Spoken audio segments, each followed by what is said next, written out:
will be African. That's a huge chunk. That's a huge chunk.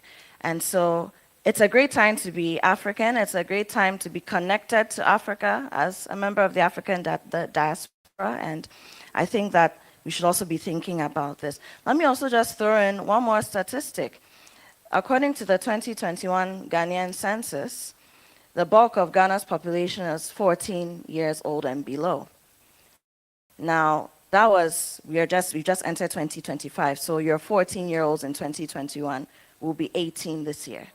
That means they can do business with you, and we need to be thinking about that. Now, get this as well, about 74.4% of Ghana's population falls between the ages of 18 and 35. So it's a very young population, extremely young. So let's just be thinking about some of these things. And usually what's happening in Ghana is a good indication of what's happening across the continent. So let's just keep these things at the back of our minds. Now, I want us, talking about young people, social media is a big thing these days. And so, if you have your phone, how many of us are on social media? Facebook, LinkedIn, Instagram, TikTok, Snapchat, WhatsApp, because yes, it is social media, whether we like to accept it or not. X or Twitter, depending on whether you're pre-Elon or, with Elon. But social media is a very big part of what we're doing here today as well. The hashtags are very easy to remember. The first one is Diaspora Conversations 2025, hashtag Diaspora Conversations 2025. And then we also have hashtag Roots to Results. Hashtag Roots to Results. And there are live updates across X, Instagram, Facebook. Please follow the Guba Diaspora Network pages, see what's happening there. And then, if you would like to become a member of the Guba Diaspora Network, today is your lucky day, because you have everyone you need to speak to in the flesh present. Starting from Lady Denta, and then everybody in the spectrum of the team is here. So have a conversation, and there are lots of perks that come with it. It's not just conversations and gatherings like this, but even just the kind of network you can access.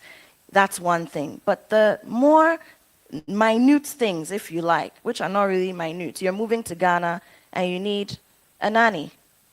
And that's boggling your mind, and so you don't know whether you should come or not because you're worried about childcare, how to open a bank account, and what kind of bank account to open depending on your own situation. Guba will get you sorted. So please, if you're interested in joining the network, and I think you should be, you should. And it's not just for people living here. Once you're a member of the diaspora, wherever you are in the world, you are very welcome to join, all right? Now we're zooming right into our first panel. And I'm going to invite my panelists up here. First, sustainable investment in Africa. Sustainable investment in Africa. Sustainability has become a buzzword lately. So you can look at it from sustainability in terms of environment and all of that, but also something that's been worrying us here on the continent, sustainable business. How do we create generational business? How do we create generational wealth through our investments? So we're going to have a bit of that conversation.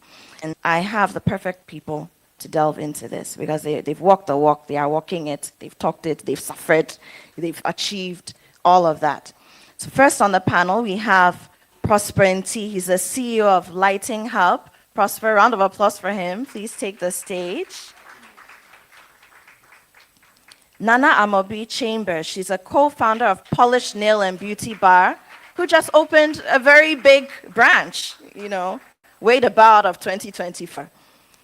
We also have Obaya Amponsa, she's a co-founder of Rose Garden, director of Creative Consults, also doing very big things.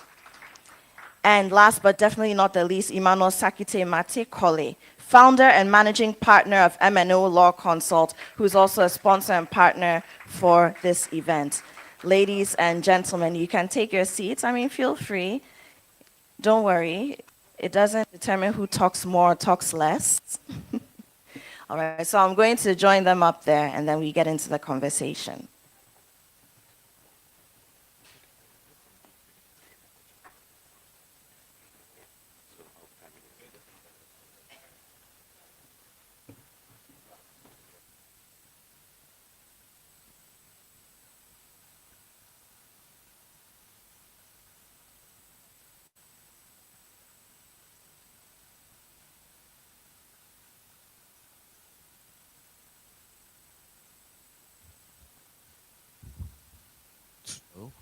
Hello.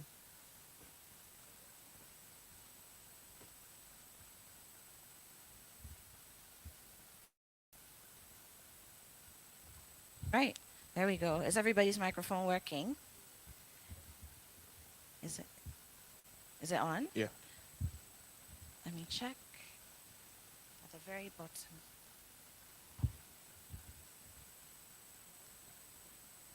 Let's try again. Hello. Still nanas. Maybe try one more time.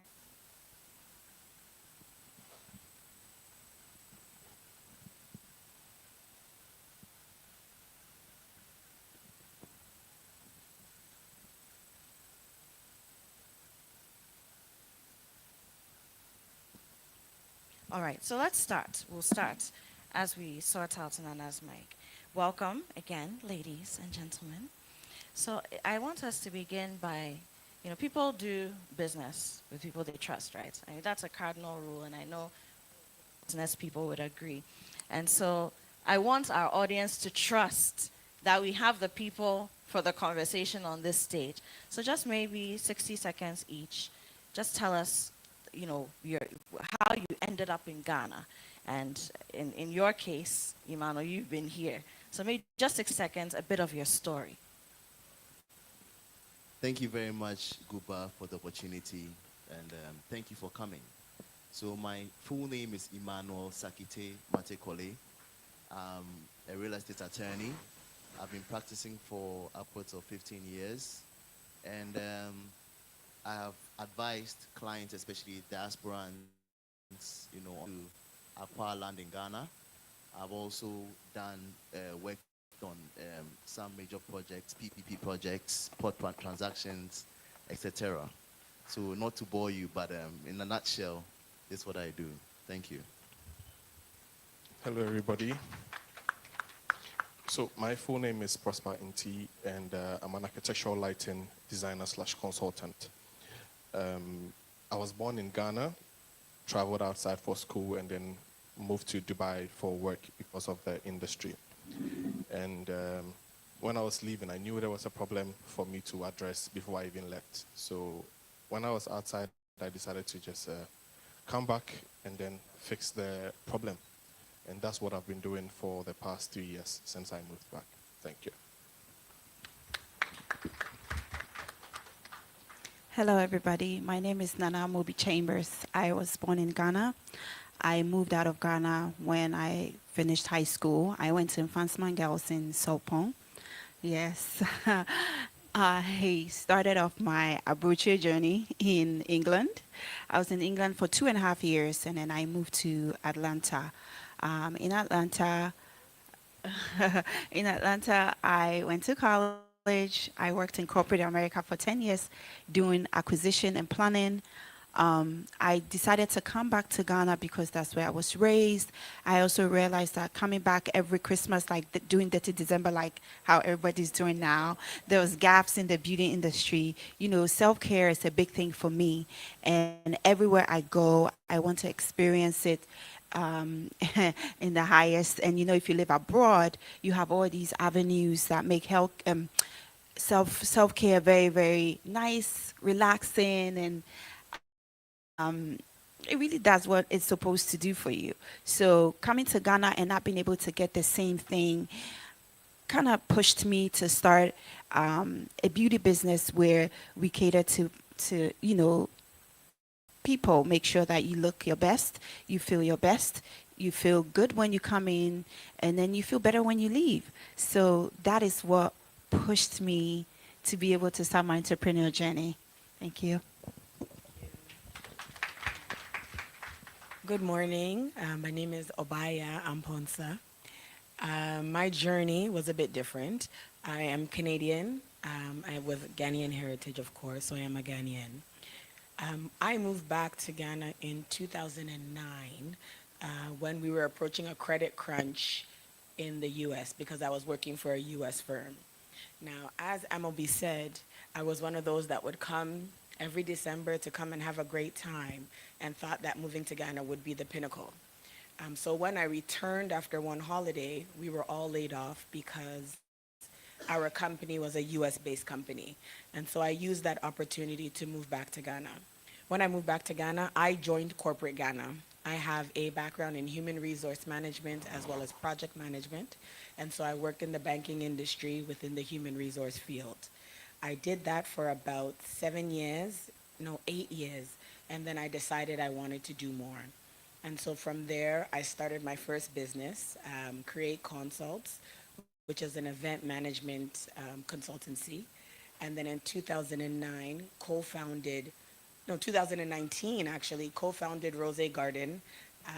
There's been some changes, adaptations, and now we're currently here in Laboni, serving you all-day breakfast, lunch options, and just bringing you a new experience. So that's my journey in Ghana so far. Very powerful journeys all around. So, Emmanuel, let me come to you. All right. Now, in terms of investment, business-wise, there's the law firm as a business, right? But then there's also you. I mean, when people come here, they want to live and thrive. Where do you lay your head? And then if you are going into business and you need a brick and mortar space, how do you maneuver the terrain legally to make sure that you can gain access to such spaces? What are some of the challenges that you find that people overlook when they're coming back in that respect? That's a very good question. And so I'll address it in the light of the kind of problems that I see. Okay, so one of the biggest challenges that I have found is that a lot of diasporans who come to Ghana come with the assumption that things work differently here. So I've had instances where clients have come to me with issues, and simply because they did not engage professionals. And when I say professionals, I don't mean just lawyers, but professionals in general. And I just want to say that, you know, the way you do business abroad is exactly the way you do business in Ghana. I took time, you know, to travel to the US. I did a road show, I think 2 years ago, and I wanted to find out how real estate transactions were done in the US and even in the UK. And I realized that in these jurisdictions, the parties do not even handle money. The lawyers are the ones who handle the money. So the buyer's lawyer and the vendor's lawyers are the ones who are transacting. The parties are just there waiting for the key to, you know, change hands or handing over. That's what we call it. But surprisingly, in Ghana, when the diasporans come, it's a different story. I have clients who have contacted me abroad, send me YouTube videos telling me that they are afraid to buy property in Ghana because of some horror story.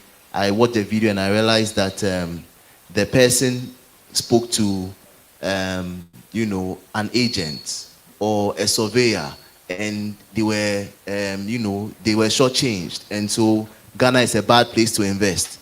And then I ask, I mean, if you were doing this transaction in the US, would you use these people? So I don't see why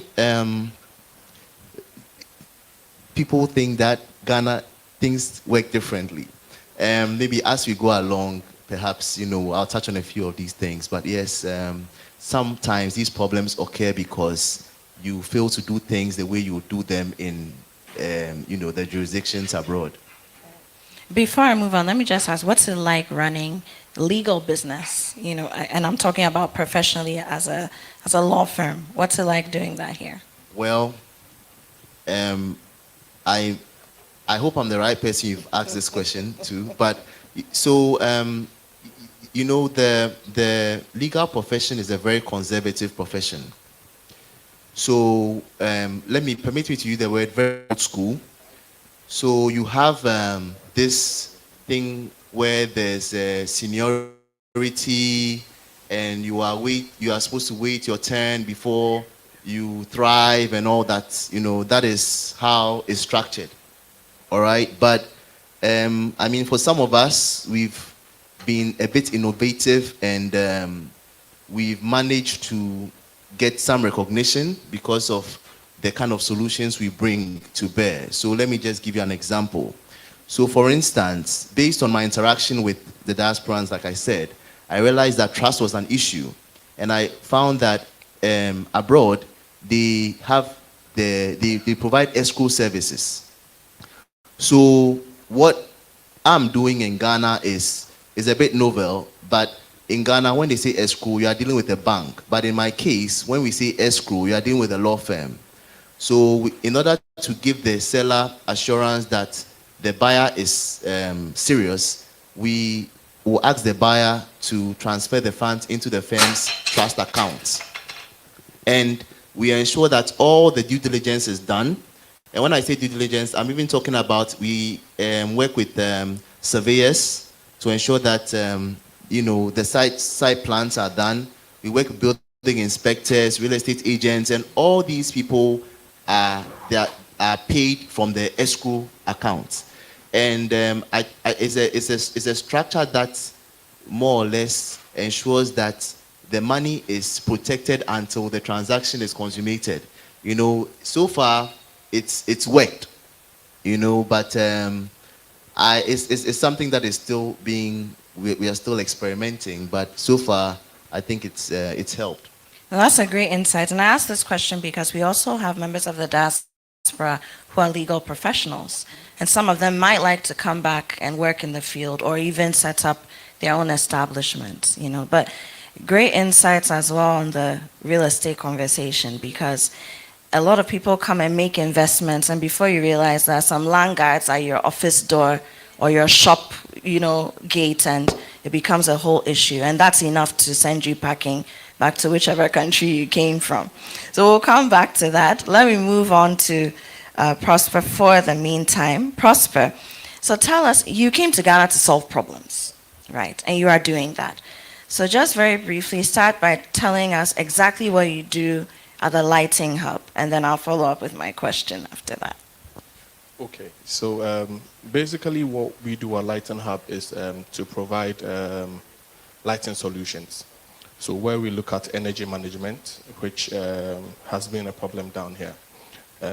People put up buildings and all of that, and they don't really factor the energy aspect of it. And I mean, we are talking about sustainability, so energy efficiency is key. And that's one thing that a lot of people don't pay attention to. And also in Ghana, we have a power crisis. No, say it with your full chest.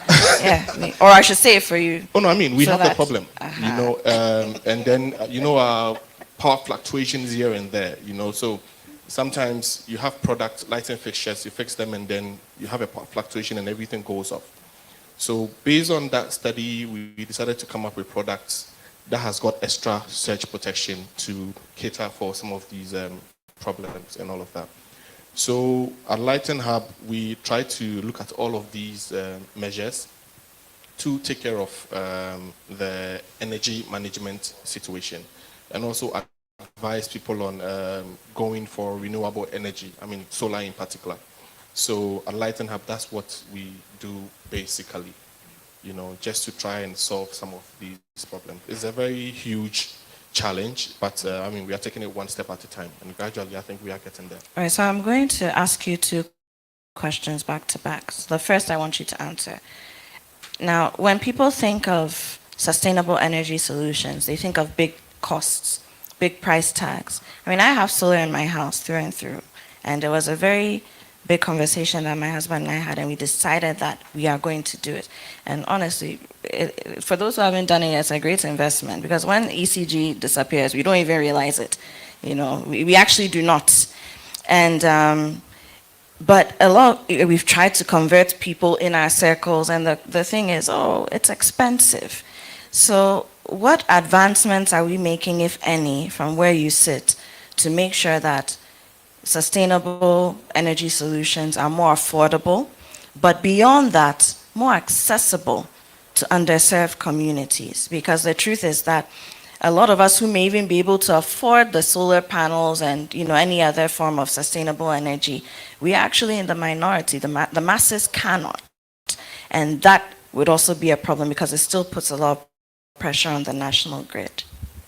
Thank you. So earlier, I was having a conversation with my brother here, and we're talking about the same thing. I think solar solution is like the best bet for everybody currently. And I know it comes across that it's very expensive. And based on that, I mean, anybody who is providing the service has got this mindset that, okay, solar solution is expensive. So, I mean, if I'm pushing it down to a client, they are supposed to pay for it. But we are looking at it from a different angle. So we are looking at providing solar solution. It's still under, we are working towards it, where we are looking at making solar solution more or less like an option for consumers aside ECG. Because now there's pressure on the national grid that everybody is relying on. So if people can actually embrace the solar solution, where we make it affordable, like in the case of affordable housing, you know, we find ways and means and then make it affordable. Now, per research, solar solution is going to be less expensive in the near future, you know. So if we are able to take steps to address some of these challenges, not only focus on, I mean, the people who can afford it, but then the rural areas where there's no power, we can look at all of that. I mean, solar street lights, solar lighting systems and all of that can be implemented. But as you said, with respect to the cost, you could have something that's very economical, you know, and that's something we are working on. So we want to come up with something where people can actually afford it, you know, because statistically, if you want to use solar solution for a 3 or 4 bedroom house where you may need about 10 kilowatts, ideally, cost-wise, that costs you about $8,000 to get it done. Now, I'm sure if you contact any of the solar solution providers, they'll give you quotes that are $50,000, $60,000. you know, Yeah. but if you want to make it affordable, you can still make it affordable and still make your profit. So I think that's one aspect that people can also look at and then decide to invest in it if they want to look at investment opportunities as well. So very quickly, before I move on to Nana, let me borrow Obaya's term, corporate Ghana. How are they taking your advocacy for sustainable energy? Because corporate Ghana is one of the biggest culprits when it comes to really putting pressure on the grid, especially because we have urban planning challenges, which have caused sustainability issues. You have offices in residential areas and vice versa. How are they taking it? I mean, gradually people are embracing it because when you look at the figures, the residential takes about 60% of consumption when you look at your electricity. You know, usually residential take about 60. Now, corporate will take about 40. Now, if you don't find ways and means to regulate some of these things, there's a problem. So I know there are some of the banks that we've been working for where we presented a solution to them to change all their LED panels to a more energy efficient one. And then have light management controls in the space so that you can regulate the usage of their product. And in doing that, I mean, they've come back to testify that their consumption rate has gone down drastically. You know, so some of them are embracing it, and some of them I mean, it's a gradual process. We are hoping that we get there in the near future, but so far, I think some of them are embracing it, and we encourage the rest of the corporate world to also come on board and then see how best we can address some of these challenges. Wonderful. Thank you, Prosper. I'll come back to you. Nana, now you and your business partner, you personally have been in Ghana for, you've been back 8 years. Yes, 8 years.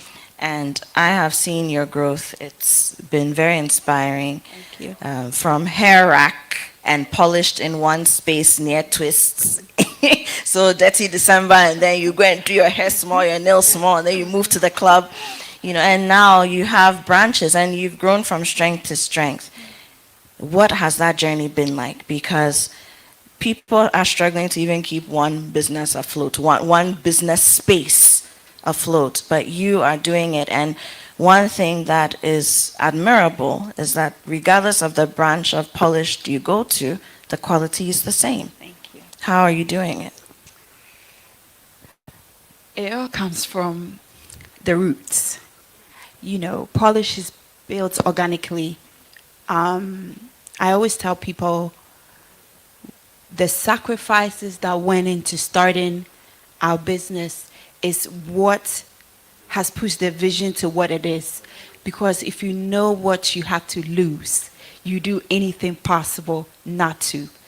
And through that, you have to sacrifice. I sold my home. And if you live in America, you know, buying a home alone is not easy. I bought my home at the age of 30. And I was living with my daughter. My daughter was really, really young. And I was the only person she knew. And now your mom went to Africa. She came back, and all of a sudden she said, She had an epiphany. yes, I'm going to sell this house to start a business. How? You know, but that is how it happened. Because if you want to start a business in Ghana, funding is a problem. I know a lot of people have business ideas, but how to start in terms of finance is a big issue. And I can tell you for a fact that if I didn't sell my home and my business partner didn't also bring her savings, I don't think Polish would have ever happened. Maybe by some supernatural intervention, that too. But without the funds that we had, we could never have. Now back to your question. When we started Polish, things were not the same as it is now. The gap was so big. The beauty industry, everything that was happening in America, you find America, Europe, it wasn't been done here. You go to a nail salon or a hair shop, and it's the same thing. Somebody doing hair, blow drying hair, and somebody doing nails on the side. I didn't want that. I wanted a place where you can come in, relax, feel good about what you're doing, even read a book whilst you get the service. You don't necessarily have to patronize them in what they're doing. Just give the instruction, this is what I want, and they just get it done the way you want it. And through that, we also educate our staff. It's very, very important that when you're starting a business in Ghana, after doing all the research, finding all the funding, you have to empower your staff. To sustain your business, you have to train them. Train, train, train. There's room for training. Never stop. It doesn't matter if this staff got training last year, do it again. Because with the beauty industry, things are changing. And for you to be able to stay on top is the education, the investment that you made. It's not just about the glitz and glam, sitting in a nice chair, in a nice environment. No, that's just a little bit of it. The most important part is training. And what is training? You invest in your business, you invest in your staff. As much as you invest in the tools that will help the staff carry the job out, they have to have the knowledge. And that is one of the most important things. I think coupled with those things is what has made Polish and Heroic what it is. So let me give you a follow-up question before I move on to Abaya. Now, I mean, you've outlined it, and we do know that the industry, beauty industry, is very competitive, very trend-driven. I mean, at the time that Polish came in, there were probably maybe just one or two that were dominating, and some of them had been around since the late 90s. How did you position yourself to tap into the clientele that these bigwigs had at the time and then maintain them? That's one half of the question. The other half is this. I'm one of your customers, and you've got Nigerians there, you've got Togolese, and you're paying these people well enough that it's not like they came, let me just say this, it's not like these people came to Ghana and were looking for jobs. They saw the job opportunity and came to Ghana to work at Polished. Yes, Nigerians, Ivorians, Togolese is very interesting. And then you're also stocking jewelry, all sorts of little trinkets from Ghanaian and African designers and brands. That's investment. How are you doing it and remaining sustainable in your turnover and whatnot? So again, everything that Polish stands for has been very organic, very authentic.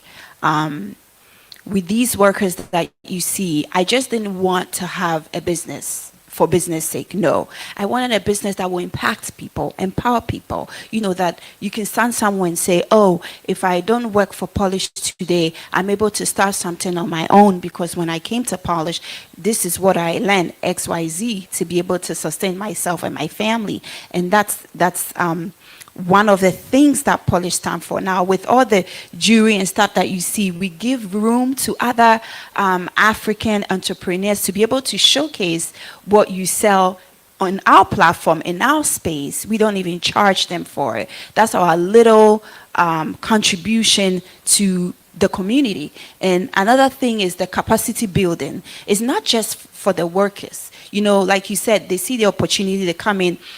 It's not just a workplace. It's a place where we believe in morals, we believe in values, we believe in everything that you're learning today needs to pay off for you tomorrow. Yes, you're working. Yes, we're getting paid. But what are you taking away as a worker or even as a client when you come in? You get to learn about all the things that we do at Polish. So then you're able to spread the word to the next person, and then they keep coming, and then we keep sustaining, you know. And also, when the module for Polish is to have not just a trend, but a place where everybody can resonate, but then have bits and bit of the Africa that we all see. So, for example, the juice that we serve at Polish, everybody gets a complimentary drink when you come to Polish. It's free. We don't buy foreign juice. We use the locally grown, you know, juices that we sell around. When I started Polish, I hadn't really gotten into the local products. But as time went on, when I was sourcing the things, I was like, no, I come from Ghana where there's shea butter, there's coconut oil, there's this. Why am I buying all these foreign oils? I'd rather just buy from the locals. So we use shea butter now. We use the coconut oil, almond oil for the pedicures and manicures. Even the scrubs are locally made. So we're trying to incorporate all these local things, local resources into our business module so that it doesn't just look on screen as that it's a foreign company. Because another question that we always get is when people see the pictures of Polish, the first thing they say is, oh, is this owned by a Ghanaian? Is it owned by an African? Because the pictures is something that you see in Miami, Florida, Dubai. It depicts nothing of Africa, except when you come in and you actually encounter the service. It's when you actually know that, okay, this is Africans really doing their thing. So, yes. Thank you, Nana. Thank you. Abaya,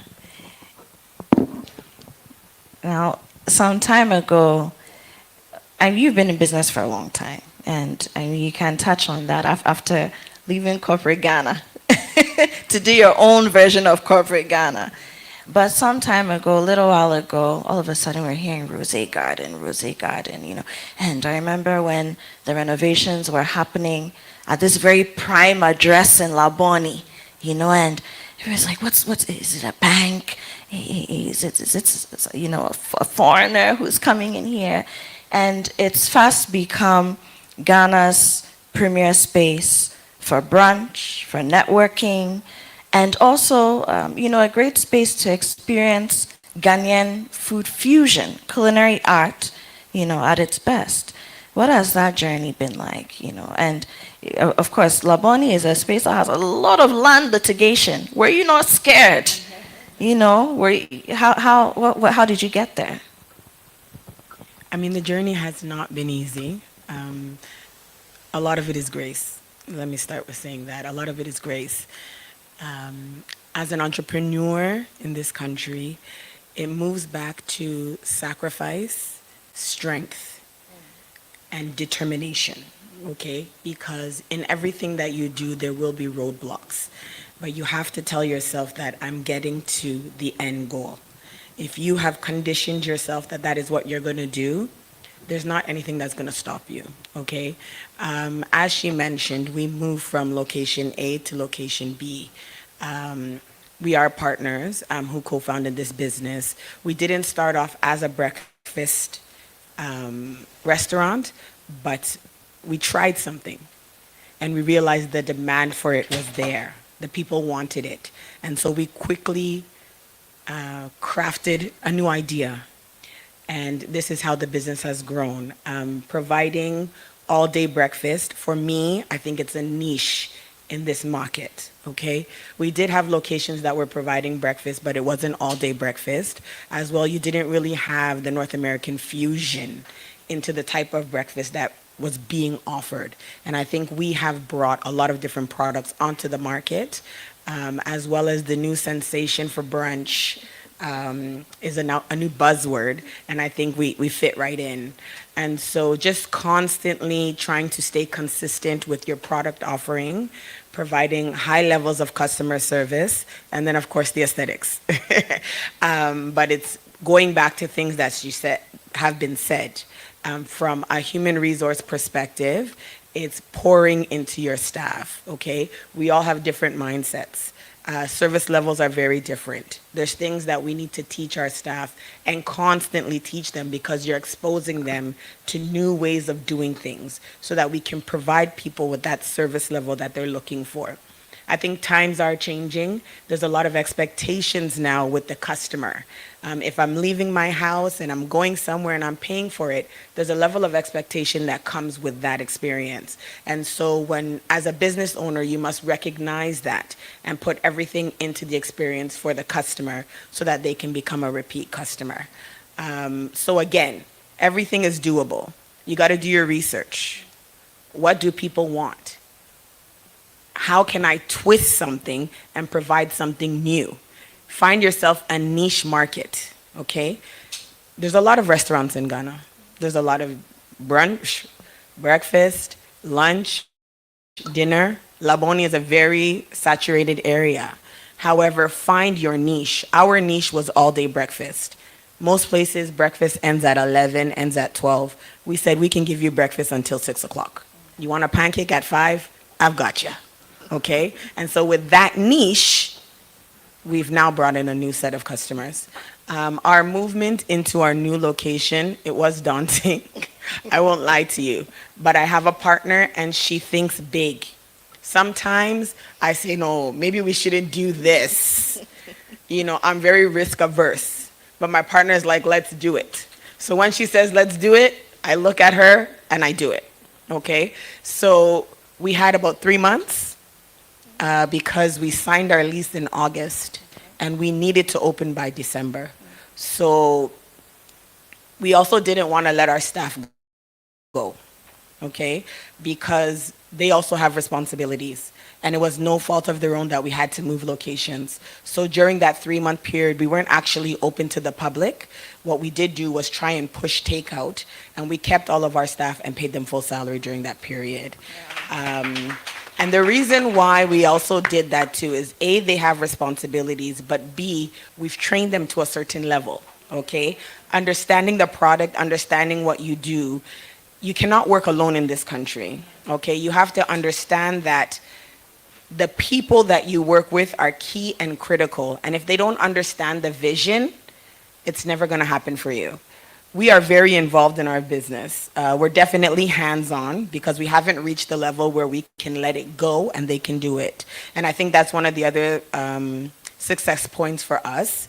And what I would definitely, in terms of advice to the diaspora or people who are coming in to do business, please understand that you need to be hands-on with your business, okay? Unless you're doing a capital investment and you're not trying to start something, you need to be present, okay? Your presence is very important because you are the leader of the vision. And once you're able to continually invest in your staff and translate your vision, then you will see your business grow to where you want it to grow. But as you're beginning, please make sure you're on the ground and you're very much hands-on.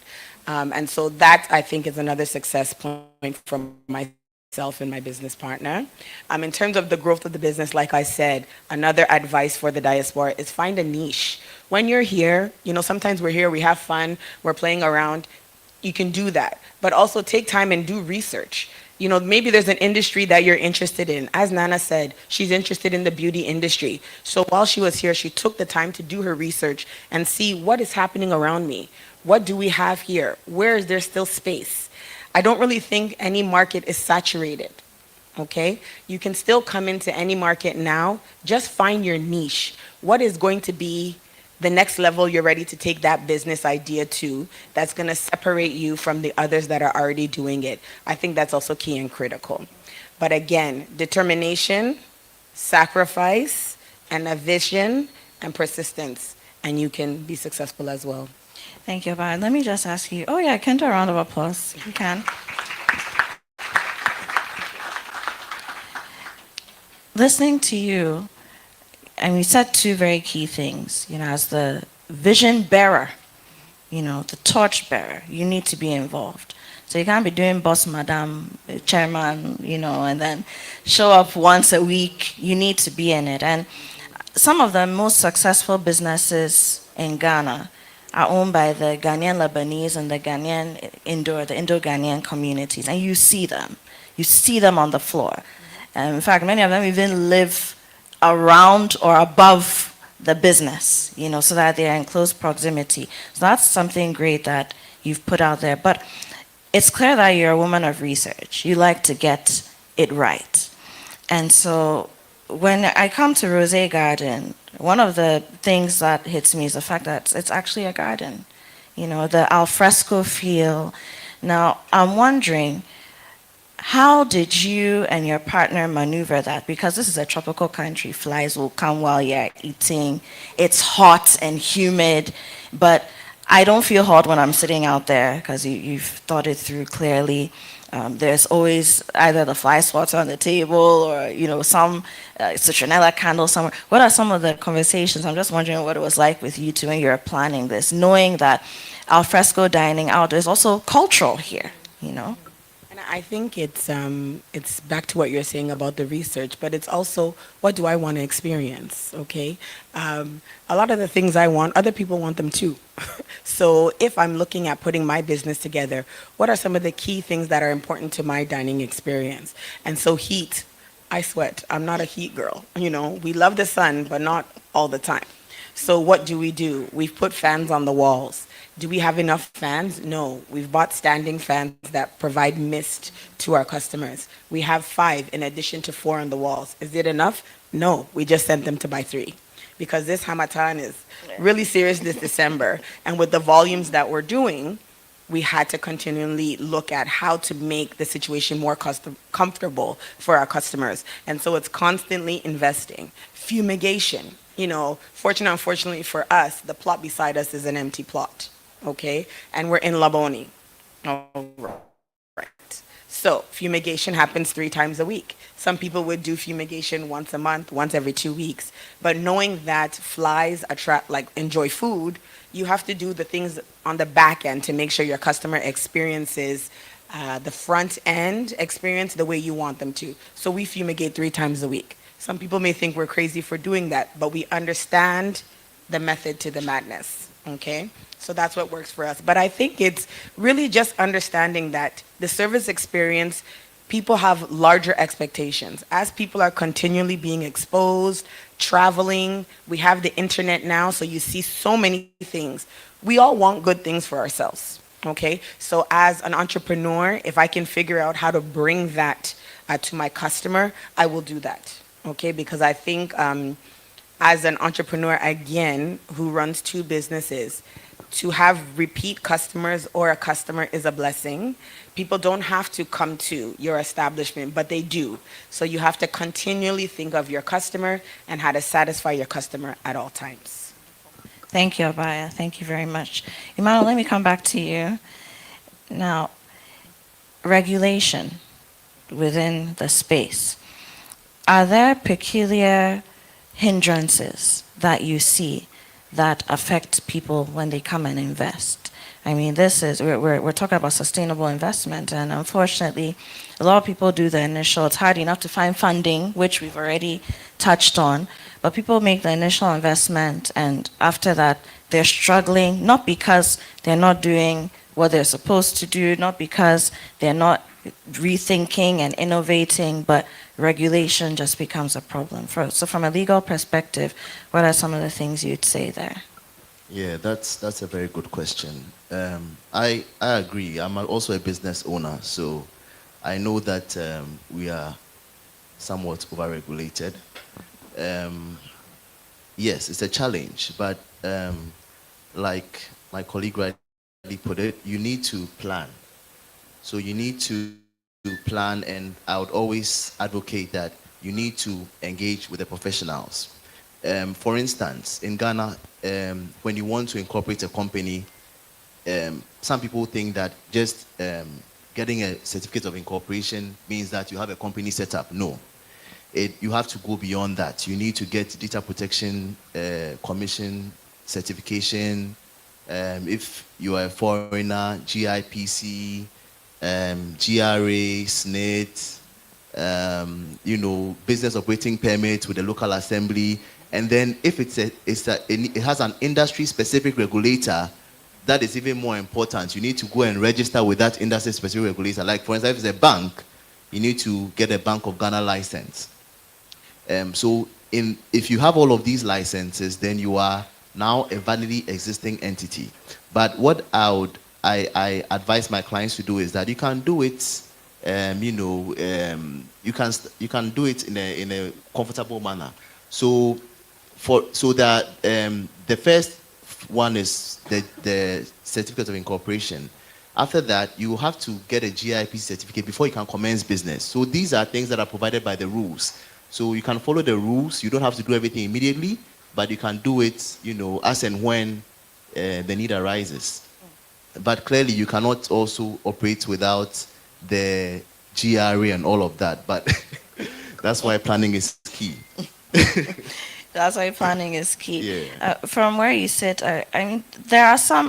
Later on, we'll have a conversation with the regulators and the people who hold the policy in place. But from where you sit, tax reliefs and whatnot, those things exist, right? Yes, they Are do. business owners aware of them? Well, I guess it goes back to the same thing. You would have to speak to those who are supposed to help you navigate the regulatory framework. Yes, but tax reliefs do exist. In fact, let me just put it this way. There's money to be made here. I mean, for those who also want to go into consulting and stuff. But you ought to understand that you become valuable when you help create value for your clients. So if you come to me and I'm not able to give you advice that will help you make money, then I'm not adding value. So for instance, when he started talking, he was talking about the lighting hub. And then I was like, let me tell him about this policy by Bank of Ghana. Bank of Ghana has passed a directive which requires all financial institutions to incorporate sustainable ESG goals. So based on this, you know that you have an advantage. These are the people you should be going to. So I'm just saying, yeah, so tax relief are available, and once you go and see a professional, an accountant, a tax consultant, a lawyer, these are things that, they could assist you with. Okay, so last thing before I do the panel round one more time. Emmanuel, now, again, on the legal front, right, there are the bulk of our business space here is SME, small, medium scale. So a lot of people can't hire a law firm or even a legal professional retainer. What are some of the things that you, in your experience, have made available for the small business owner so that you can still get quality legal advice without breaking the bank? Yeah, I should have expected this one. I should have expected this one. But I think that I have already answered the question. You see, for me, if you go on my website, I remember when I started practicing, when I started my own law firm, I put on there that free legal advice. I think the first consultation is free or something. I don't think I've removed it because I believe so much in my ability that I believe that if you come for the first consultation, you will come again. So if you think that you are adding value to a client's business, sometimes you don't have to charge at the first instance. Let them go and, take the advice, see if it works, and then they will bring the money.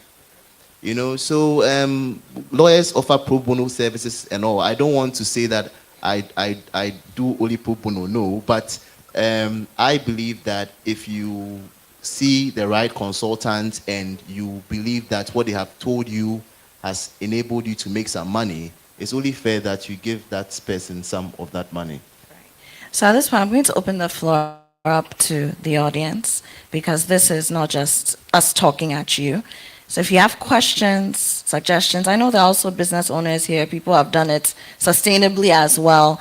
And then people who maybe just be starting out, people who are now wondering, should I even come here at all and do the business run? You have the people here. Let's have a conversation. Is there a microphone that's going around? Okay. Any hands? Any takers? Okay, there's a hand over here.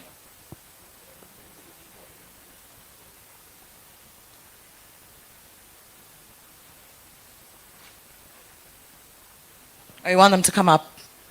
Okay.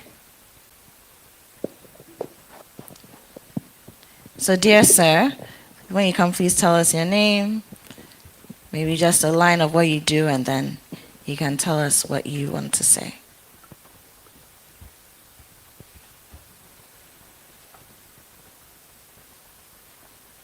Good morning and Happy New Year to all of us. Happy New Year. Good morning.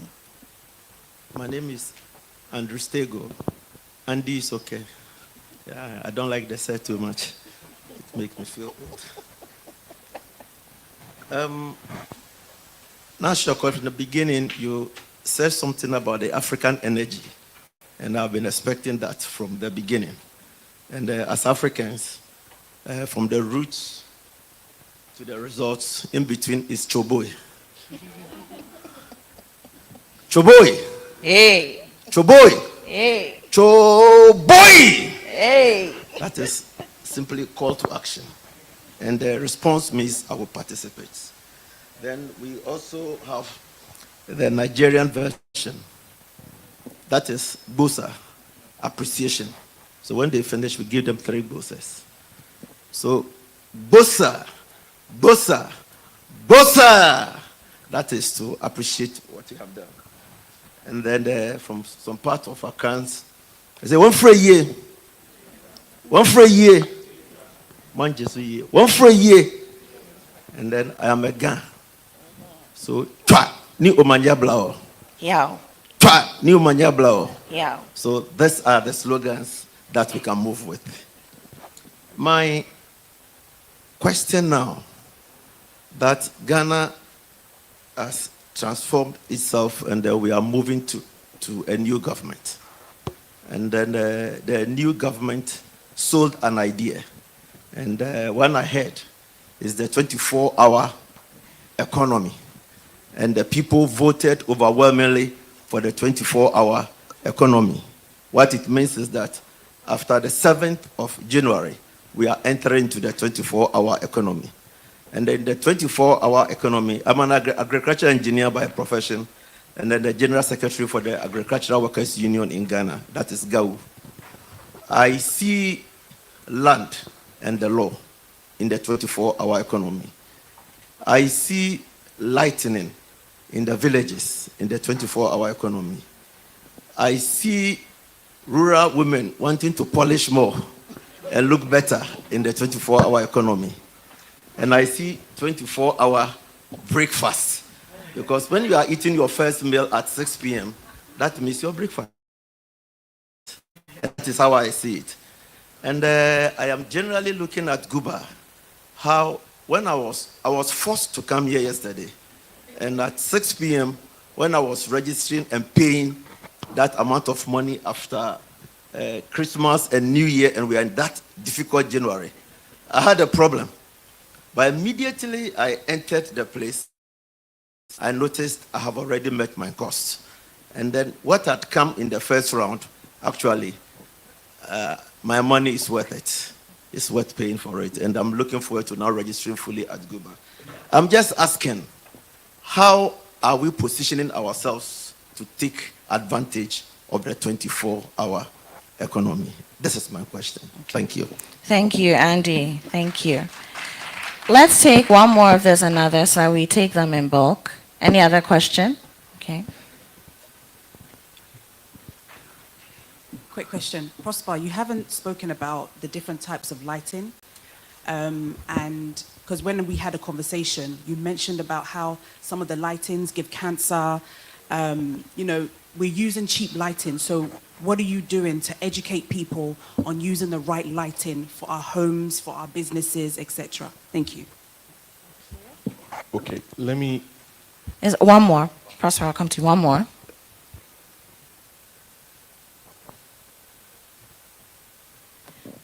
Good morning, everybody. Good morning. It's a little tall. My name is Sewa. I'm actually from Canada, and I moved out here a year ago. My question is for Nana. How did you deal with family and friends who were against your vision or did not see your vision? Because to leave America or any other place to come to Ghana to do a business, you know your vision, you see your goal, you know where you want to go, you see the gap in the industry, but friends and family often do not see that. How did you deal with that in terms of staying put to the vision and going with your goals? Thank you. Thank you, Sarah. Thank you. So, Prosper, let's start with you. The lighting conversation. Okay, so as Dental was saying, when you come into lighting, there's something called human-centric lighting. That basically means how lighting affects human beings. And that's one thing that in Africa we don't pay attention to. So I always use this basic examples. Imagine you go into a classroom where students are supposed to be active and you find a teacher teaching and all the students are dozing off. It happens. I mean, from being a teacher, I'm sure you experience some of these things. If you do a proper check, you notice that it's not because of the boringness of what you are teaching. Usually it's because of the atmosphere in the space. And typically it's from the lighting. So if the lighting is not done properly in the space, it goes back to affect the students. Now, illumination levels. If the place is under-illuminated, it affects the attention of the students. Not using the right color temperature. When we talk about color temperature, we are referring to either the white light or the warm light. If you don't have the white light in a space which is supposed to make you attentive or active, it also can have an effect on the user. Now, the corporate spaces, offices and all of that. Sometimes you could be in the office and then you are experiencing headaches, fatigue, and distress from nowhere. And you are wondering where it's coming from. And the least thing you are pissed off. Sometimes it's because the place is under-illuminated. Or the positioning of the lighting fixtures casting some sort of reflection on your screen into your eye, which is called glare. All of these things come together and cause a lot of harm to the users. Now, not being in the right mood, right now depression is all over the place. And I feel like poor lighting is actually contributing to this. Because imagine you go into your house and you're struggling to sleep because of poor lighting in your bedrooms. You wake up all grumpy, you get to work, lighting in your office is very bad, and you go through the same cycle again. You come back home. So repeatedly, it puts you in a particular mood where the least thing you are pissed off, and gradually you become depressed, and you're blaming somebody else for it. But then deep down, it's from your lighting, you know. And then poor lighting as well, causing a lot of eye defects. And so there's a whole lot. So what we at Lighting Hub, what we are doing is to sort of create some platform to educate people. You know, creating YouTube videos, having seminars for architects, interior designers, real estate developers, because these are people who usually set up spaces. So if we are able to educate them, then they can also implement some of these things and also do like a general education for the public. So gradually we are getting there, and I mean, we are hoping that we'll be able to cover the educational platforms as much as we can. Wonderful. Thank you. Thank you very much. Nana, there was a question for you. How did your family and friends take it when you said, I'm going back to Africa, man? Where do I even start with that one? I just didn't listen. I knew what I wanted to do. I knew what my vision was, and I stayed focused. I stayed on the path that I had created. So I just stayed on it. I didn't listen. It was just as simple. When you truly believe that you have a viable plan or whatever, just stick to it. Don't listen to what people say. Make the mistakes, fix it, keep it moving. Don't have to listen to what people say. It's only if it's going to lead to your detriment, then of course you listen small. But if you know if you have a vision, please go for it. It's not going to be easy, but with being resilient, being focused, just do a lot of research, and then you continue to build on your confidence. Be bold in that decision, and trust me, you execute it seamlessly. So Nana, I'm going to stay with you as we take Andy's question. And Andy, I'm happy you asked that question because it would have been my last question. Now, every time I leave the office at 10 p.m., which is very often, or I'm heading out to some engagement at 6 a.m., I'm saying to myself, oh Lord, when will there be a 24-hour salon? When will my prayers be answered? So what are some of of course, polished, you're very flexible. There are several times when I've had to do a late one and you call early enough, okay, somebody will wait for you. And thank you for that, because a lot of people will just tell you no, and I've received a lot of no's. And sometimes you're going on air early the next morning, and it's very tight, or you need to get home to the kids, and you really just can't do the salon before you go home, and you get a no, and you've called at 5 p.m. So no, we close at 7 or so. No, madam, then can you come tomorrow? But I just told you I need to come today. But what, if any, interventions are you considering in the near future for things like that? Because you do have a lot of working women and men who patronize your services. So the long-term goal for Polish and Hair Rock is to be able to employ so many people that we will have shifts. So instead of closing at 6:30 or 7, we're going to expand to maybe 10 or 11. And then come the festive season, it will be a 24-hour.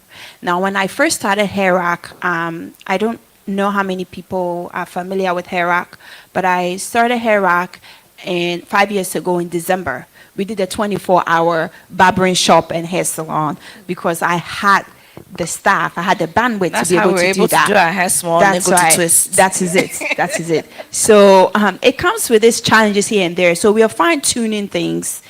So give us about a year, and we should be able to do that. So at all times, if you need the polished effect, you'll be able to get it. Wonderful. Abaya, what about you? We're going to have a 24-hour brunch. I mean, we're not 24-hour yet, but we tried something this December. During this dirty December, we actually open at 5 a.m. so that all of the revelers after the club, they come straight to Rose Garden. It's like IHOP, We've started, and it's actually overwhelmingly successful. So it shows you that during certain periods, we're not there yet, but during certain periods, that's another service offering that we can provide. I will say from a logistical perspective, for my staff coming to work, there's a lot of arrangements we had to make, okay, from a transportation perspective. I have some staff that had to make some arrangements for childcare, et cetera. So we had to take a lot of things into consideration and make bulk plans in order to execute this 3 weeks of 5 a.m. service. But as he mentioned, if it's a new policy coming out from the new government, then I anticipate that they will put other resources in place and other policies in place to allow for a 24-hour economy, which would be the logistics, right? Because I can be open 24 hours, but if my staff can't come to work, we got a problem. Exactly. The safety, the transportation, how are they getting there, But if you really move into a 24-hour economy, there's going to be a lot of opportunities for all of us, starting from production, moving into the service side. So we wait to see, but some of us who move independently and ahead of the trends, we started. No, agreed. And a lot of your clientele, I mean, you may want to think of this going forward. A lot of them are having meetings at 2 a.m. anyway, because sometimes that potential investor or the person you want to do business with next week, the only time they're available is 2 a.m., literally. And you're either meeting in someone's house or someone's office at that hour. We do it all the time. So it's already there, but, imagine if we could do our rosé garden. Over the mimosas and the pancakes. So let me come to you, Prosper. 24-hour economy. What are you thinking about there? That's a lot of power. Yes, so it's also something we are looking at, where we are looking at smart street lights. I mean, currently, I'm sure most part of Accra, when you're driving through the night, is dark because of maintenance issues. I'm sure the government is sorting that out. But on our side, what we are looking at is smart street lights, where we provide a street lighting system that ensures energy efficiency. Because statistically, when you look at the traffic on the road after 11 p.m. all the way till like 3, 4 a.m., mostly the roads are very less busy. So there's no need for you to keep all the lights on at full power. So if you could have like a smart system that cuts the power by half around that period, it saves energy. And then when any of the lights should go off, you get a signal, and then you send a team to fix it as soon as possible. So these are some of the things we are looking at, so that at least at every point in time, people could have access to roads, and then in doing that, we still save energy and save cost. What about security for the lights themselves? Because we do know that a lot of people are also stealing the street lights, stealing the bolts and nuts. Yes, it's unfortunate, but that's what, and they come fully kitted, and you actually think they were sent by ECG or Roads and Highways. Now, we did some research. There's an investigative report that a colleague of mine at Channel 1 TV did a few months ago, and we realized that the streetlights that have cameras attached to them were not touched. I mean, for obvious reasons. But most of the others which do not are usually the target. Is there anything there that you're thinking about? I mean, it's true. The solar streetlights, for instance, I mean, there were some of them that were fixed that had the batteries on the lower portions of the poles. You come and all the batteries are gone. So now what we are doing is everything is integrated with just one fixture. So the batteries, the inverters and everything, the solar panel is one complete, which is up there. So for you to be able to go up there and go and pick it, I mean, that's your own thing. So I mean, these are some of the things we've noticed, and we've actually come up with solutions to address some of these things. So there's one complete fixture that houses the batteries and everything, and then we put it up there just to reduce the thefts as well. Okay. Emmanuel, on a legal front, 24-hour economy. I know a lot of people have said, hey, Ghana, dear, if we have 24-hour economy, they'll make us work the 24 hours, or they'll tell us shifts, we'll end up working 24 hours. There are labor concerns, and then, also just from the perspective of what does that mean for the legal fraternity as we're having these conversations? Well, I would say that I have been doing a 24-hour economy way before this policy. But yes, I like the question. There's a regulatory framework governing, how many hours a person is supposed to work, and payment over time, etc.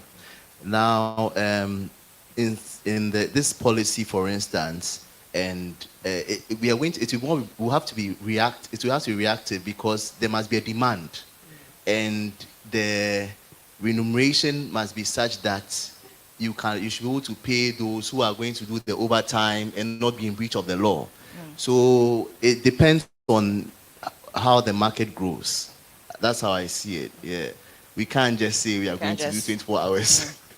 So again, looking at the systems and policies that are putting in place from the business perspective, but also from the market angle. Exactly. As well, Yeah. right? Yeah. All right. Thank you. There's an online question for all of you. Can we have your websites, or your digital presence? Okay. Yeah. Emmanuel, you can start, and then we'll move through. So Oh, the website is www.molawconsult.com. So it's molawconsult.com. And we are on LinkedIn, MNO Law Consults, Facebook, and that's it, I think. Yeah. So for Lighten Hub, it's www.lightenhubgh.com. And on Instagram, LinkedIn, Facebook, Lighten Hub GH. For us, it's only Instagram and Snapchat. So for Instagram, it's polished, POLISHD, Beauty Bar Ghana. The Ghana is GH.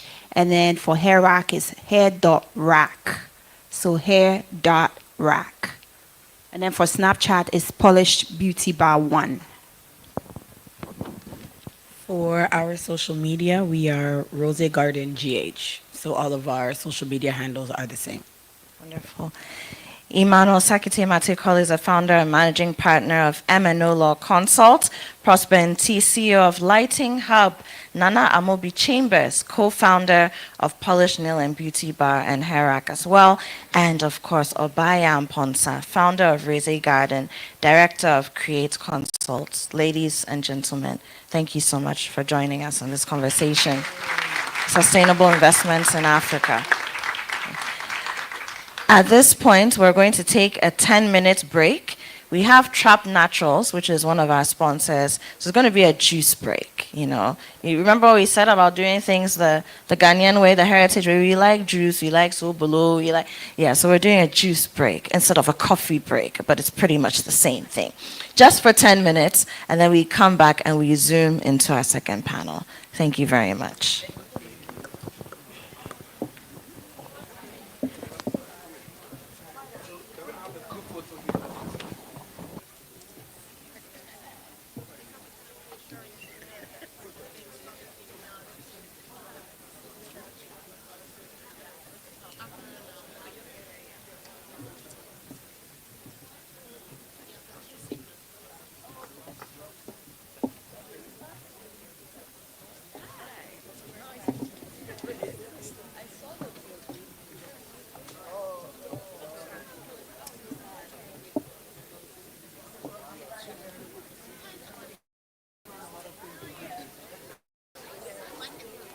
Oh. Okay. Huh? I already have company set up.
everything we hear, as we engage, as we speak.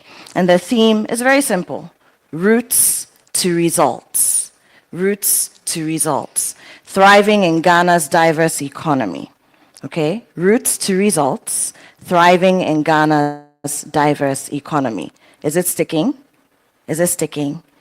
Great. I used to be a teacher, so I like asking questions and I want responses. Okay, the energy is what is going to drive everything we do here today. But beyond today, the actions that we take to make sure that what we talk about becomes a reality and manifests in our lives and in the Ghanaian economy. We need the energy. All right, so one more round of applause for yourselves. Now, this is being organized by the Guba Diaspora Network, which is one of the seeds of the Guba Diaspora Enterprise. And Guba is 15 years old this year. Big deal. Massive, massive deal. And at some point, we're going to be talking about sustainability when it comes to investment in Ghana and on the continent, really. And 15 years is a long time to have invested time, energy, emotions, and money into something, isn't it? All right, so I want us to start off by watching two videos. The very first one gives you a better understanding of this 15th anniversary journey and the things I will be doing. And the second one talks about the Guba Foundation, because one of the great things about Guba, and any business or entity worth its salt really, is the fact that they give back. So let's take a look at these two videos and then we continue.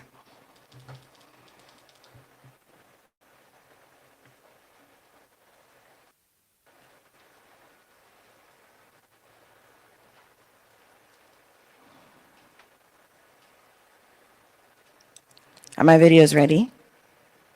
Should I wait or should we move on? There we go.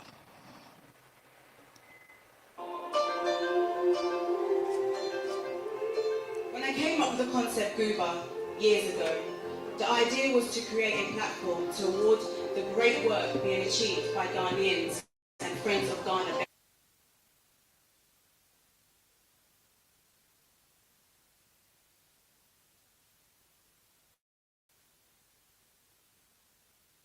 People will be staring and my son was not functioning normal like other.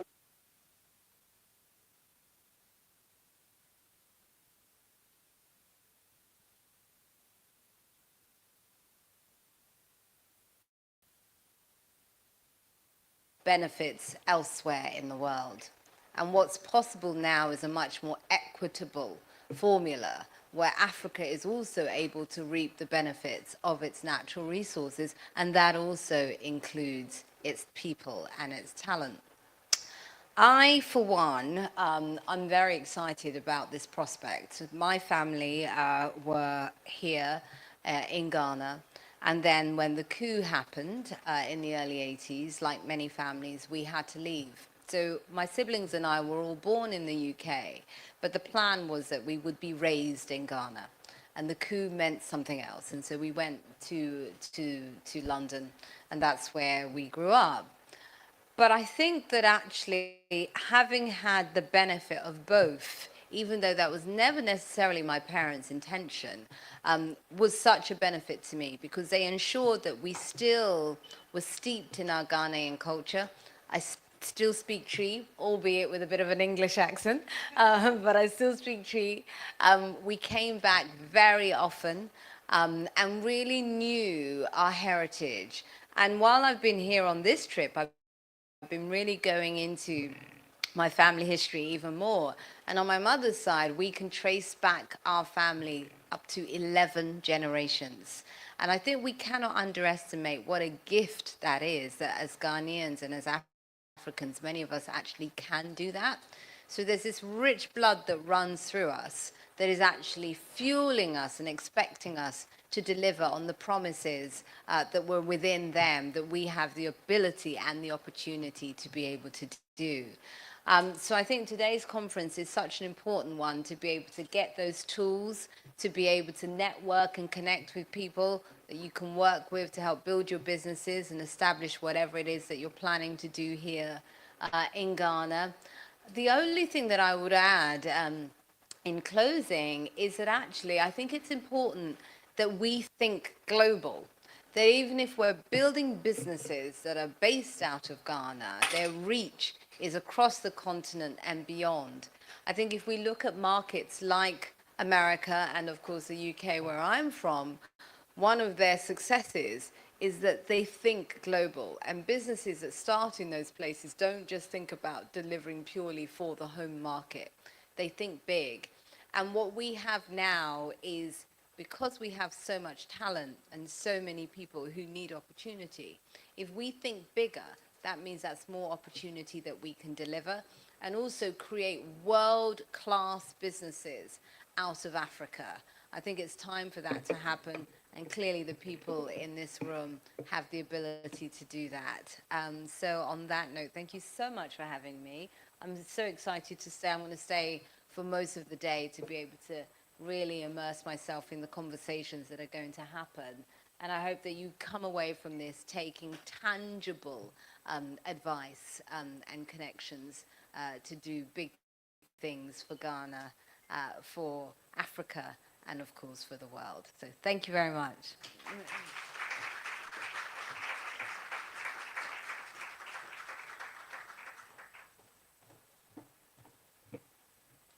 One more round of applause for June Sapong, OBE. Thank you. I think you've given us a lot to think about. You know, statistics always have a way of putting things into perspective. And so by 2030, and 2030 is now just 5 years away. I mean, and really, we can walk there. And we're saying that, you know, about 40% of of the world's population will be African. That's a huge chunk. That's a huge chunk. And so it's a great time to be African. It's a great time to be connected to Africa as a member of the African diaspora. And I think that we should also be thinking about this. Let me also just throw in one more statistic. According to the 2021 Ghanaian census, the bulk of Ghana's population is 14 years old and below. Now, we've just entered 2025, so your 14-year-olds in 2021 will be 18 this year. That means they can do business with you, and we need to be thinking about that. Now, get this as well, about 74.4% of Ghana's population falls between the ages of 18 and 35. So it's a very young population, extremely young. So let's just be thinking about some of these things. And usually what's happening in Ghana is a good indication of what's happening across the continent. So let's just keep these things at the back of our minds. Now, I want us, talking about young people, social media is a big thing these days. And so, if you have your phone, how many of us are on social media? Facebook, LinkedIn, Instagram, TikTok, Snapchat, WhatsApp, because yes, it is social media, whether we like to accept it or not. X or Twitter, depending on whether you're pre-Elon or, you know, with Elon. But social media is a very big part of what we're doing here today as well. The hashtags are very easy to remember. The first one is Diaspora Conversations 2025, hashtag Diaspora Conversations 2025. And then we also have hashtag Roots to Results. Hashtag Roots to Results. And there are live updates across X, Instagram, Facebook. Please follow the Guba Diaspora Network pages, see what's happening there. And then, if you would like to become a member of the Guba Diaspora Network, today is your lucky day, because you have everyone you need to speak to in the flesh present, starting from Lady Denta, and then everybody in the spectrum of the team is here. So I have a conversation, and there are lots of perks that come with it.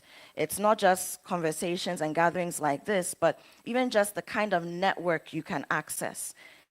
That's one thing. But the more minute things, if you like, which are not really minute, you're moving to Ghana and you need a nanny. And that's boggling your mind, and so you don't know whether you should come or not because you're worried about childcare, you know, how to open a bank account, and what kind of bank account to open depending on your own situation. Guba will get you sorted. So please, if you're interested in joining the network, and I think you should be, you should. And it's not just for people living here. Once you're a member of the diaspora, wherever you are in the world, you are very welcome to join, all right? Now we're zooming right into our first panel. and I'm going to invite my panelists up here. First panel focuses on a very big conversation, sustainable investment in Africa.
Don't worry, it doesn't determine who talks more or talks less.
Her name is Sandy Aivo. She's been with the FDA for 16 years. Oh, I thought that deserved a round of applause. Now, why is that important? It's important because she understands the operations of the FDA in and out. And she's the head of accreditation maintenance. She's just going to come up here shortly and speak to, especially those who are the people in the food industry, pharmaceuticals, anything that revolves around that, you need to pay attention. So Sandy, please come to the podium. It's yours for the taking. Round of applause for her as she comes up here.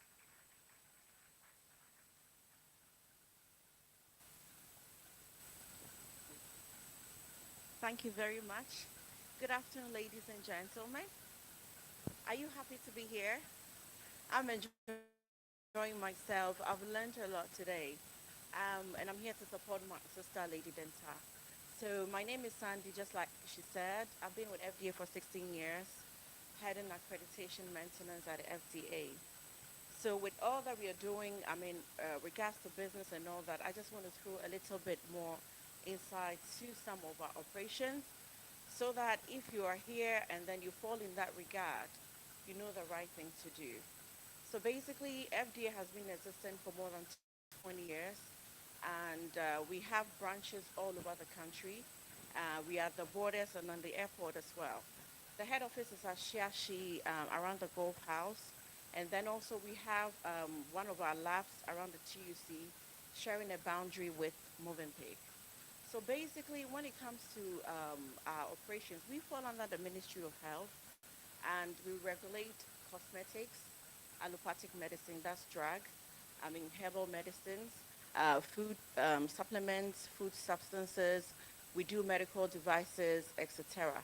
So when it comes to FDA, we are mandated by the laws of the land. And what actually that means is that if you have products, any products within the categories that I've actually mentioned, and you want to start that business, whether you are importing it into the country or you are making it in the country, FDA is supposed to regulate that product. Failure to do so, it comes with a lot of things that is like breaking the law, and then FDA will actually take you up on it.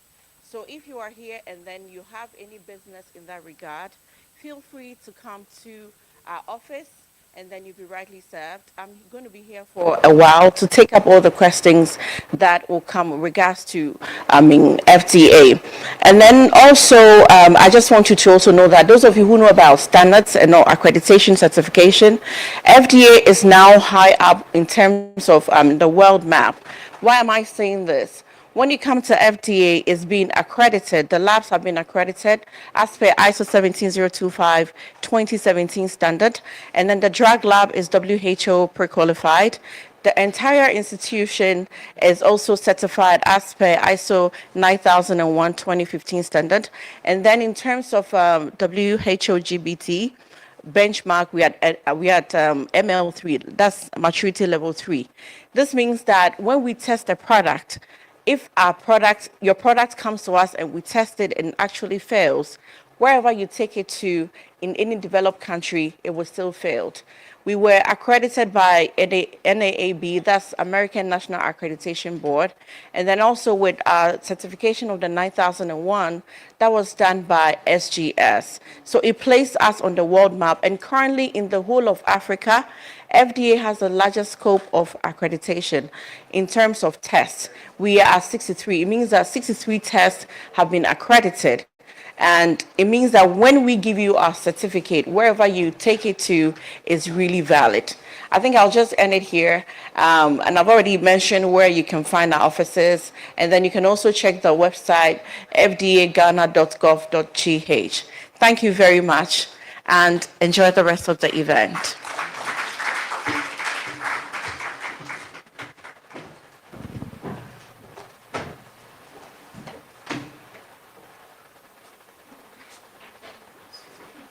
All right, thank you, Sandy. Another round of applause for her, please. So she's around for quite a bit. If you fall in the line of work or one more thing? Okay, Sandy has one more thing she wants to add, no problem. Sorry, I think I forgot to add, our mandate is that huge. So when it comes to setting up food establishment, I'm talking about restaurants. I mean, now we are even certifying street food vendors as well. So if you are here and then you have a restaurant or any, cookery thing going on, FDA will have to come there, do inspection as per the GMP, and make sure that you are complying with the standards, and then they'll give you approval. If not, you can really not operate. And if you have a product and you don't register it and it's found on the market, spot fine can be like 25,000 cedis. Thank you. Oh, you don't want to clap for that. Just don't fall prey. Don't fall on the wrong side of the law. And I think Emmanuel outlined that. Do business with the right people, engage with the right institutions, and if you're doing business, not only will you be sustainable, but you avoid problems, at least most of the time.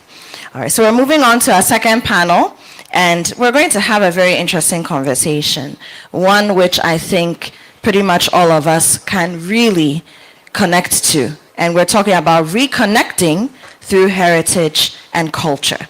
So I'm going to invite my panelists up here. Before then, I want to thank our sponsors once again, because, like I said, it takes a village and we have a town. The Ghana Investment Promotion Center, GIPC, who is hosting us today. We are on their premises. A round of applause for them, please. Beyond the Return, and I believe we have the head of the Beyond the Return Secretariat, Annabelle, here. I saw her earlier. Oh, there she is. So a lot of you don't see her, but she's a mighty force behind Beyond the Return. Thank you, Annabelle, and Beyond the Return for being here. The Ghana Revenue Authority, GRA. Are there any reps here? Okay, GRA is here. Round of applause for the GRA. Oh, you guys are not clapping. I mean, you have to pay your taxes, or you have to. So clap for them. It's important. Keeps the country running. SNIT. SNIT here. Any reps? Okay, SNIT is here. Round of applause for SNIT. Spotlight Homes. Spotlight Homes. Here? Are they here? Any reps? Okay, I'm sure they're around somewhere. And then we also have, of course, M&O Law Consult, and we had the co-founding partner here earlier, Emmanuel. Yes, M&O Law Consult is here. And then Trap Naturals. You just drank for them, enjoyed that break with them. Round of applause for them as well. And then, during our next break, we're going to do something very special. We're going to be tasting some pastries from Ebenezer Delis.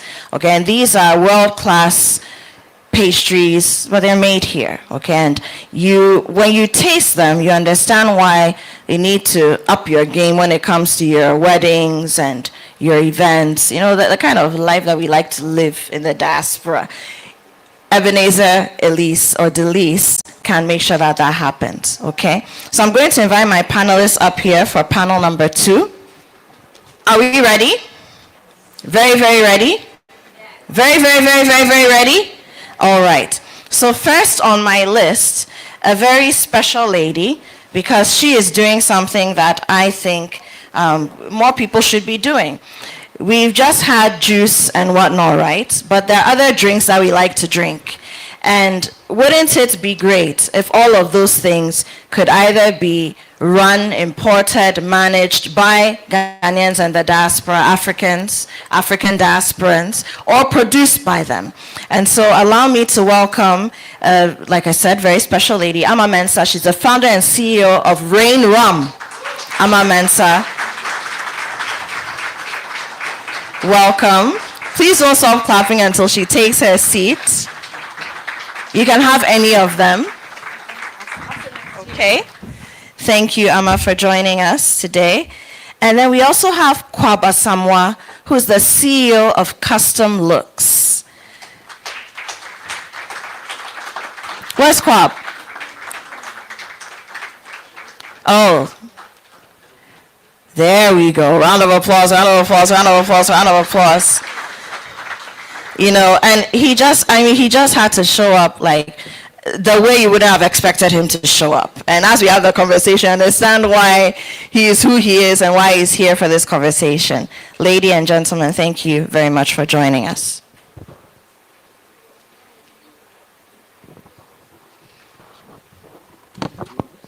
Just two of you for the taking. Ready? No pressure, right? No pressure, right? Okay, so we're having this conversation, and again, it's a very important one. When we speak of heritage, that means many things to many people, depending on where you come from, where your story is, where your personal heritage is. But bottom line, we're talking about reconnecting through heritage and culture. So I want to start off by asking you, Amma, first. For you, what does heritage mean to you personally? You have a microphone next to you. Is it working? Yeah. I think heritage has to be layered. I think it's a question of where it is that you're coming from, but also where it is that you're going. Because I think we often think about heritage as being something that is from the past. But I also think it has to be a question of what we want our children to see their heritage as. And I think for me that was particularly important because I wasn't born here. My name is Amanya Kumensa. I have a fully Ghanaian name. However, my accent is not Ghanaian at all. And I've always, I was born and raised in the UK, in London. My parents went to the UK. My mum is actually here in the audience. Where's Amma's today. mom? Let's acknowledge her in the spirit of heritage. Thank you. Thank you for joining us today. And for my mum and also for my dad, who is now late, it was really important to them that their children's heritage, even, being outside of Ghana, was Ghanaian. And so I've always grown up knowing that I'm Ghanaian. I returned to Ghana almost 5 years ago, believing I was Ghanaian until I got here. Why are you laughing? I think a lot of people here know that story. Yeah. And had a very rude awakening on a number of levels. But again, I think that also feeds into what heritage means because mine is complicated by virtue of, just where I was born and where I come from. Wonderful. Thank you. A round of applause for that. Kwab, what about you? What does heritage mean to you? Heritage, I guess, would be your roots, your principles that define your character set based on the pedigree of your culture and community, right? So heritage, as she said, is something that has established or was established way before me and is connecting to it, being educated in it, and more importantly, applying it so you can go forward, right? If you're not applying it to go forward, then it's no longer heritage, it's just history, right?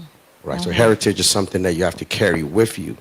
So it's active, within the present, and it's not something that's historical.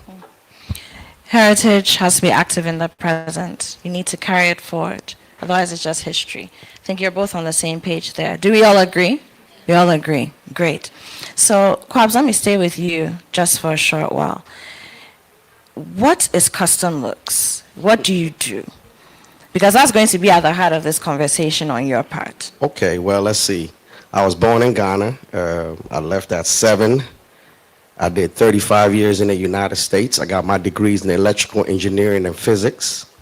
When I came out, I attempted to climb the corporate ladder. I found out that ladder was leaning against the wrong wall. So custom looks was me attempting to get into the fashion because of opportunity. The particular area that we lived in, Prince George's County, which is, at least at the time, was the most affluent, most educated county in America for African Americans. We have multi-millionaire African Americans, but we didn't have high-end clothing stores. Neiman Marcus, Saks, Fifth Avenue, none of them were opening in our county. So we had to go all around to find clothes, and I just happened to have found a tailor that made good clothes for me, and then him and I decided to partner up, and that's how custom looks took off, in the United States. But custom looks in Ghana is probably an evolution that's different than that. When we were in the United States, we were doing suits and shirts, but I physically moved to Ghana because I wanted to expand into a factory. You know, and that's what Custom Looks really represents, is a factory where we make clothes. Our goal is to release tribal sportswear, which is going to be the first 100% sportswear made in African soil by Africans through Africa. It makes no sense that we go to international competitions and we represent other brands that's not local. So if you see the Ghana Olympics, you see Ghana Sports Federations, we are localizing all of their designs.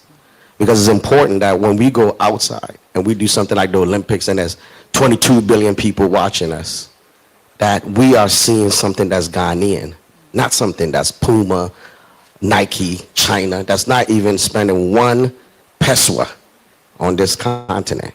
So that's what Custom Looks means. It's an evolution of the mind, fashion, and we're trying to disturb the fashion space, the manufacturing space. We want to disturb it. We want to go local. Simple as that. And we hope you join us on this ride. Thank you. Thank you. Amma, what about you? Rain Rum. What's it all about? So Rain Rum is the world's first African luxury rum brand, made here in Ghana, like you said. Round of applause. Thank you. And I think, again, you know, if we're talking about heritage, the fact that it's a Ghanaian brand, I'm a Ghanaian founder, it's made in Ghana. And when you see the packaging, if you've not seen it, then you also recognize and see yourself in our packaging. I don't have bottles with me.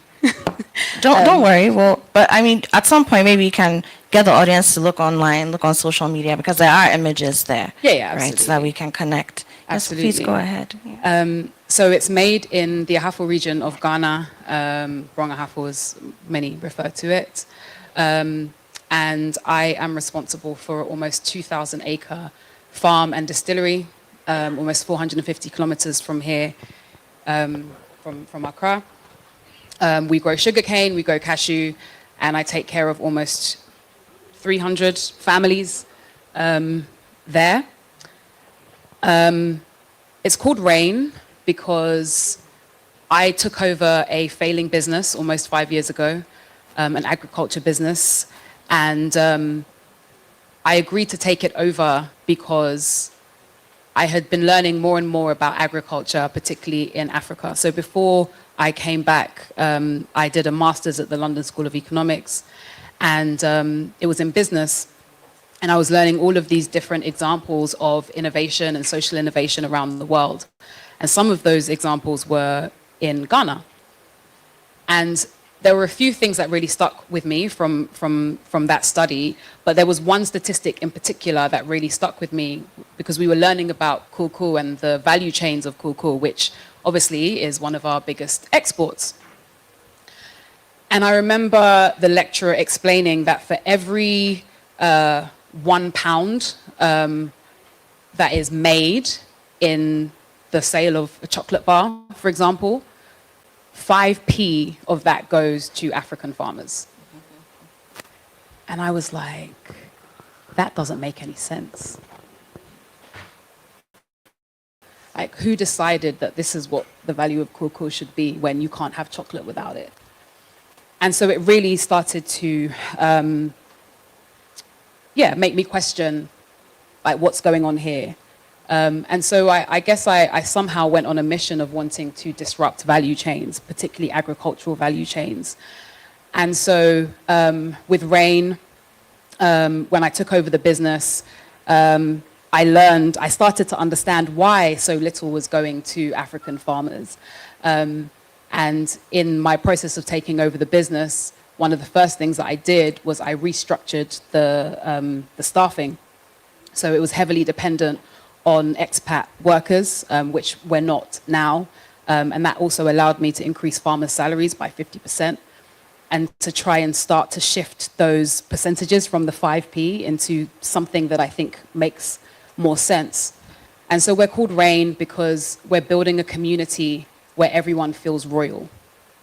And our branding, our iconography, all of it is drawn from African royalty. And so when we talk about heritage and what it means to me, I think I now understand that being African, being Ghanaian is a superpower. Round of applause for that.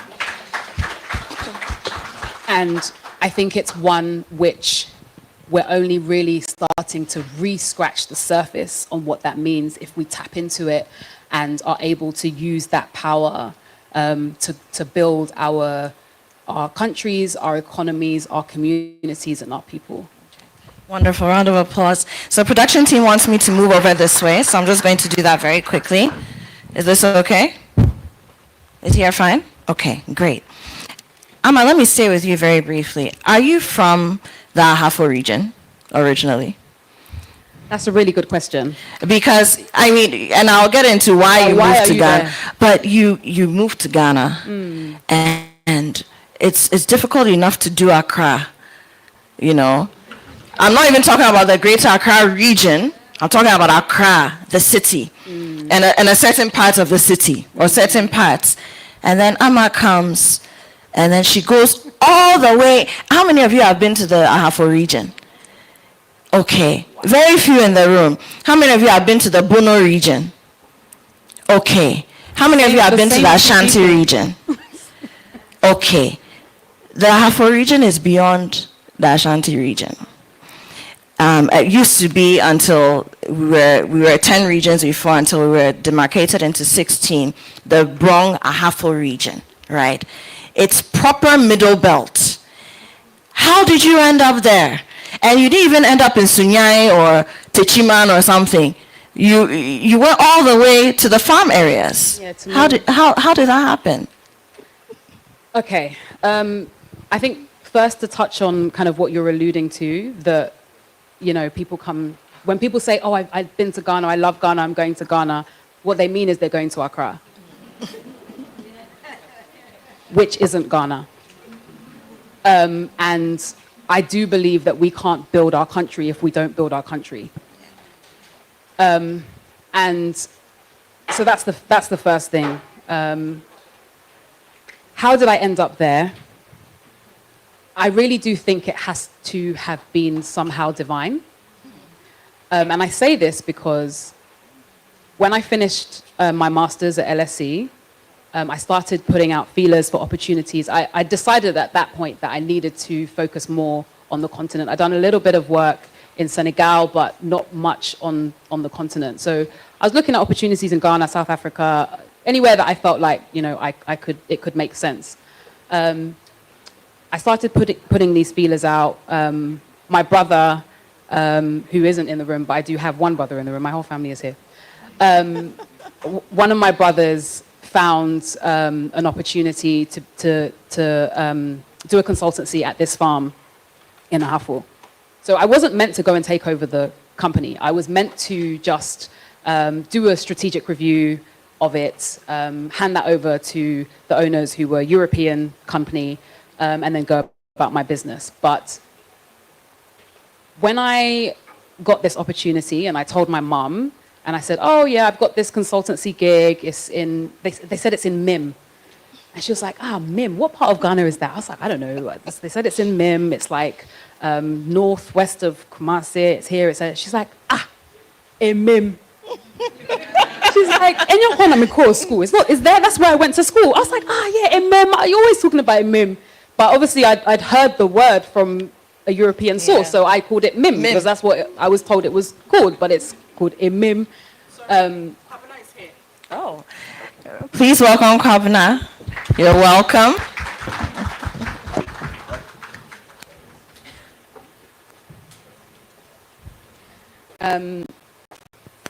And yeah, so my mum is the first girl in my family to go to school, and she went to school in Imim. It's not where my family are from. But when my mum went to school there, as I say, she was the first girl. I'm the first girl in my family to go to university. She was the first to go to school. And when she went to school there, she, to support her education, did a little bit of farming and would actually sell oranges outside the gates of the company that I now own.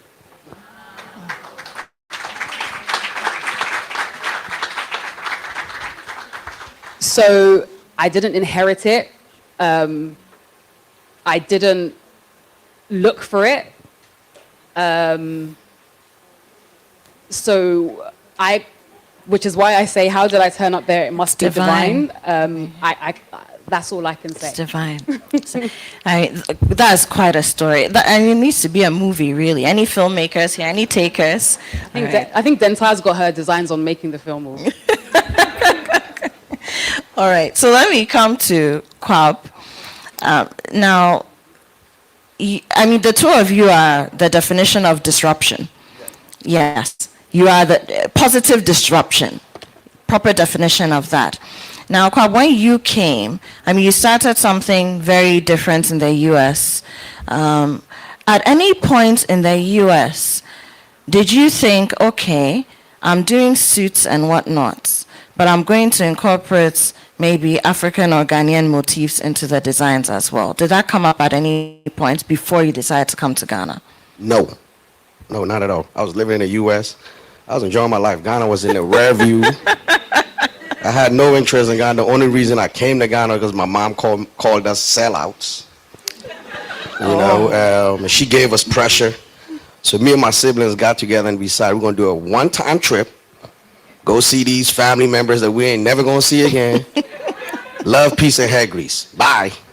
So that was the plan. And 17 days later, we all were like, we got to get over here, because we just saw so much opportunity on the landscape. This before, there was no Accra Mall. Right? And I had clients that were building malls. I'm like, dude, a whole country with no mall. No Holiday Inn. We had guys that owned hotels. I went back to the U.S. screaming to them like, we got to get here now. The opportunity, sometimes a lot of people understand opportunity is timing. We in the diaspora community, we're not going to come to Ghana and create something new because the culture here is rich. But what's happening is the more we grow, the more we need diasporan things here. And that opportunity, that's to me your window, right?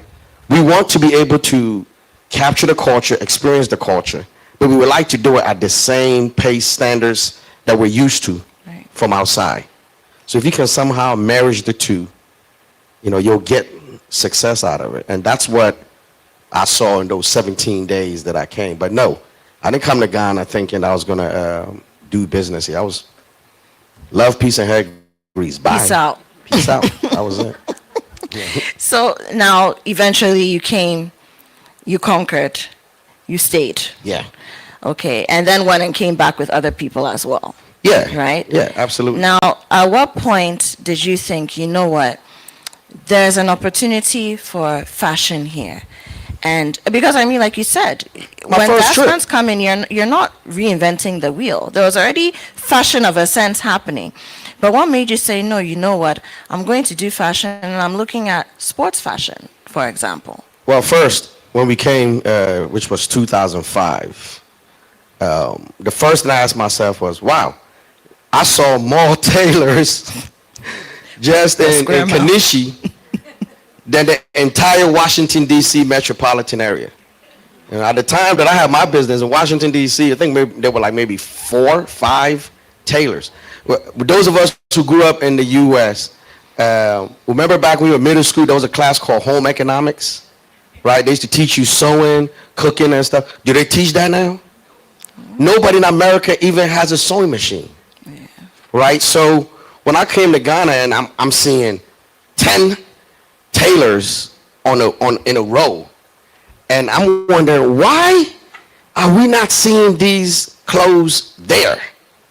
Because we got all of this production. So that was where that was for me, where I was like, we've got all these people sewing, but we're not wearing it here. And answering that question is where the opportunity came for me to say, okay, I'm going to come and fill that question.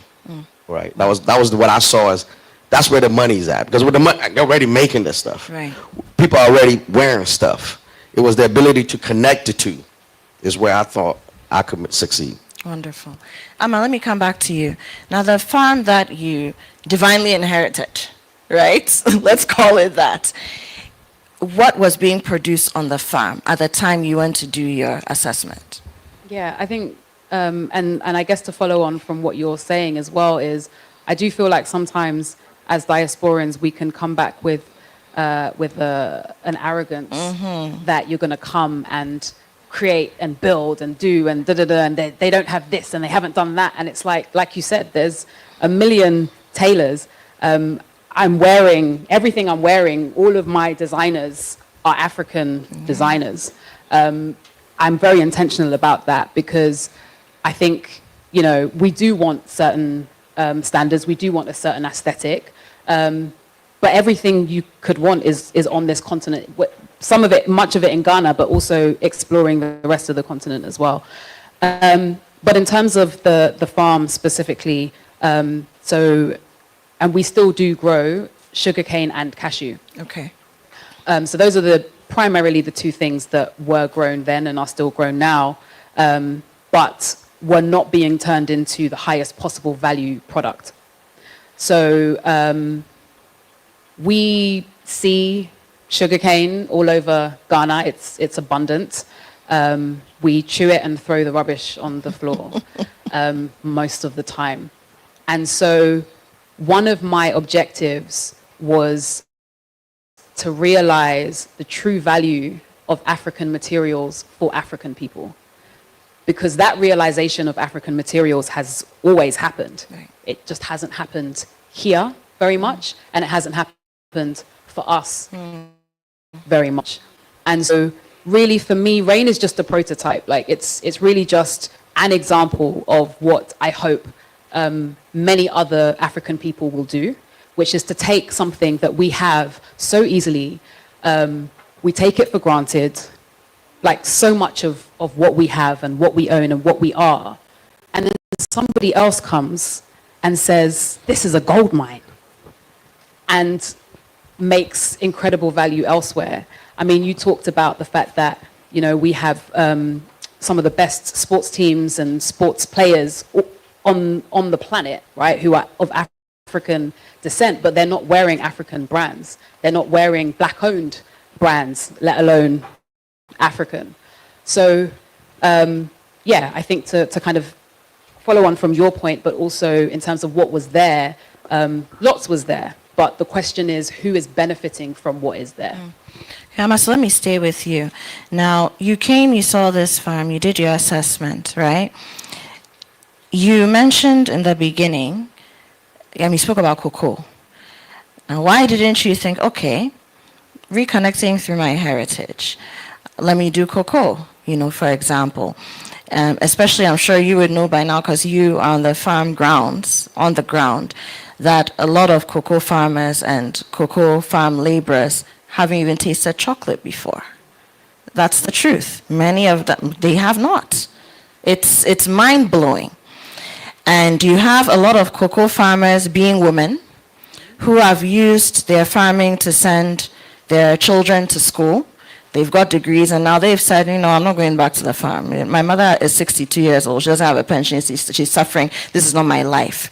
So you could have done cocoa because it already has an established sort of trade trajectory. But you saw the sugarcane, you saw the cashew, which is also very native to the Bono area. And then you said, no, I'm going to work with this. Now, you said, I'm going to work with this. At what point did you say, no, it has to be African spirits? Okay, so first of all, on cocoa and on chocolate specifically, I'm not an expert in cocoa. What I can tell you is that it's a very complicated ecosystem in terms of how you sell cocoa out of Ghana. I have friends who make chocolate here. There's lots of innovation happening in that space. Bioko Treats is one of my favorite brands. There's loads of others. But when I speak to them, they can't actually get cocoa. Yeah. That also doesn't make any sense. It doesn't. They can't It's very get cocoa interesting. in Ghana. I'll leave that one there.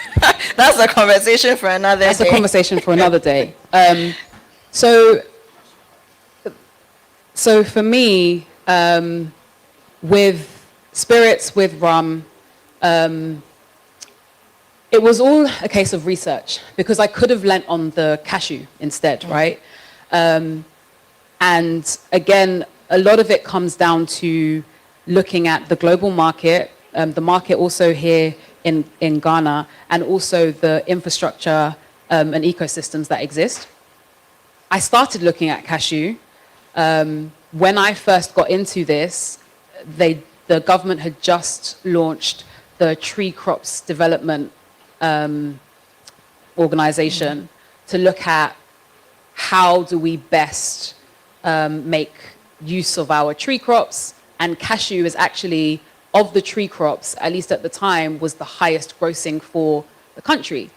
And so cashew was meant to be the example for, okay, if we build legislation around how we sell cashew, then we can apply that to other tree crops.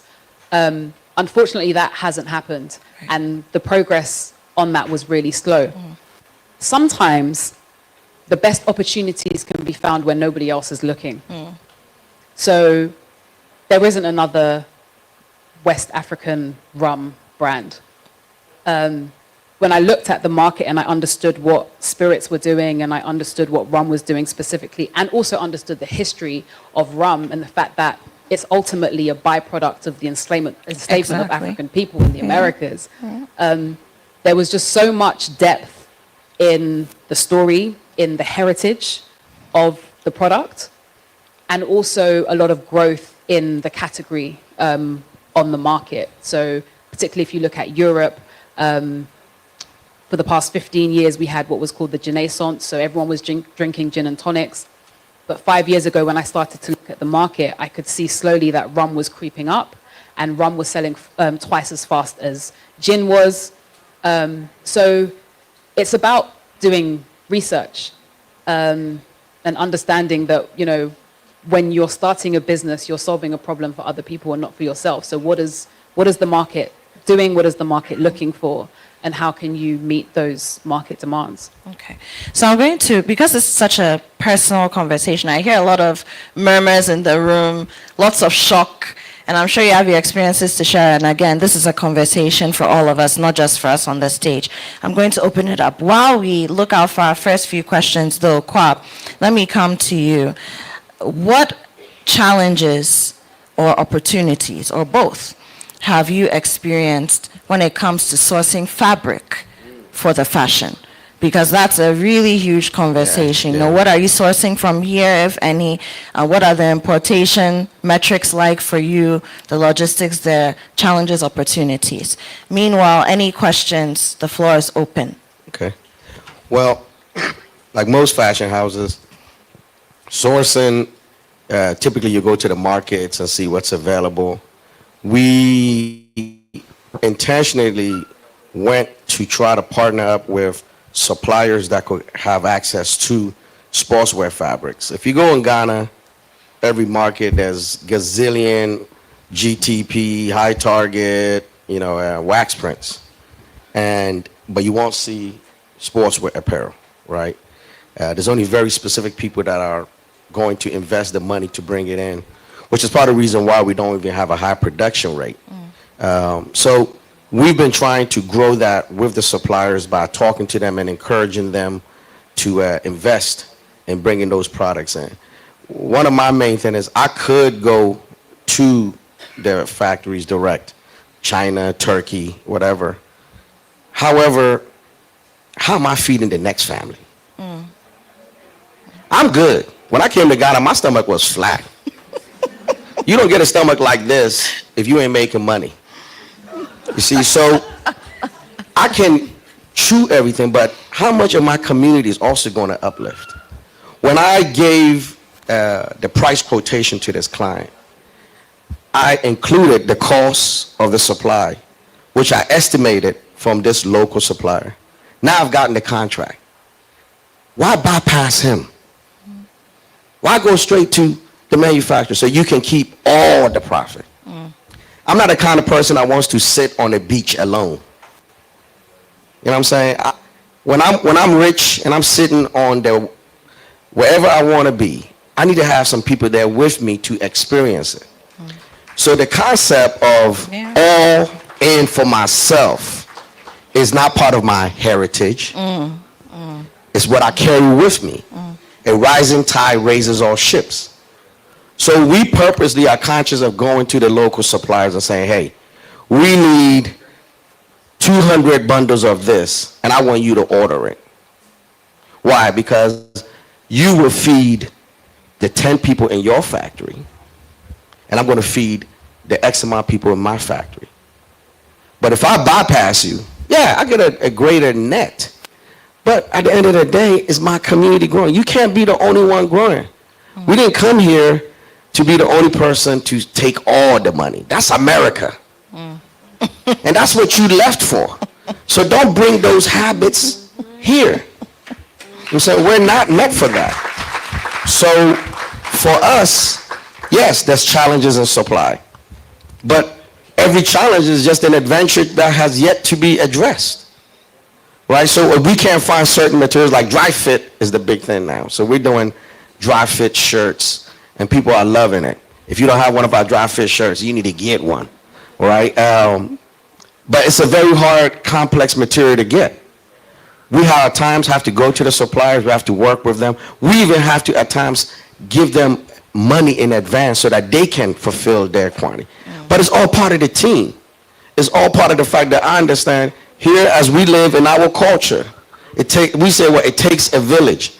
That village isn't just about raising a child, it's about raising a company. And I'm trying to raise the first biggest global African sportswear brand on this continent. And I cannot do it alone. I will not do it alone. I will not get there alone. And I will not make all the money alone. So it means working together in teams, identifying the other person's shortcoming and being able to say, how can we work together to fulfill that shortcoming? I mean, that's a powerful statement. And if anybody's interested in doing business with either Kwab or Ama, you need to make sure you speak to them because they're on to something. Kwab, I'll come back to you, but I want you to think about this. You were talking about suppliers. Now, fabric supply, and you are the expert, but from where I sit, and we go to, if it's Ashanti region, you've got the Kijitia market suppliers there.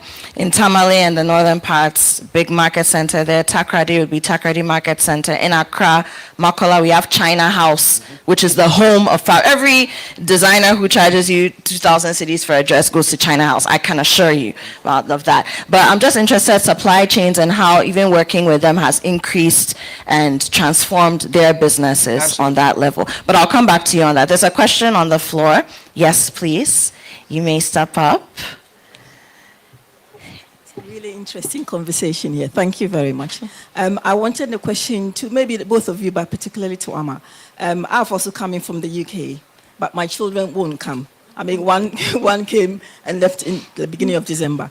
What sort of things? I mean, how did your mom get you? Or did you say you were, Mom, thank you very much, you've done well. I mean, what was your interest? What really piqued you? What got you coming home? And the same to Kwabs as well. What is it? Is it just the business opportunity, or is it that really Ghana is a place to be? Okay. Any other questions? Okay, there's one here. Please come. In the corner. Yes. Okay. Hello, my name Hi. is Frank. I'm building the largest distribution platform in Africa. So if you're into manufacturing, reach out. So I have two questions. My first question is, I keep hearing you saw opportunities in Ghana, you saw opportunities in Ghana. I want to ask you, what do you think those of us living here are actually lacking in spotting those opportunities? That is number one. The second question has to do with the market. I mean, yeah, you live in the diaspora. I'm sure you have your customer base and everything. But one thing I've realized is that most of these businesses don't build for the Ghanaian people in terms of pricing, right? So they build very wonderful products and it's super expensive for the average Ghanaian to purchase. So then the question is, how then do you balance these two? Thank you. Okay, one last question, and then we'll take the three and then continue. Are you going to remember the question? Yes, I'm taking notes of them. Don't worry. Go on. Hi, good afternoon. My name is Sonia. I am a second generation Ghanaian American, and I actually live in PG County currently. So for me, I am a millennial who lives in Ghana. I work in tech full time, but I'm also an entrepreneur, and I'm looking to relocate to Ghana. So I wanted some tips or feedback as far as how was that transition, the risk that you took, the setbacks, just how was that kind of transitioning from UK and from US, from PG to coming here and kind of reestablishing? PG and a half. I know, right? That was so Thank ironic. you. Thank you. All right, so we'll take these three. You can, let's take the three, but I'll still, come to you. The first one, so the lady's worried about, she just can't get her children to come. So for you specifically, what was it, and how do you think you can get into the psyche of people who are very skeptical, who may not even be thinking, like you weren't in the very beginning, about coming back home? Or making a repatriation of any sort to Ghana or to the continent? So all of those questions are really, could all be a panel in themselves. So I want to try and answer it in a useful, as useful a way as possible. The first thing is you said that your child or children were here in December. That's the first step. The simple fact that they're even coming. Everyone has their own personal and very individual journey. And even for me, I really started to come to Ghana myself after my first degree. I was in my early 20s, and I hadn't been to Ghana for 10 years. And for me, that was because my father had passed away, and I'd connected a lot of that kind of loss with Ghana. So for all of us who are diasporans who have traveled, there are going to be positive and negative memories of Ghana, and there are lots of people in the diaspora who are like, I'm never going back to Ghana because X, Y, and Z happened, or this person did this, or whatever. And so I think if you're in the diaspora, reconnecting with Ghana is a lifelong journey and process. The fact that I'm here doesn't mean that I've made it and I'm done and I know what I'm doing and I know who I am and da-da-da-da-da. Like, I'm learning every single day. And so your children are at a particular point in their journey. I would encourage you to be patient with them and to ask them the questions that you're asking me and really genuinely listen to what it is that they're saying. And you may not understand what they say, and you're going to have to be really patient with them in understanding that, because one of the things that I understand is that when you are a child of the diaspora, every child doesn't understand their parents and their parents don't understand them because you're in different generations, right? So you've got like a whole 20, 30, 40 years between you. And so there's that huge gap between what you think and what they think. When you're a child of the diaspora, that's doubled because you didn't grow up in London like I did. And so not only are you having to get over this like huge generational difference, you're also having to get over these huge cultural misunderstandings. So it's challenging, and I would just encourage you to be patient. The second question was... Okay, so let me just, Kwab, do you have anything to add for the first one? My son is actually living here full time now, right? He's helping me run the business. He just got promoted to HR, as a matter of fact. Oh. I don't think with regards to your child is really any more different than an adult. I think it's the same thing across all tourism to me in Ghana, which is lifestyle.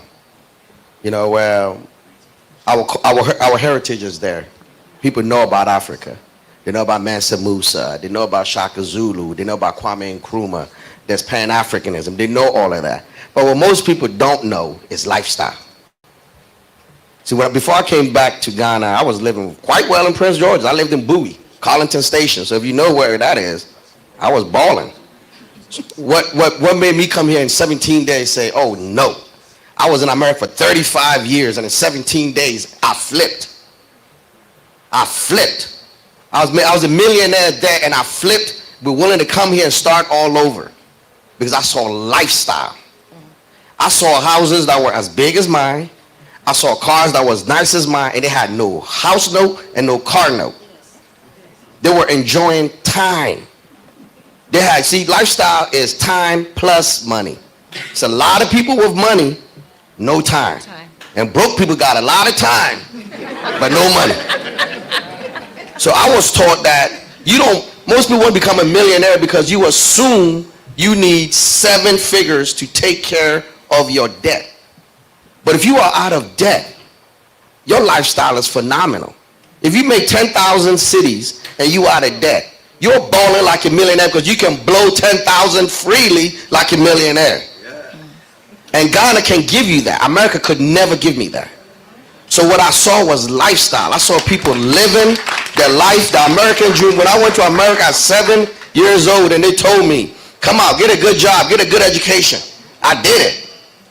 But I wasn't living their life. What I saw over here, I saw guys building 3- or 4-story structures. And I'm like, wow, I don't have that. I got a better degree than him. I got a higher GPA. But I ain't got that. You see, so that's what I saw. And I think for my son, especially today with the social media bloggers and everything, we have got to show lifestyle. You have to show people the diaspora, I can come here and you ain't going to be getting chased by cheetahs. You're going to be getting chased by Land Rovers, my brother. You know what I'm saying? That's the kind of thing. And when we break that, your kids can start seeing. They can start seeing, well, I can go to Ghana and have fun. I can go hang out here. I can have social things. So to me, it is lifestyle. We as adults, we see opportunity. But the children need to see lifestyle. So that's my only thing is, promote lifestyle to them. Promote lifestyle. Okay, so since the queue is... I really want to add to that. Yeah? Because I think there's that element of it. For me, it was what it means to be a minority. So when you are you talked about this ladder on the wrong wall, right? When you're in the UK and you can be as smart as you like, or in the US, you can be as smart as you like, as talented as you like, or whatever, but they're going to see a black person before they see or hear anything else. You're just a smart Negro. Right. Right. And what it means to be black or a minority or marginalized and all of these kind of things, when you're outside, you're told that you're at a disadvantage just purely because you're black. And then you start traveling the world and you realize that there are more black people in this world than there are white people. So I'm not a minority. That's the first thing. And you just start to challenge all of these things that you've learned about who you are and what's possible. And I think that's one of the things that for me brought me to Ghana, was recognizing that when you start to see yourself as a black person in the world, you're the majority. When you look at yourself as a black person in America or the US, you're a minority. And it's a completely different starting point to who you then think you can become and what you think you can do. All right. So let's take your question. Yes, so I'll add it to the list here. Sorry. No, so I'll come back to them. She's been standing for a while, so I want her to. So, good afternoon. Good I'm not sure afternoon. it's afternoon yet. My name is Joanna Baidu, and I am into e-commerce. I produce in Ghana, and I've had a chat with a lot of different powerful brands that produce locally. And one of the main issues that we are all facing is shipping internationally. Right now, it's just DHL literally having the monopoly. And we were having this chat, we were thinking, when is it that a black person is going to come and, set up a company that is going to facilitate shipping products within Africa, first of all, and also from Ghana to, all of these countries, maybe even aim for next day delivery. I know that's me stretching it, but potentially that's the experience that we have when we're abroad. So my question is to you, since you have a fashion brand, sports brand, how are you dealing with orders that you get in the States, Australia, Canada?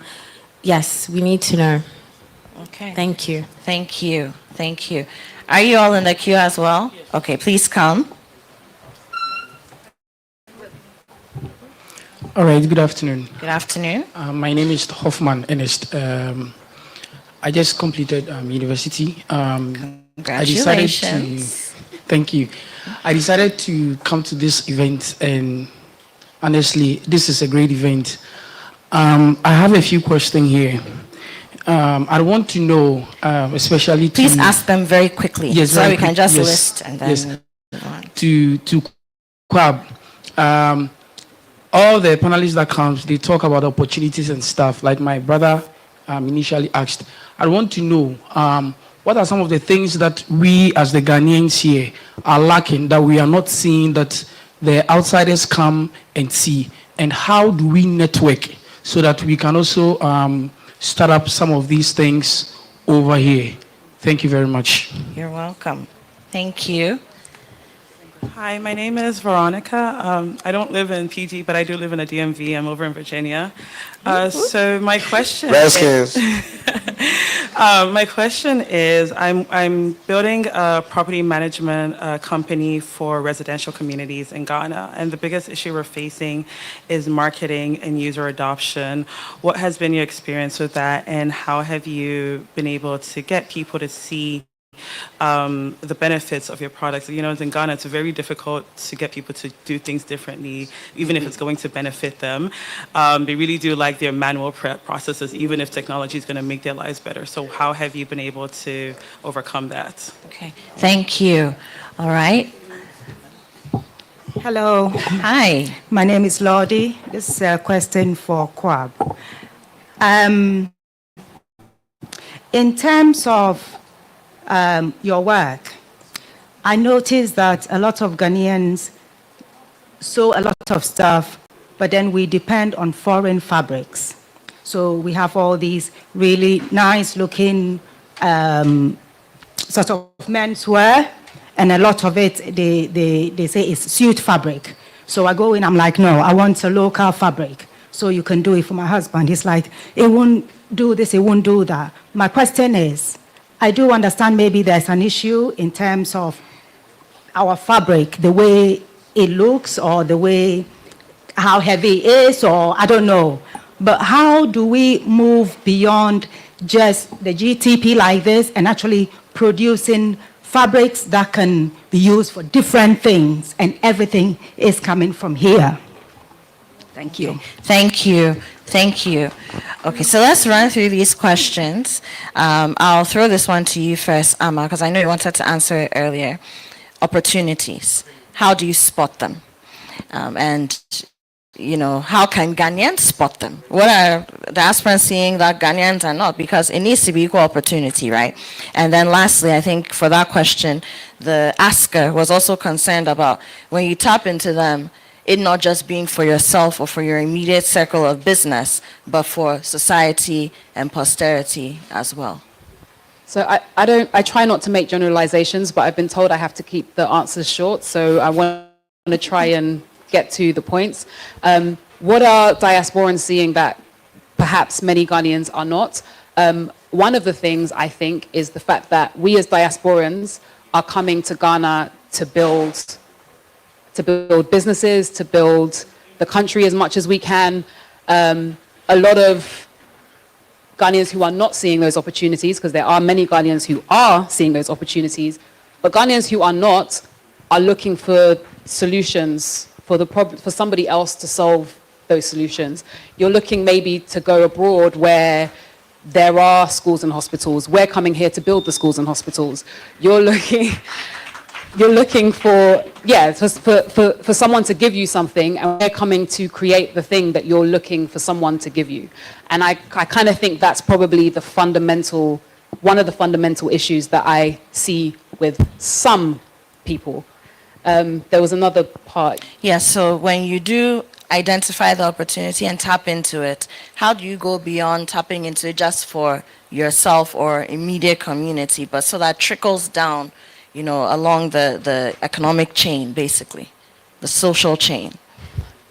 It starts with intention. Like you said, you know, I don't want to sit on a beach by myself. I'm building communities, and I want people around me to also be able to benefit. If you have the intention that you just want to go and grab for yourself, then you'll do that. And if you have the intention that you want to build communities, then you'll do that. I don't actually see that as being quite as much of a challenge. If that's what you set out to do, you'll make it happen that way. Wonderful. You wanted to add? It was what are Ghanaians No, so not seeing what are that we're Ghanaians not seeing? seeing that diaspora seeing? Okay, I'm one of you. One of who? Ghana, I'm Ghanaian too. Are you? So if I talk this way, don't get upset. If I step on your toes, sometimes we have to be stepped on to understand. Somebody asked a question, and the way it was phrased is, when is someone going to come here to do it? Why we keep saying when is someone going to come? Why are you not doing it? You see it. Opportunity, success is nothing. Business, first and foremost, is supply plus demand. I'll give you a simple example. Anybody been to my place? You see that when we first moved into this compound, that driveway where our gate was not there. So we had to move the gate, and then we brought a guy in who had to build the bridge so that over the gutter so that a car could enter. I watched this guy build the bridge with the metal rods and the wood, the cement and everything. And I was like, wow. Now, on my road in East Legon, the whole street, the gutter's open. That guy could go to every house and knock on the door and say, hey, listen, I just fixed this gutter for this guy here. If you pay me 2,000 cities, I'll fix your gutter. He can go down my street, 20 homes, and I guarantee 80% of those homes will give him money. But why won't he do it? He would rather have me come, set up a business, go buy the cement, go buy the iron rods, then call him to come do the workmanship. We are a workmanship mentality community. We don't mind workmanship, but we don't want to do the other parts to create for the workmanship. It is something that is engraved in us, and I always talk about it because we have a baku mentality. Every baku. We have been brought to believe that if at the end of the day you have 5 cities, you good. You can get 2 city wache, get 1 egg, buy your kosia, and then save another 1 city for your trotro. So your day is good. So our people leave the house for the search of 5 cities. And 5 cities can be made with your hand. 5,000 you can't make with your hand. And because we don't think that big, we don't see the opportunities that are that big. This opportunity is there all around us. There's a brother who went and got coconut leaves. And now he has the biggest charcoal manufacturing company in West Africa. Offer the same coconut leaves that we throw right here in Jamestown. He's young. He's been in business less than 5 years. 20 years ago, those coconuts were sitting in Jamestown. Why? We complain when the Chinese come. They're building the roads. They're taking the contracts. We know how to build roads. If you go on Spintex, aren't those earth-moving cars all sitting there owned by Ghanaians? So once again, why are we not doing it? Part of it is because we keep thinking our savior is somebody outside, not inside. So if you're saying there's a difference, the difference is we as diasporans, we got nowhere to go. You do. You home. At the end of the day, if you go to work and you get fired and you ain't got no job, you go right back to your compound, you look at your mama, oh, let's eat fufu. And you be okay. We the diasporans, we homeless. We ain't got nowhere to go. So guess what? We're hungrier. We're looking for ways. We got to survive. We didn't come to Ghana. Can you imagine right now you came to Ghana and you can't pay your rent? Who you going to turn to? You know what I'm saying? You, the Ghanaian that has been living here all your life. You know, you got uncles in the village. You got some over here in Brangafo. So you could just, you know what, let me just jump in the car and go. So you take all of these things for granted that is in front of you, that's available, because at the end of the day, you are comfortable. And listen, you ever heard the story of the dog that makes noise? A man went to a door, knocked on the door, and they kept hearing, He knocked again, Third time, The dog opened the door and said, man, what is that noise? He goes, what? He goes, oh, it's that dog. He goes, what's wrong with the dog? He goes, oh, he's sitting on a nail. He goes, why is he making that noise then? Why does he just get up? The guy said, because it doesn't hurt him enough. That's our people. We ain't hurting enough. If you're hurting enough, you're going to get out. You're going to do things. You're going to see opportunity. There's so much opportunity in Ghana. because everything is raw. I'm saying you can make every fabric that you want. You can make whatever dream that you want. You can make cement. You can make a building. You could do it. We are in the most raw state. When we talk about opportunity in the U.S., we always tell you what? Begin where? Get on the ground floor. There is no greater ground floor than Africa. So the opportunity is about you. Dream big. Stop dreaming about wache and start thinking about filet mignon and getting some of that. Stop thinking about going to Rosé and stop going to the nearest corner and talk about Two City Wache by the gutter with mosquitoes eating you alive. Think about leaving that. I keep saying lifestyle. Increase your lifestyle. Dream big, then you'll find ways to make the dream come true. That's all. All right. So Amma, please take this one. Transitioning. When you do make the move back, how do you transition? Now let me just do a plug here. Join the Guba Diaspora Network because it'll show you how to transition. Literally. For those who joined us after we did the first panel, after we did the opening, I said that even if you're just thinking about, oh my goodness, I have 3 kids, who's going to take care of them? I need a nanny. Guba's got you. So join networks that can actually help you grow and make the transition easier. People have done the work so that you don't have to do that much work anymore when you do come. But Amma, your take, transitioning, was it because you've gone to the deep, deep hinterlands, man. You went all the way. You drank deep.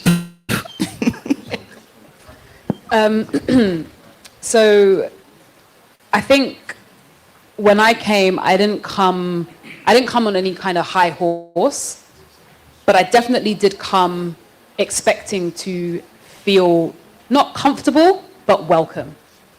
I expected to have a certain familiarity, and I thought I was coming home. If I was moving to China or Japan or even to the US, I would have to go with a really open mind and expect to make certain adjustments. I'd expect to meet cultural practices and norms that maybe I don't agree with, but I have to respect because I'm in somebody else's country. And I would expect to have to adjust to be able to effectively maneuver. A lot of diasporans don't have that expectation when they come to Ghana. The expectation is, this is wrong, this needs to be fixed, I don't like how you do that, I don't like how you do this, and therefore you should change it. But who are you? Like, you've just turned up and you've got all of these grand ideas about how different everything should be. Yes, I'm Ghanaian, but in many ways I'm also not. And I don't say that because I want to create division. I say that because I think it's important for me to be honest about the fact that my life has been different, and I have different cultural norms to what I think about how things should be done. And I do think you have to accept that first before you can do the transition, and recognize differences and also look for similarities and create understanding and create bridges. There aren't enough conversations that happen between diasporans and Ghanaians that have never left Ghana. There's a lot of resentment between these groups, which is why when you said, I'm one of you, I'm like, are you? Because not everybody's gonna see you that way because of your accent, because of the way, because of these things that you do. Like, you're not gonna find somebody in Ghana doing those things, right? So there are differences between us, but there's also opportunities for us to learn from each other and understand, but it requires us all to have an open mind and to expect to have to make adjustments and expect to have to change and be humble about that. Kwab, international shipping. International shipping. International shipping.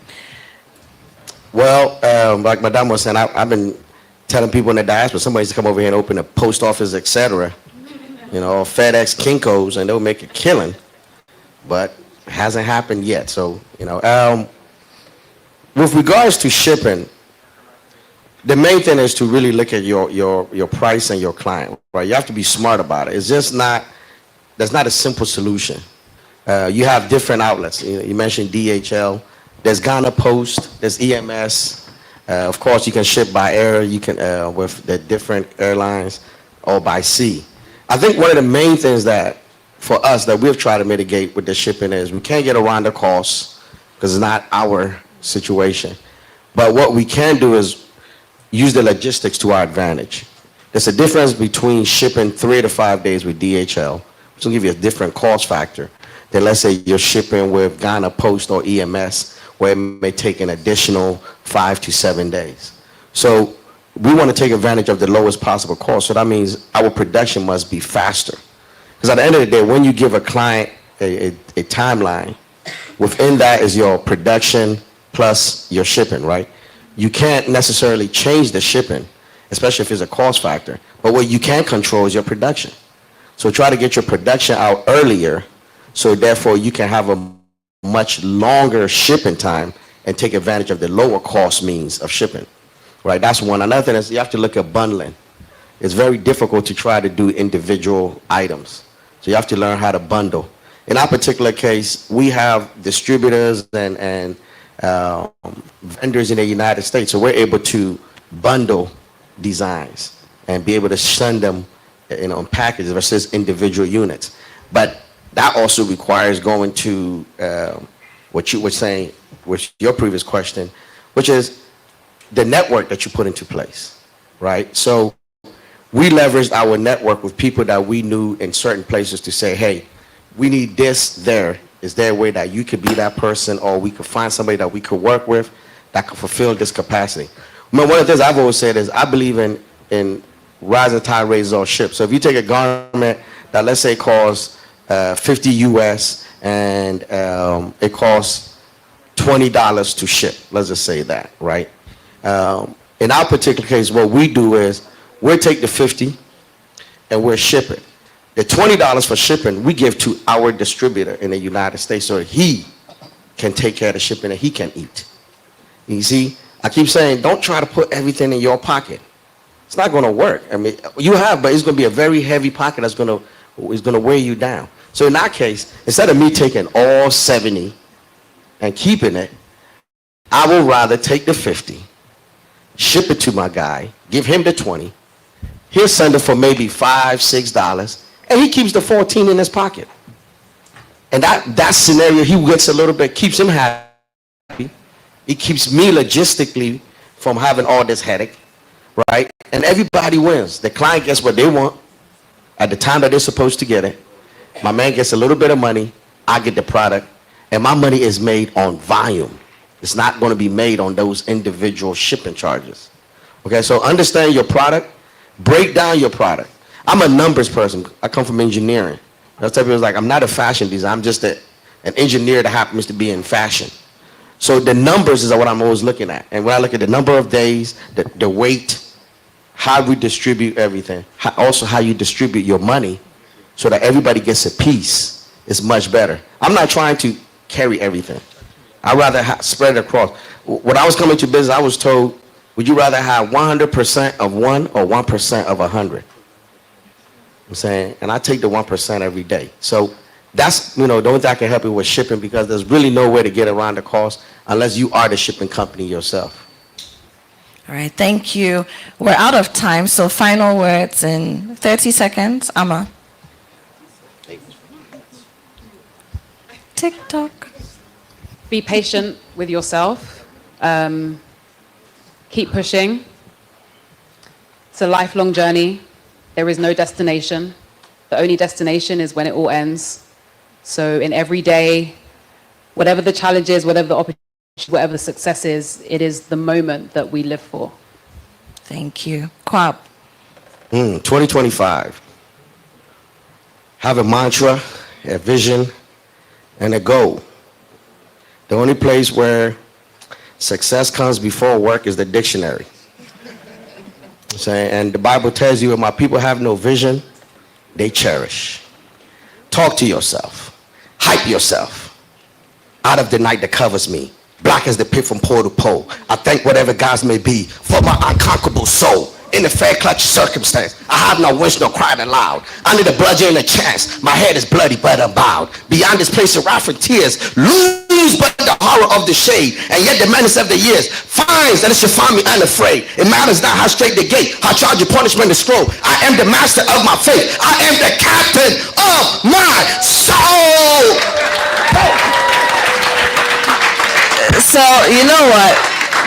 Quabs needs to do a one-man theater play. And we all need to get up in there and learn something from that play.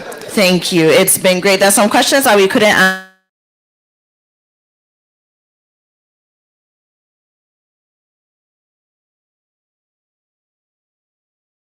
Other people in the audience who can also contribute to that conversation.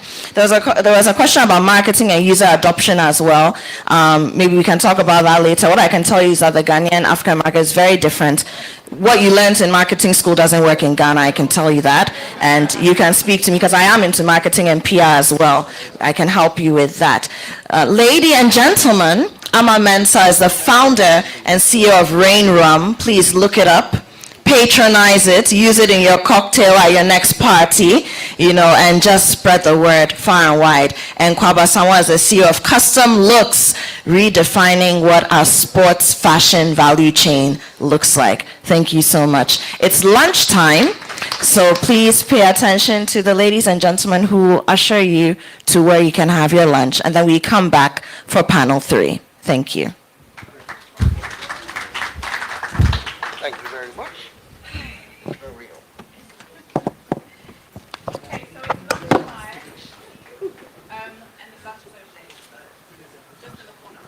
So lunch is in the corner, okay? So speakers will go first, and then we continue.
take our seats, please, while we can continue. We still have quite a journey for the rest of the day. So we'd like to get started as soon as possible.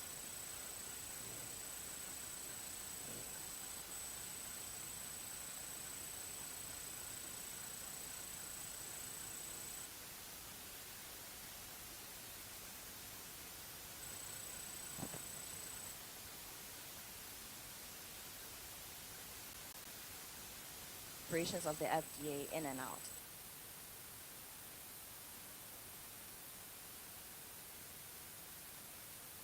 It in the country, FDA is supposed to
So we have some also special dessert from one of our sponsors that you'll be trying as well.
I hope everyone has had their lunch by now.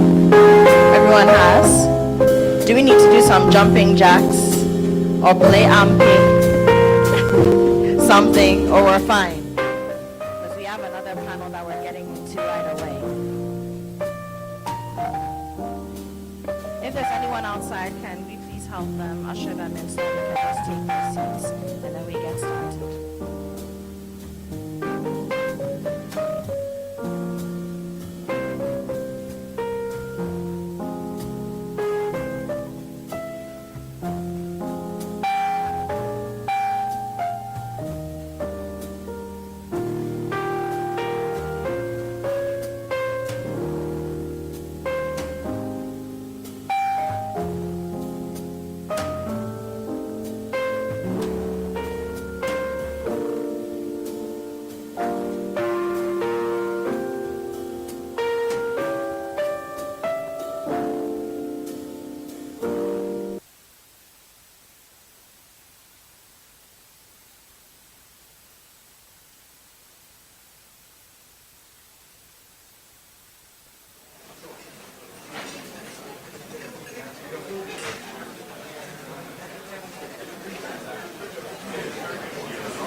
Yeah, hello, hello.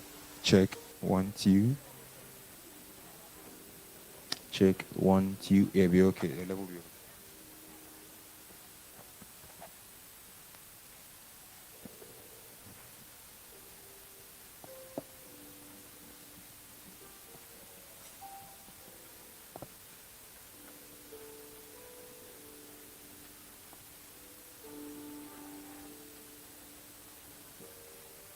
All right, ladies and gentlemen, we're getting into our third panel now, and it's another very heavy one. Leveraging heritage for economic growth. Leveraging heritage for economic growth. In our last two panels, I think by now we realize that the idea of, coming here and understanding the culture is very critical to the success of whatever business or livelihood you're looking to establish here, right? And these are basic things that we know already, depending on where we are coming from and what we've been doing all this while, right? Hey, guys, are you sleepy? Should we do one lap? One lap, one lap. Okay, everybody stand up, please. Up, up, up, up, up, up, up, up. I need the food to get to your brains. All right. Raise your right hand. Say, I love Africa. Hand down. Left hand up. Say, it's my year. Left hand down. Wiggle your waist. Imagine there's an Afrobeat song playing. You can wiggle, you can wind, however you want to do it. Okay. Right hand up again. I pledge to do better. Hand down. Are we awake now? Okay, please sit down. A round of applause for yourselves, ladies and gentlemen. But we are talking about leveraging heritage for economic growth, a very, very important one. I'm going to go straight ahead and introduce my panelists. They, again, as usual, as we would have realized by now, are the people for the conversation. So first, and in no particular order, we have Kojo Adovo, who is a Yale alumnus and the CEO of Unscramble Africa. A round of applause for Kojo as he takes the stage.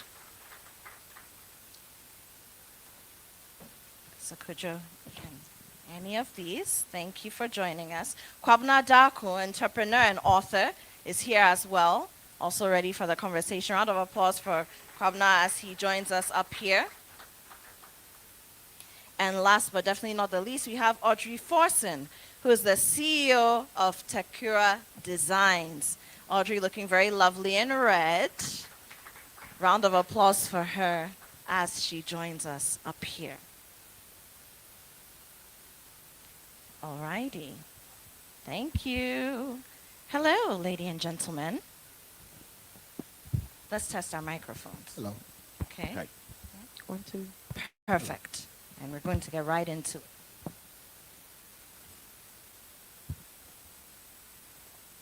Leveraging heritage for economic growth.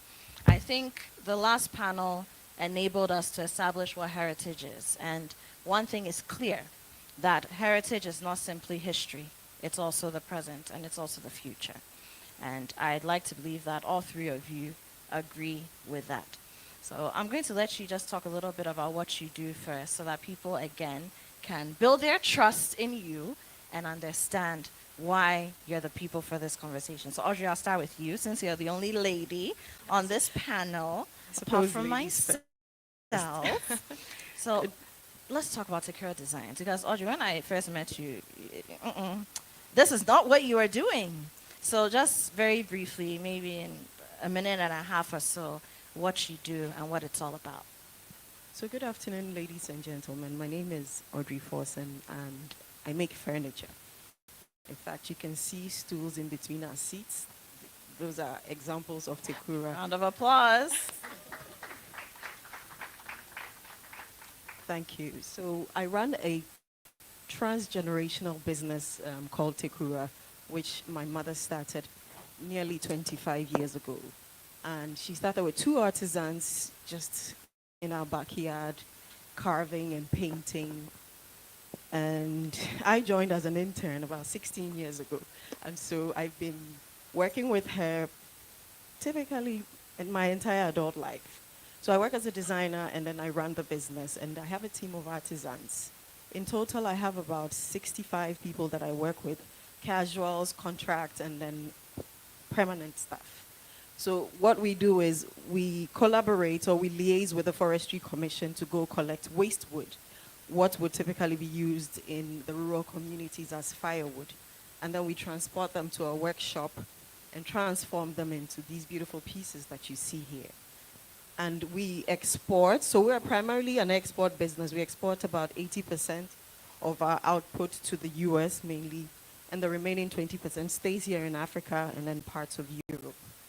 So in a nutshell, that's what I do. Thank you, Audrey. Thank you. Awesome stuff. Kwabna. Okay. My name is Kwabna Obendako. I train as an engineer. I'm an author. I have about 9 books. We are retailers. We have multiple shops in Ghana. With my wife, we started by ourselves, not with family and loans. And we are developers as well. So that's what we do. Okay, thank you. Round of applause for Kwabna as well. And Kojo. Yes, my name is Kojo. I'm largely more of an investor in the finance space. From my background, most of what we do is alternative investment. So think everything but equities and bonds. My background is many years in investment banking on Wall Street, in New York, Chicago, and largely Houston. So obviously when I moved back, for those who are considering moving back or are in the process, after 26 or 7 years in the US, I moved back home, and I have been focused on what is uniquely Ghanaian. And one of it, as if you're in finance, you know, is one of our major assets is our young population. So as we speak, I am still the only African who's certified in Italian wines. It's a hobby that became a thing by the Italian government. Um, Now, the average age in Italy is 48 years old, right? Um, just think about it. And the average age in Ghana is about 19.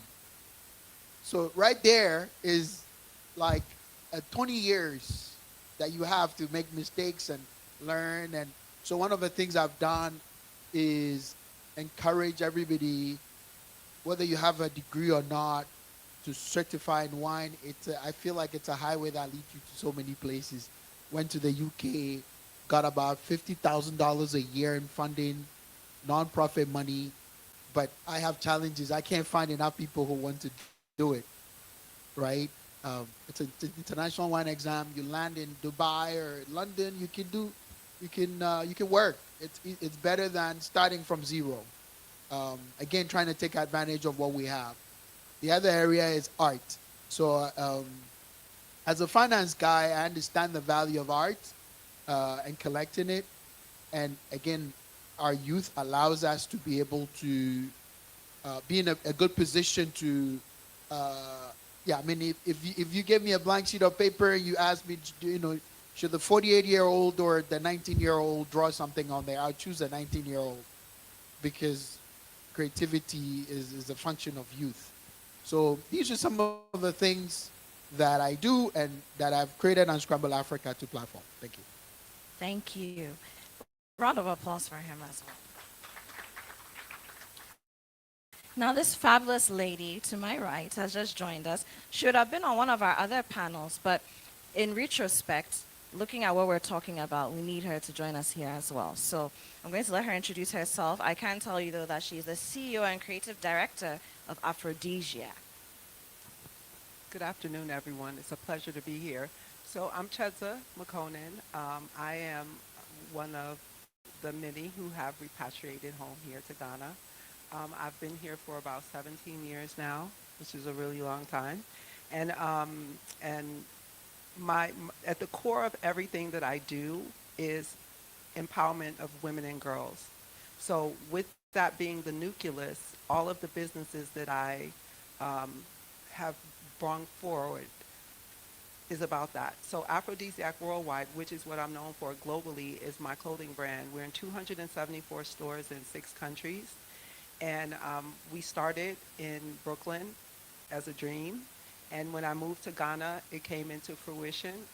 Fortunately, the ecosystem here made it a lot more feasible to start a clothing brand. Even though you have challenges, it actually is more feasible to start it here because you have so many micro institutions that can start a young brand.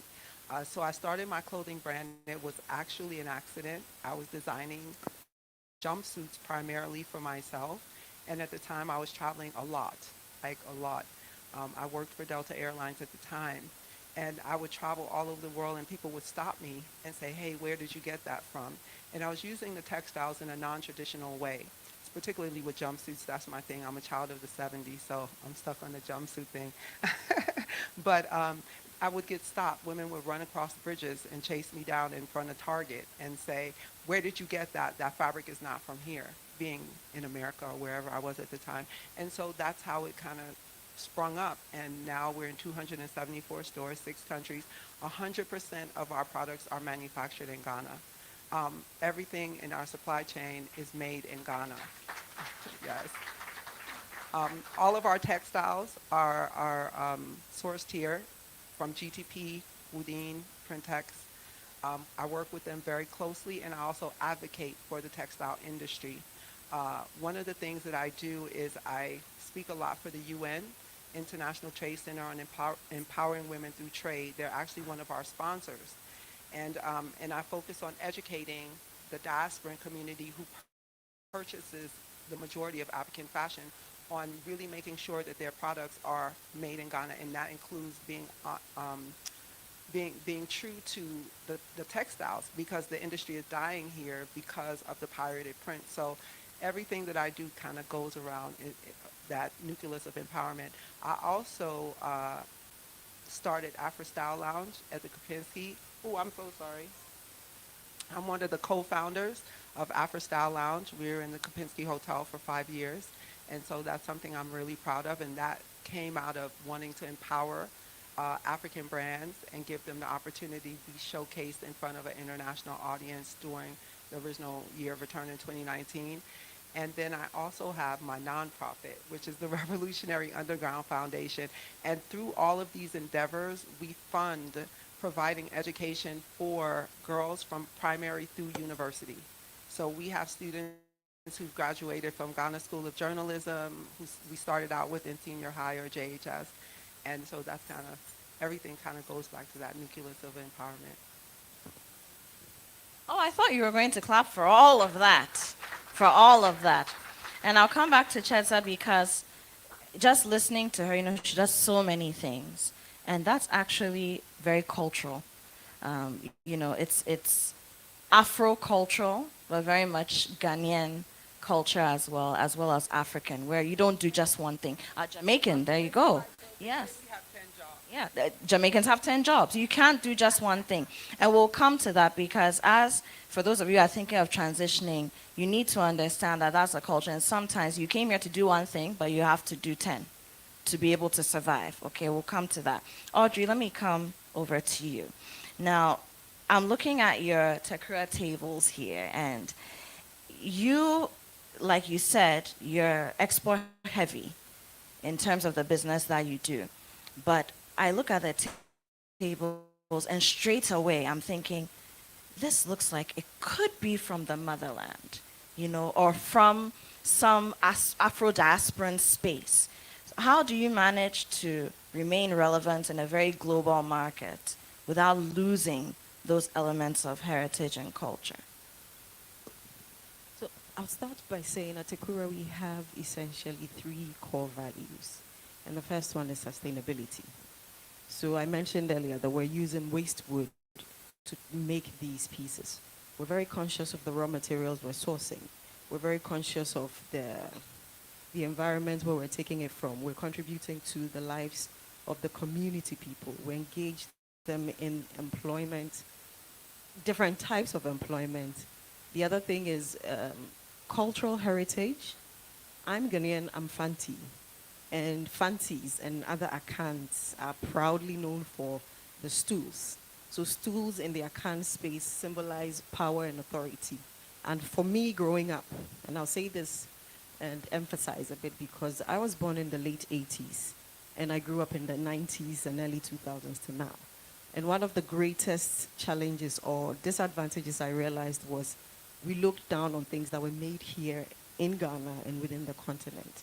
I remember we would tease people for wearing tie and dye or for wearing locally made opanka sandals and so on and so forth.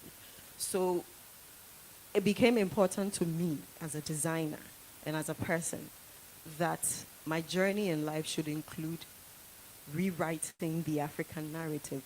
And I think we've come a long way as a people from different parts of the world, waking up to this, having that consciousness in our everyday life. So it's become a lifestyle, a way of life, and I'm sure you get into that more, so I wouldn't want to preempt that. But essentially, I made it my responsibility to rewrite the narrative with the designs that we're making. So we want to promote Ghanaian culture, Ghanaian heritage, and yes, we've started with Akan traditional culture, but the vision is really into the other parts. I'm exploring Volta region and the northern regions, and I see that I'm not even halfway through my job or my role to promote Ghanaian culture, to talk about even Africa, the entire motherland.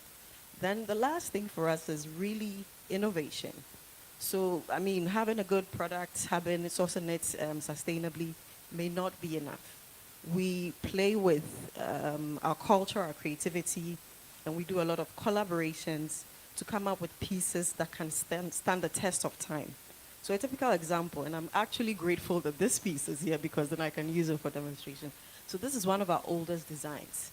We came up with it in the early days of Takura, around 2000. And this continues to be the bestseller, locally and globally as well. This stool is essentially our interpretation of the Ghanaian Akan stools or Ashanti stools. And we put a lot of different elements in there just to showcase to the world how unique the continent is, how unique our culture is, and how very little can mean so much. So it's a blend of a lot of things, from who we are as the designers, from the communities we work in, from our culture as Ghanaians. Wonderful, wonderful. Round of applause for Audrey, please. 'Cause I'm also looking at the quality of these things, and maybe we'll come to that quality control and how, in your industry, I know there's a lot happening.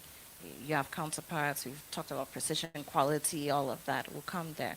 Kwabna, now, when you were telling us what you do, you mentioned that you do business with your wife. Yes. And I want to go back to that because a lot of people say, don't do business with your spouse.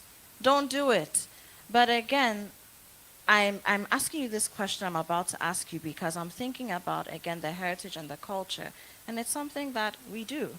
If you live in a farming community, one person does the farming and one person does the cooking for the society. Or if you're in a fishing community, the fisher folk, who will go to the sea, and then the women will usually be the mongers. They will come and trade. So there's always some kind of family business going on, whether it's for the sustenance of the family, or on a bigger economic scale. So what has that been like working with your wife, and have you ever thought of it this way, that you're actually doing something that's very cultural in an economic space, on an economic level? Well, I didn't expect that. It's not part of my note. Yeah, the dynamics. Men think differently. Women think differently. How we started the business. She's a mathematician, and I'm an engineer, so we are with numbers. We pick it just like any other. We got a small space in one of those outlets, and over the last 14 years, we have more than 10 outlets. I think each of us, we work with our strength. And so what I understand, I stay with it.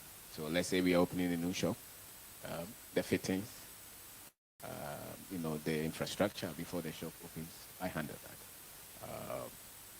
There are women accessories. So if you know Envy, go to Accra Mall, you see. Envy is everywhere. Have you come across Envy? How many of you have been to the Accra Mall? Okay. Yeah. When you enter, there's a shop. It's like a magenta background, and then Envy is written in white. Yeah. And they have jewelry and slippers, all sorts of things. That's Envy. Yeah. Yes. But now you're putting a face to the name. Okay. So we make some of the products ourselves. We have workshops that we manage.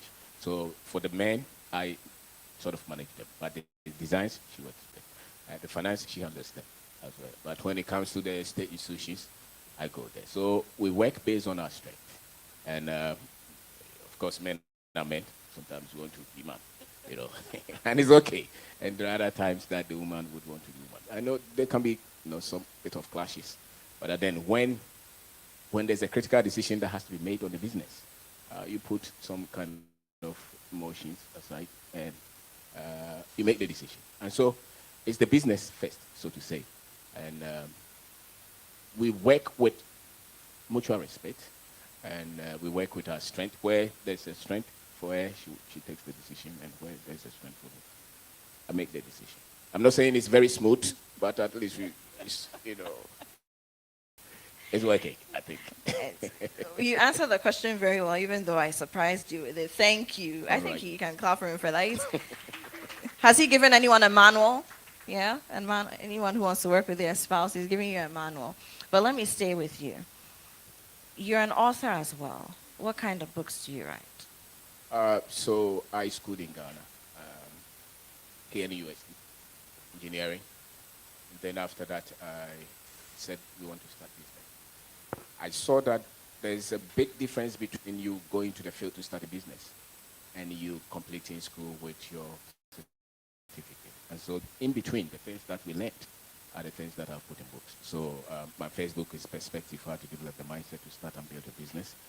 2016, I wrote that.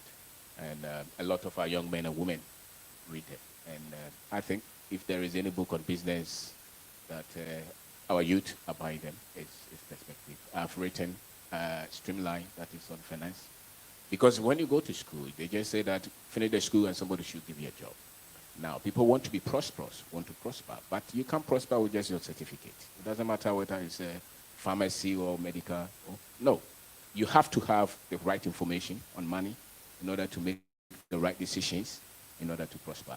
And so the very things that I had to learn, to build whatever we have built are the things that I've put in book. Our third book is resilience. You can't just quit. When you start with something, you need a lot of strength to make sure that it becomes a reality. There's unlimited opportunity, African advantage.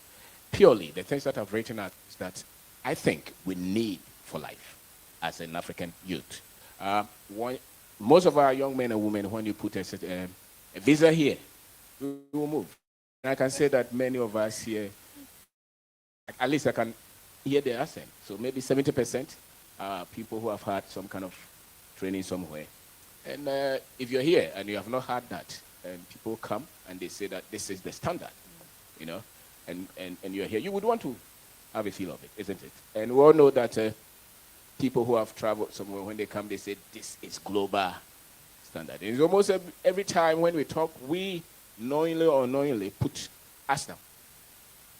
And so how do you build that kind of strength of mind to maneuver through this and stay with your vision if you want to build something in Ghana and you don't have all this infrastructure? Like you said, you're an investor. Who invests in my business in Ghana if I don't have that kind of connection? What kind of person, what kind of fortitude, what kind of strength do I have to have? What kind of knowledge, skill set that I have to develop to make sure that I can pick something out of nothing and build a business out of it? So let me just stay with you a little while longer, Kwab. Now, I was asking you these questions because, you sell your books, and your books also fetch you some kind of income, right? Now, when it comes back to the question of heritage, inherently, people of Afro descent, we are storytellers. And so I find it very interesting that all the things that you learned, you didn't put into a textbook, but you wrote autobiographical stories which are still educating people. So you're giving people keys and knowledge that can help them achieve economic growth personally and within their communities. But then also, you are also gaining some kind of economic growth from that. And I just wanted to let us draw those connections. We are storytellers. Yeah. It's part of our heritage, it will always be. And so I thought that was interesting. But when you were writing down some of these things, did you ever reach a point where you were skeptical about sharing your personal experiences? Because it's also something that a lot of Ghanaians and Africans face. We don't like to share our stories. Okay, so perspective. When I wrote it, my friend is Odia Inkai. He's a PSFM. He does a lot of the programs in our language. And so since COVID, since the day I gave him a copy and he said, let's be on this show. And so a lot of these things that we talk about since 2020, we have done over 200 topics on some of these technical things that will open the minds of our people in P. Okay, not in English. I think the first major interview I did was with Denta. That we did an interview and it was in English. And that's where maybe the people with certificate and degrees saw what we're doing. But some of the things that we've been teaching them all this while. I didn't have any skepticism, if you want, in me putting any ideas out. Because mainly, I felt I should know, or I should have known these things, especially our history. And I major on our history, prompting or making our people aware that if you don't study your history, you don't have an identity and you don't know yourself. And it's very difficult for you to really see yourself as an African if your sense of history starts from 1957 or 15th century that the Europeans came. Because really, if you look at the whole architecture that they built them to sacrifice us. And so we're still living in the effect of it. That's why you go to the Canadian embassy and the guy with a medical certificate, medical doctor, wants to become a nurse in any other country but his country. That's why a teacher at the secondary school with a wife, children, will leave the child, which is maybe 5 months, and said, I will go to England, that she's never been there, because she's thinking the pound will make her rich or him rich. And so I think that we have to do a lot of work in terms of us trying to bring the kind of education that we give to ourselves, not the colonial kind of education that we have. Because if it's not colonial, then when you have been through it, you should become very proud of yourself. Because if you're not confident to become successful in the very place that we were born in, then something different was given to you. You know? And when people are very much confident, they can become anything wherever that they are. And I think that is what is lacking in environment. So I didn't fear putting those things because I didn't write it for the critical minds, so to say. I didn't write it for the people who would want to see England as the standard. No, I wrote it for the young man without any father who has to live in Ghana. I saw Bracco here. He said he watched one of our videos and he came solely to Ghana 3 days ago because of the video. And and we put a lot of information on Facebook. We do a lot of programs for young men and women. Just the last 2 days, we did knowledge seminar for a lot of our people. We don't speak English. I saw, I don't even think this is my audience anyway. Because I think where the critical... No, it is because you see, this is the other side of the diaspora, you know, and sometimes when we use the word diaspora, it's also become a buzzword, unfortunately. We think, oh, you know, it's people who've been born elsewhere and are coming back to the motherland, or people who've schooled elsewhere and are coming back. But there's also the diaspora that is present and indigenous to the space. Okay. And if we don't work together, the two sides of this diaspora conversation, all the things that we've been discussing today will not come to fruition. That's the truth. You need to work with the people on the ground. And so you're a person on the ground and you understand it. And if you can also get other people to understand it, then when people from other parts of the world belonging to the diaspora show up in Ghana, in Africa, and are ready to invest, to do business here, to live here, we can coexist and work magic together. So it is your audience, just an audience that you haven't paid attention to yet. So today they're here. A round of applause for, I'll come back to you, Kwabna. I'll come back to you. Kojo, now let's talk about you and a little bit about your journey. I mean, even your business name, Unscramble Africa. Unscramble Africa. I mean, it takes me back to the history class where there are certain points in history where there was a scramble for Africa, or several scrambles for Africa, and that's how we got the borders that we have, you know. That's how certain people were taken away from us, ancestrally speaking, and all that. So let's talk about the name. I'm very interested in that, Unscramble Africa. And really, what were you thinking the day you said, this is the name of the business, and I'm going full throttle with it? It's great. So, so I'm going to tell Kwabna that, Kwabna, right? Yes, I'm going to tell him that I am your audience. I went to secondary school here and I left, right? Probably because, you know, I'm a product of whatever circumstances I was born into, whatever. I went to university in the U.S. I'm a physicist, studied physics, financial mathematics, Wall Street for 15 years. And then I went back to business school with very intent of coming back home. I say I'm your audience because, and almost everybody here is that Ghana never left me. And I found myself in so many spaces. The example is that when I took on to wine, I'm a banker, I took on to wine and I wasn't afraid. Like, I'm still the only African among about 200 people in the world who is an Italian wine expert. Like, Italians don't even know their own product as much as I do, right? And it's not an accident. It's because I know where I come from. And I'm confident in my culture. And I find that a lot of people, the fact that you're even sitting here means that you recognize what you have. You recognize the power of where you come from. And that's the language you speak, the education and all of this. So I'm part of that. But, you know, having done all this, played in so many worlds, I figured it was time to come home. And then since I've been back, I gave the example. I was talking to the lady who was sitting next to me, and I said, I went to secondary school in the Volta region. That's where I did my O-level. And there hasn't been a new building in the school since I left about 35 years ago, right? So I set up on Scramble Africa for that.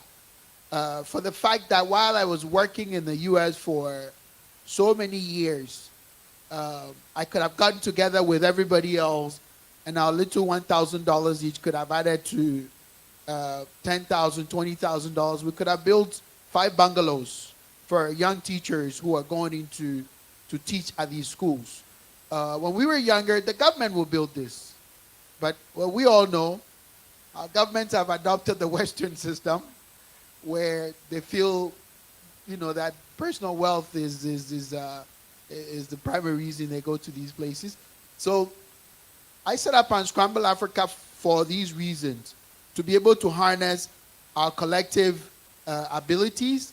And the truth is that in the investment process, if you don't do anything, nobody will do it for you, right? There's nobody sitting anywhere in some cloud who's saying, I'm going to invest $1 billion in Ghana.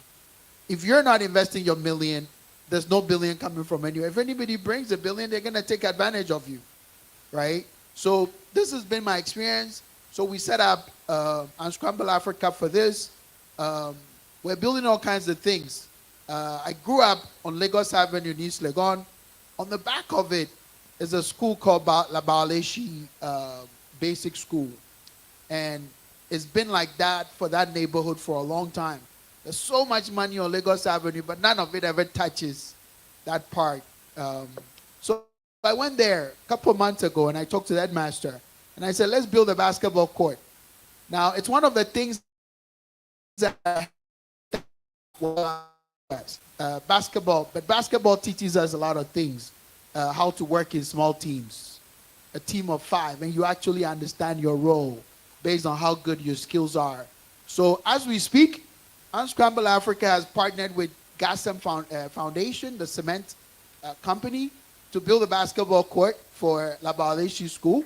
And with money from people who are from that area, with money from the other side of East Legon that actually has a lot of money, we can learn to build teams. And when we do that, we don't have to go outside, right? Because if I have 5 people, 4 other people working with me, there's a lot we can accomplish. I have professors from my school that are connected to the NBA. But if I tell them, hey, I built 10 of those courts, then they can say, okay, let me go to the NBA and let me tell them to give you $100 million. And now we can build all that all around Ghana and all around the continent. And as great as we are, one of the deficiencies I find is that we're not able to work together as teams. So hopefully this will be an investment in that process. So it's not only about infrastructure, about investment, but it's also about building our culture where we're sufficient and we don't need anybody else. I thank you, Coach. A round of applause. We're going into Q&A, and while we set that up, because we need our microphone in the middle and we get our first set of questions, Chesa, let me come to you. Now, your work is extremely aesthetically pleasing and very bold. And when you said you're a 70s child and you're stuck in the 70s is back, in full force. And I see your pieces and I'm just amazed by them. But how do you ensure that what you're doing is not just creating aesthetic statements, but also making sure that the cultural movement that you set up Aphrodisiac to be remains so? How are you doing that? It's actually not difficult because it's the core of everything that I create, whether it's clothing, jewelry, whether it's my nonprofit. So I find it to be extremely easy because it's the core of my value system. The textiles that we use comes from the core of my value system in terms of maintaining and creating products that speak of who I am and what my intention is. And what my intention is put into everything that I create. whatever that might be. So when it comes to sourcing our textiles, it's really important to me that the textiles are sourced here, that they say something, not just look pretty, but it says something. When we use GTP, we say we stand for textiles in Ghana, made in Ghana. We stand for the history from which GTP came from with Kwame Nkrumah and why he created GTP in the first place. Using the textile say that we're proudly Ghanaian. And so every single part of my supply chain, 95% of our supply chain is women, SMEs. From our factories that we contract with to produce our garments, our jewelry makers, all along our supply chain is empowering women. So putting that intention into the core of creating the products before we even look at what they look like, it's the intention behind why they're created that I think is where everything stems from. Even when I started 18 years ago with Aphrodisiac Worldwide, and I remember the first time I went to New York Fashion Week, 100% of our products are exported to the international market, 100% of it. So that brought some attention from the UN, and they kind of took a look at our brand, my brand, and said, hey, this is great because the whole goal is to produce in Africa and export to the international market and not just constantly import everything. So that's where they kind of viewed my company and said, hey, we need to take a look at this. And when I remember the first time I went to New York Fashion Week and the trade shows after that and dealing with large stores and wholesale buyers and all that, and I was right next to Donna Karan, who's a really big designer in New York and globally. And it's just me. And the pictures that I had behind me that represented my brand spoke volumes. And I remember so many buyers coming up to me and say, your imagery is amazing. And the intention in my imagery from day one was to show the world a different Africa than what CNN or MSNBC or what is typically portrayed about the continent. So all of my vision went into what the brand represented when it came to our marketing campaigns, our imagery. Proudly Ghanaian, modern Ghana, modern Africa. I actually made a point of never putting a beach or a market in any of our marketing materials because that's so much of what only the world sees of Africa. And it's not that there's anything wrong with the beaches are beautiful and the markets are beautiful, but I wanted people to look at the brand and knowing that it's Ghanaian made and think of Paris and think of Accra in the same league as Paris or New York City when it comes to fashion and not a secondary thing. So my imagery was intentional. The choice of the companies that produce our fabric is intentional. The factories that produce our products, intentional. So everything goes into that. So there can be no other outcome except what is, and that comes from who I am, and that's intentional, and intentionally African, and intentionally Ghanaian. So it just runs through everything. Thank you. I thought we were going to do a round of applause. So we're opening up the conversation for the floor. Yes, you may come up. I'm taking only 3 questions this time around. All right, so I see 1, I see 2. Okay. Ladies, hand up. 3. We have our 3. Going, gone. Yes. No, there's a lady. Yes, so you're the first one. Go ahead. Oh, me? There's a lady with a shade. Yes, so you're the third. Yes. Yes. Okay. Go ahead, please. Yeah, it's a two-part question. So, I'm coming from the film industry. I worked in Hollywood for about several years, Avengers, Iron Man, all that stuff. And just several months ago, I was about to open a studio in Los Angeles, but I made the decision last minute to move here to Ghana and open that studio.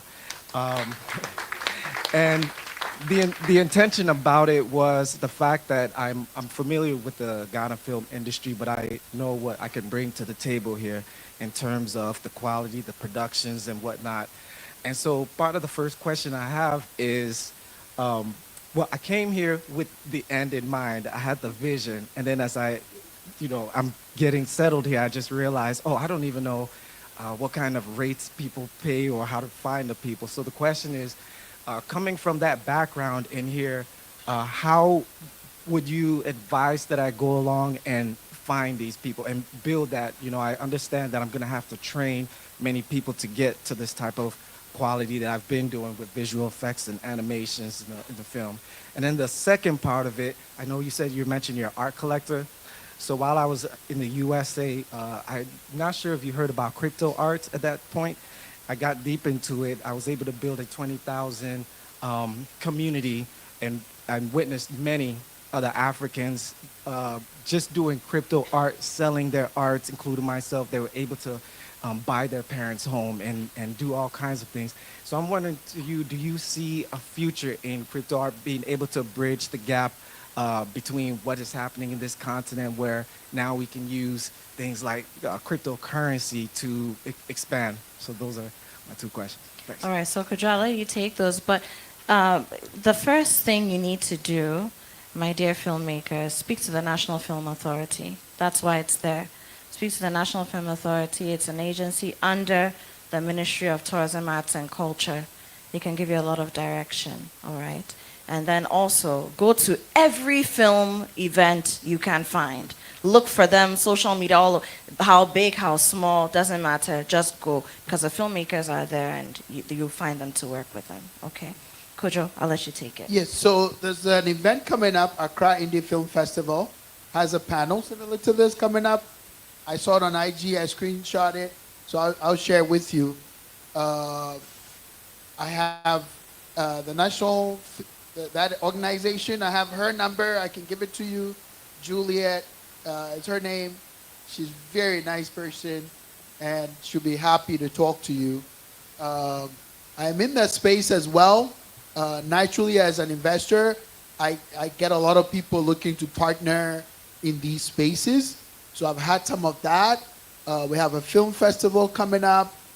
There's a very famous Ghanaian who's very quiet, or too quiet for my liking, out of England, who is in touch with all these brands. Chopard, I might not be saying the name correctly. They finance the Cannes Film Festival. So we've been looking to pick a financier for a film festival. So there's a, like you know, there's a vertical. So your talent would fit in somewhere, and obviously pick the one that is the easiest for you to start, and then develop on there. But I have a lot of information in this space because I've been working in this for the last year and a half with some very major brokers, so I can help you. The second part of the question, I agree with it. And for me, anything that makes us a producer and not a consumer of new technology is great. So if our people are producing crypto art and it's selling, it's better than anything we're doing on Instagram and we're just consuming, right? So I'm all for it if it makes our people money. Wonderful. Thank you, Kojo. Oh, you can do the round of applause. Hello once again. My name is Frank, business lead at Stendo Retail. We are building the largest distribution platform in Africa. If you're a supplier, reach out. So my question is to you, Kojo. What has been some of the challenges investing on the African continent, and especially investing in African founders? What has been your challenge? And the second question goes to Kwabena. You spoke about perspective. How do you balance systems and perspective? Because I always have the impression that the difference between people living in Ghana and probably somebody living in the US has to do with systems. They have more conducive environments and systems that make even life easier for founders to thrive, right? So how do you balance systems and perspective? Thank you. Yeah, Kwabena, you can go first. and then Okay, Kojo. thank you. Life easier? I'm not sure. I think life is easier in Ghana. Yes, I think so. The only thing is that, you see, if a young man and you live in Ghana, you would think that you don't have any advantage. It's not because you don't have an advantage. It's because of the way you've been. When we were in school, the examples that they gave us were not the typical tractor mechanic or swami mechanic and how he does his business. They were giving us General Motors kind of examples. So when you come out, you are educated on your blind side if you want. And so you never think that there are opportunities here. But if you put a table on the street and you're selling orange, which certification do you need? So the entry point is so easy. The only thing is that we have not pushed that kind of advantages or the advantages that we have on us. And so I would say, let's bring a lot of things down to the level that many of the people can easily relate to. So if you're a young man, you want to start a business, they tell you write a business plan, go and look for an investor. You will wait forever. And that's why many of the young men without degrees who listen to what we do or what we say, many of them, they are not just making 10,000 a month. A lot of them are crossing millions in a year. Now, these are guys who didn't have anybody pushing them anyway. But the only bet was that I have to go into cassava farm. I have to open an electrical shop. I have to open a restaurant. And because they see the figures, that's what we don't seem to pay attention to. Many of the people who are into retail and things like that, they see figures. But they only need our assurance or the information that what you're doing is right, and so pay attention to do it. Systems and perspective, I think your perspective is your reality, and the systems that we have built or we inherited were not designed to promote our prosperity. That's why if you open a restaurant in Ghana, the regulators will come and give, the kind of bills that your business will have to pay just because your business is nice. The regulators are here, Yes, they have to hear them because you are really working with a structure that is preventing your people from becoming prosperous.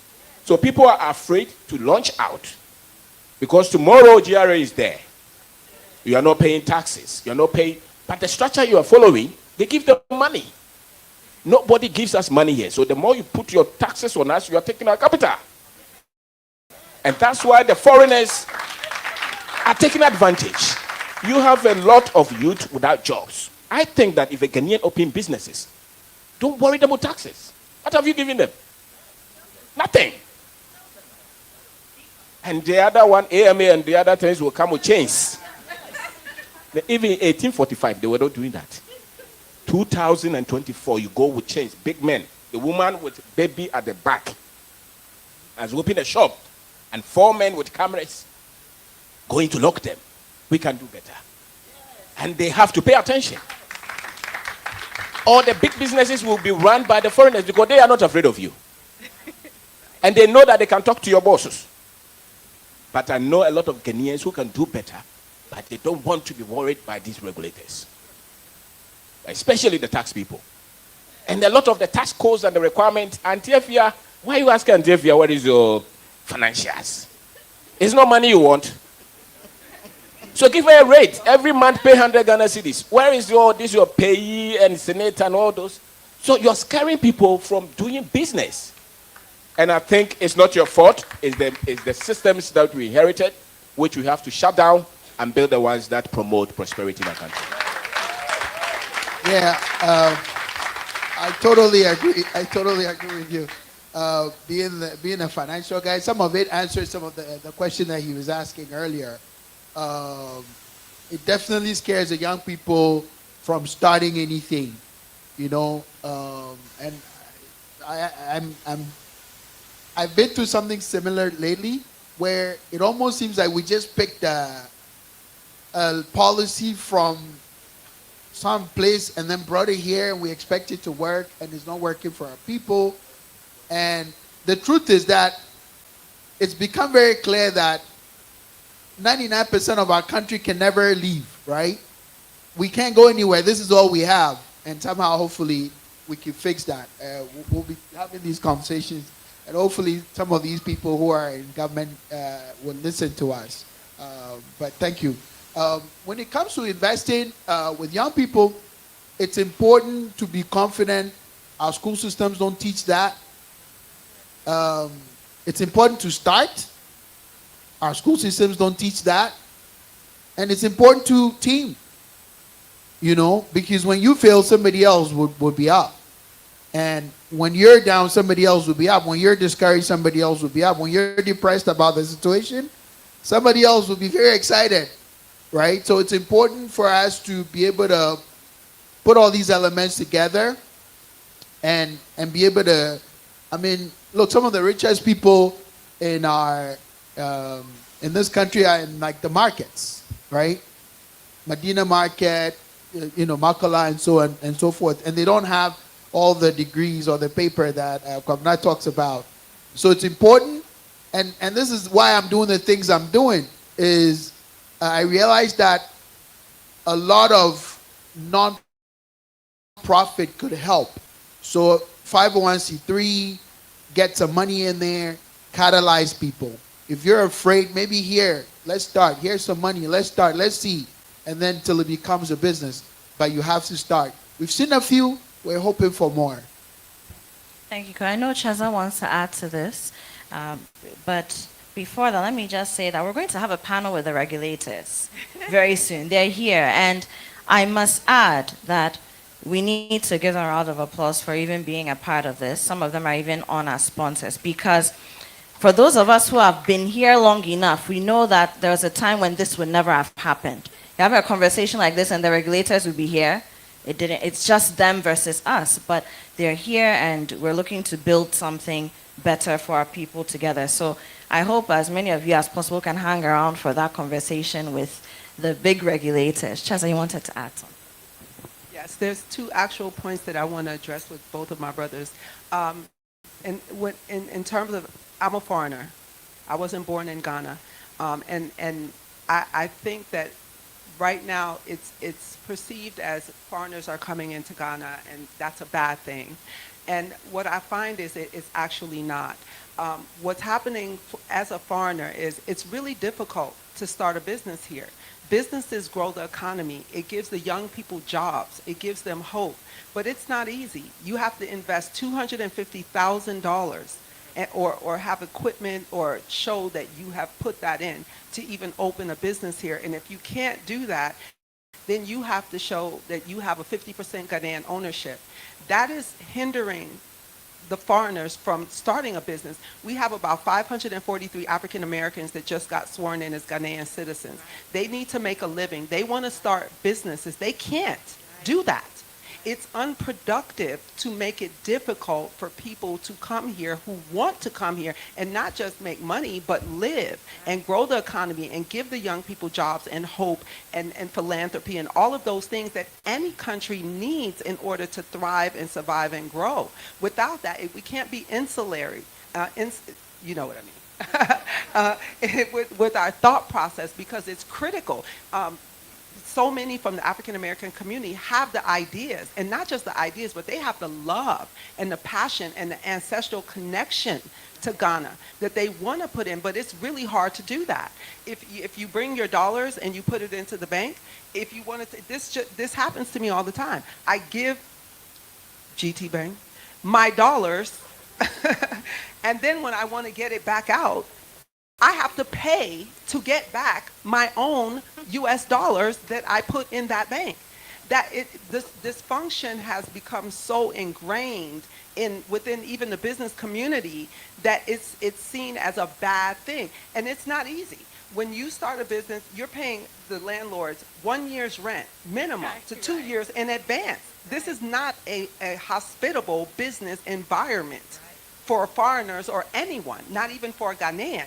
So we have to remove that ideology and the attitude that, you know, somehow that's a bad thing, foreigners want to start a business in Ghana. No, it isn't. Any country that thrives needs people who want to contribute economically, culturally, socially, and otherwise. And there's so many, especially from the diaspora community, who want to do more than make money in Ghana, but want to help grow Ghana and grow the young people here and give them opportunity. And I think that we need to really address that at the Ministry of Trade and the Registrar General of what are these requirements that are hindering people from freely investing in Ghana and coming and creating jobs and giving these young people hope. A lot of the young people, I work with them through my NGO, they don't feel heard. They feel their parents' generation occupy all of the ministry jobs, all of the government jobs, and they don't want to hear them, and that they want to just keep their salaried jobs, and that's it.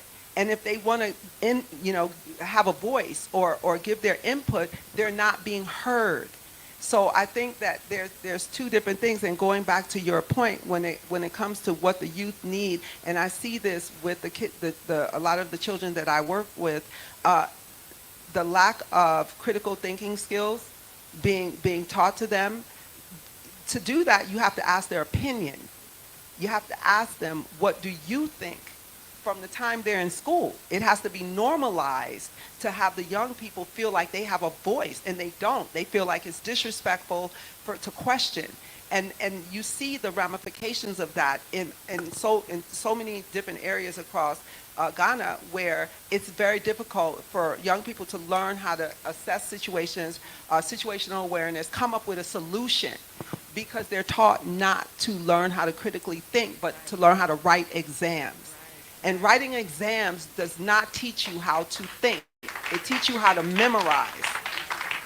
And the young people need to learn that. And in order for our generation to do that, we have to be able to say, it is okay for you to question me. It is okay for you to disagree with your professor. It is okay for you to challenge. By doing that, you teach them that it's okay. Your voice is heard. It's important for us to hear you. And I think that is a really key element. Thank you. Thank you, Chetza. And I think maybe on another day, Guba again, then Tom, maybe we need to have a conversation, two different conversations, what education actually is and what it should be, beyond the classroom, and even looking at our heritage again, culture again, and redefining what education needs to be. And then also identity.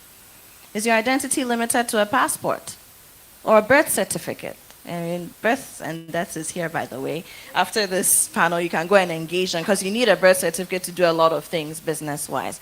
But on another day, another time, we'll get into that. My lady, the floor is yours. My voice is so soft, but I'm going to try to project it. My brother is my hand, but my sister, here is my hand. And I wanted to just say, my name is Trace. Okay, hopefully it'll stay. It'll stay. It'll stay. You see, I didn't think about us who fall below a certain, I'm only 5 a certain height level. So Nana, yeah, is my name, Tracy Langa. And so I said that about my sister because I also am a foreigner, and I come back to do business, to create and add to the economy, to employ Ghanaians. So my biggest challenge is coming back as a foreigner, and going through all the regulations. But the other thing is I do not want to import foreign material. So I'm opening up a gluten-free, all gluten-free, no contamination between wheat, I'm celiac, bakery, pastries, cookies, goods. One of its kind that I know. There's always that cross-contamination. So I'm using the natural grain funil. But the agribusiness that I need to source this material from, they only deal with micro tons. And for a startup business to have 500 kilos, 1 kilo is 25, or 25 kilos is 55 pounds. That's a lot for a small business. Now I need 500 in order to purchase it. So for those that have done that, only Ghanaian, 100% grown, made products, what can you do to tell me to be able to find and source the material that I need to not target diasporas from abroad, but even the locals here? And that's my question. All right, so I'm going to say this to Audrey first. She knew it was coming because that is the ethos of her business, and then I'll come back to Cheza as well because that's also your thing, right? I think generally for both locals and diaspora who come in to do business, supply chain is obviously one of our headaches. But what I would say is it really requires a lot of investment from you, the business owner. You have to really engage the local people identify who's going to work with you, establish a relationship with them, and let it run the test of time. I've had to change suppliers countless times. And for instance, for my wood supply or my paint supply, I have a minimum of 3 options. So I have plan A, plan B, plan C, because it's business and anything can happen at any time. You can get disappointed in the middle of an export order or when you're just about to ship your products. So it's important to understand the terrain, just as she said, she's identified how it works, and then come up with your own planning to essentially navigate it. It will be difficult to lift my way of doing it because I'm working with wood and paint and nails. But if you pay attention to the environment, you would see where their strengths are, where their weaknesses are, and how you can take advantage of it to create essentially a strong or a reliable supply chain for your business. And also, it takes a lot of creativity. I know for me within the fashion industry, dealing with textiles is primarily looked at as a commodity in Ghana, separate from the actual finished product, which is part of the fashion industry. So the textiles are treated as shea butter or cocoa or any other commodity. So as a designer, when I'm attached to the international and global fashion industry, I produce according to the fashion calendar. That's spring, summer, fall, winter collections. I might create a collection in, let's say, in March. By the time I shoot it, put my books together, and then show it at Fashion Week in September, that fabric is not being printed by the textile company. So now, if I'm using 4 prints, I now have to order a minimum of 10,000 yards just to print the fabric that I now need to fulfill my orders. It's specifically because the textile industry here doesn't attach itself to the global fashion industry, so it doesn't consider designers in its ethos and how it runs its business. Oftentimes you're creating a new model and a new way of doing things. That's one of the things that I've learned, that if you don't see the situation there, we have to create it or educate the industry in what the needs are and how that might benefit them in the long term. For me, I spent a lot of time with the textile companies explaining to them how I'm using the product and the challenges that I'm facing by using their products. A lot of times it's education of the existing companies that are already there. And then oftentimes it's you just creating a new way of doing things where you can create that and supply other businesses that might come up behind. And that's a great opportunity that happens here in Ghana, is that there's so much opportunity for you to create something that doesn't exist already. And so that might be something that you might have to do. And if not, just communicate with a lot of different people who are doing something similar to what you're doing. And that's how I've been able to get around. And then also, it's just talking to those suppliers that are there. You know, there's a lot of times they have a system of doing things because that's the way it's always been done. But if you explain to them what you need and how that might benefit the company long term or give them a new way of doing business, then there are companies that are open to that. For me, with GTP, they've been extremely supportive in terms of helping kind of push my business to what it needs to be, even though the typical way wholesale for them were the women in the market that sell the fabric, not a designer.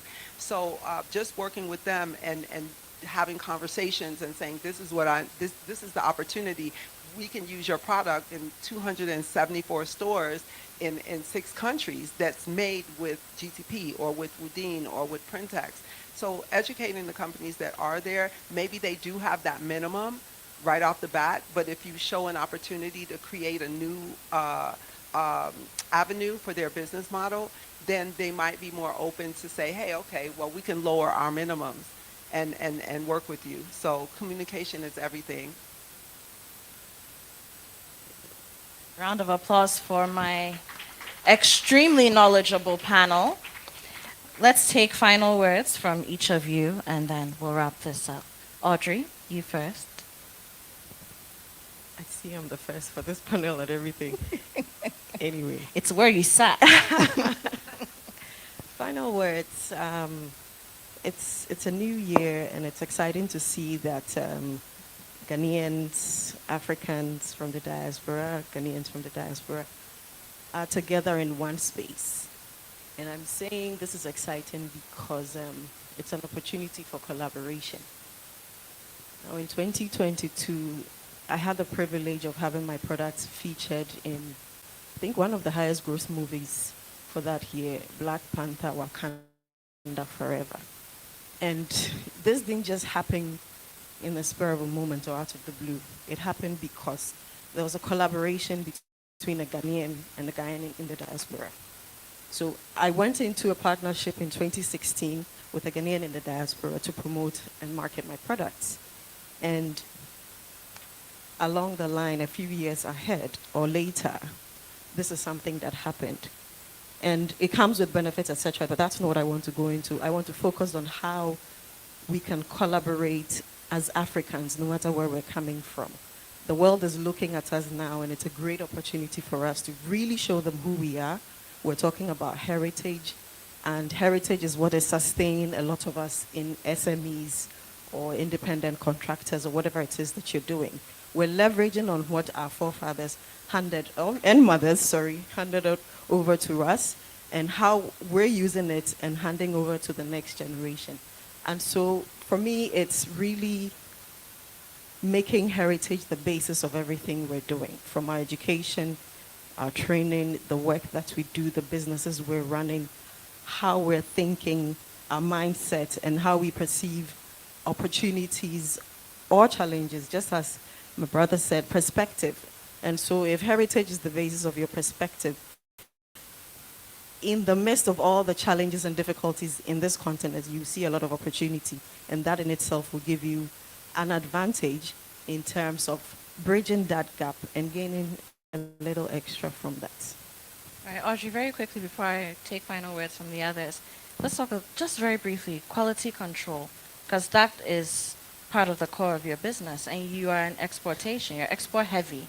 How have you been managing quality control, especially since, working with artisans here sometimes can be a pain, because we create with our hearts and our souls and not necessarily measurements. I mean, I agree with you. It's a huge challenge, right? From lighting, plumbing, carpentry. We do have serious challenges with quality control, precision, accuracy, standards, essentially. And when you're working for a global market, which comes with its own specifications in terms of what standards you're to meet. Example, if we're sending a container load of tables to Home Goods, there are certain standards we have to meet.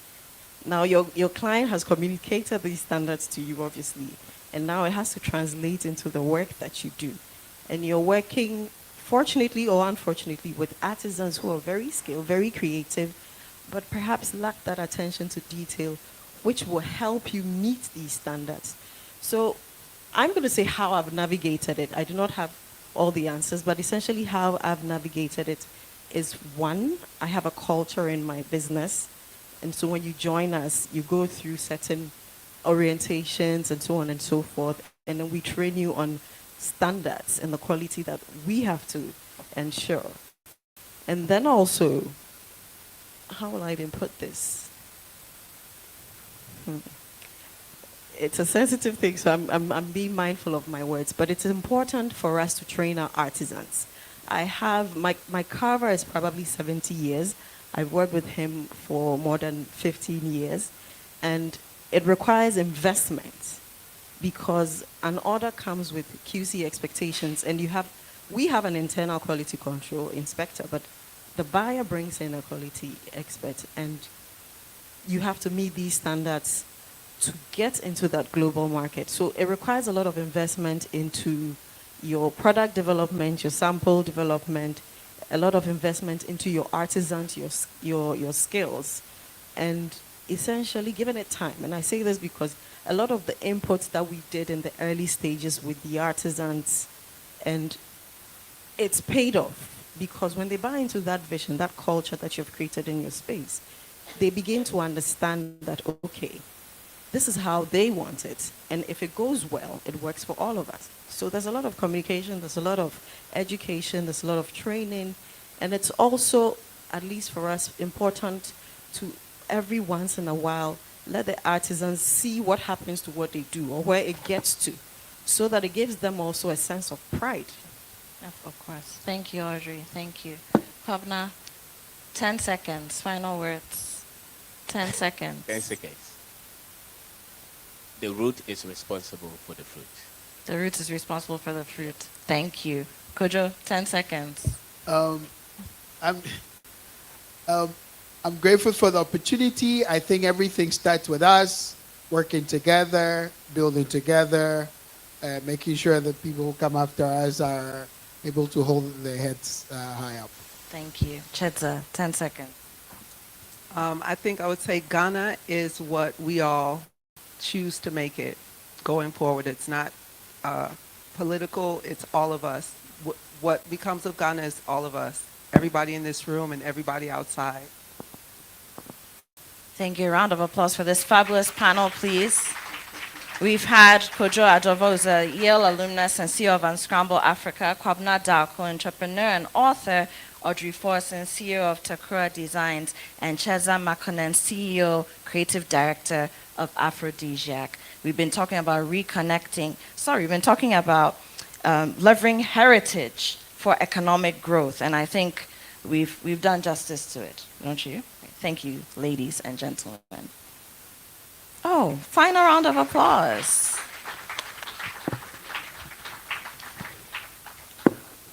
As we get ready to move on, I want to remind you that the hashtags for this conference, Diaspora Conversations 2025, hashtag Diaspora Conversations 2025, and hashtag Roots to Results.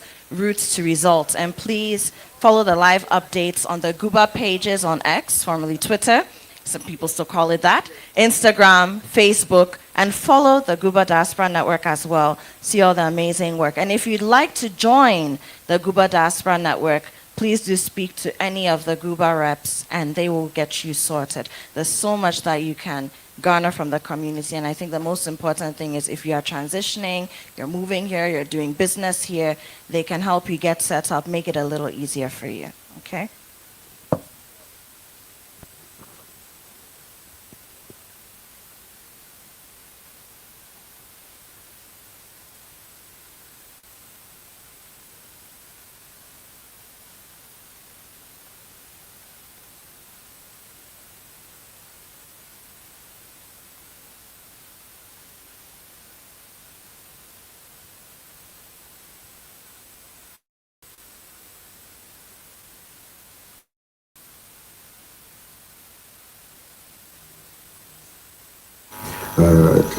This is where some of things come. What we offer is affordable homes, affordable for the right target bracket. We build luxurious homes. Again, luxury for those who have eyes for beauty. So we blend the two and we build 3 and 4 bedroom houses. That's currently the project we are on. There are a few that's still available. So come one, come all. Have conversations with our representatives who are readily available to give you all the information that you need to jump on this property ladder. So just before I bring my message to a close, I'd like to say that we will be honored, it will be a pleasure to work with you on obtaining your first home, your second home. You know, if you've got few projects going on, spotlight homes, we'll be more than keen to work with you on obtaining property here. On these very projects that we are working on is quite prime. It's a sought after location. And finally, I'd like to remind you that the Christmas discount is on and the entire discount is on as well. So please, this is a good opportunity for you to get yourself a deal, as they say. You know, it is a giveaway, like we've said previously, for what it is worth and the way we build value for money. With the discounts that's going on, I will suggest and I will encourage you all to grab this opportunity. And so thank you very much for watching, and I hope you enjoy the rest of your day. Very cool also. Welcome to your dream home, nestled in the heart of Accra's vibrant East Airport neighborhood. Introducing the exquisite 3 and 4 bedroom townhouses by Spotlight Homes, where luxury meets convenience. Each townhouse boasts generous sized bedrooms, perfect for relaxation and comfort. With 2 spacious reception areas, you have ample room to entertain guests or enjoy quality family time. The open plan kitchen and living area create a seamless flow, making your home the ideal setting for both everyday living and special occasions. The well-designed layout includes a downstairs bedroom, offering flexibility and convenience for your family members or guests. Parking is never a concern, with adequate space to comfortably accommodate at least 2 cars. Additionally, each townhouse comes with a boys' quarters, ensuring privacy and extra space for your household needs. Discover the perfect blend of elegance and functionality with Spotlight Homes, where every detail is crafted to enhance your living experience. Welcome to your new home in East Airport, where comfort and luxury await you. For more information, visit us at spotlighthomesgh.com.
Welcome to your dream home, nestled in the heart of Accra's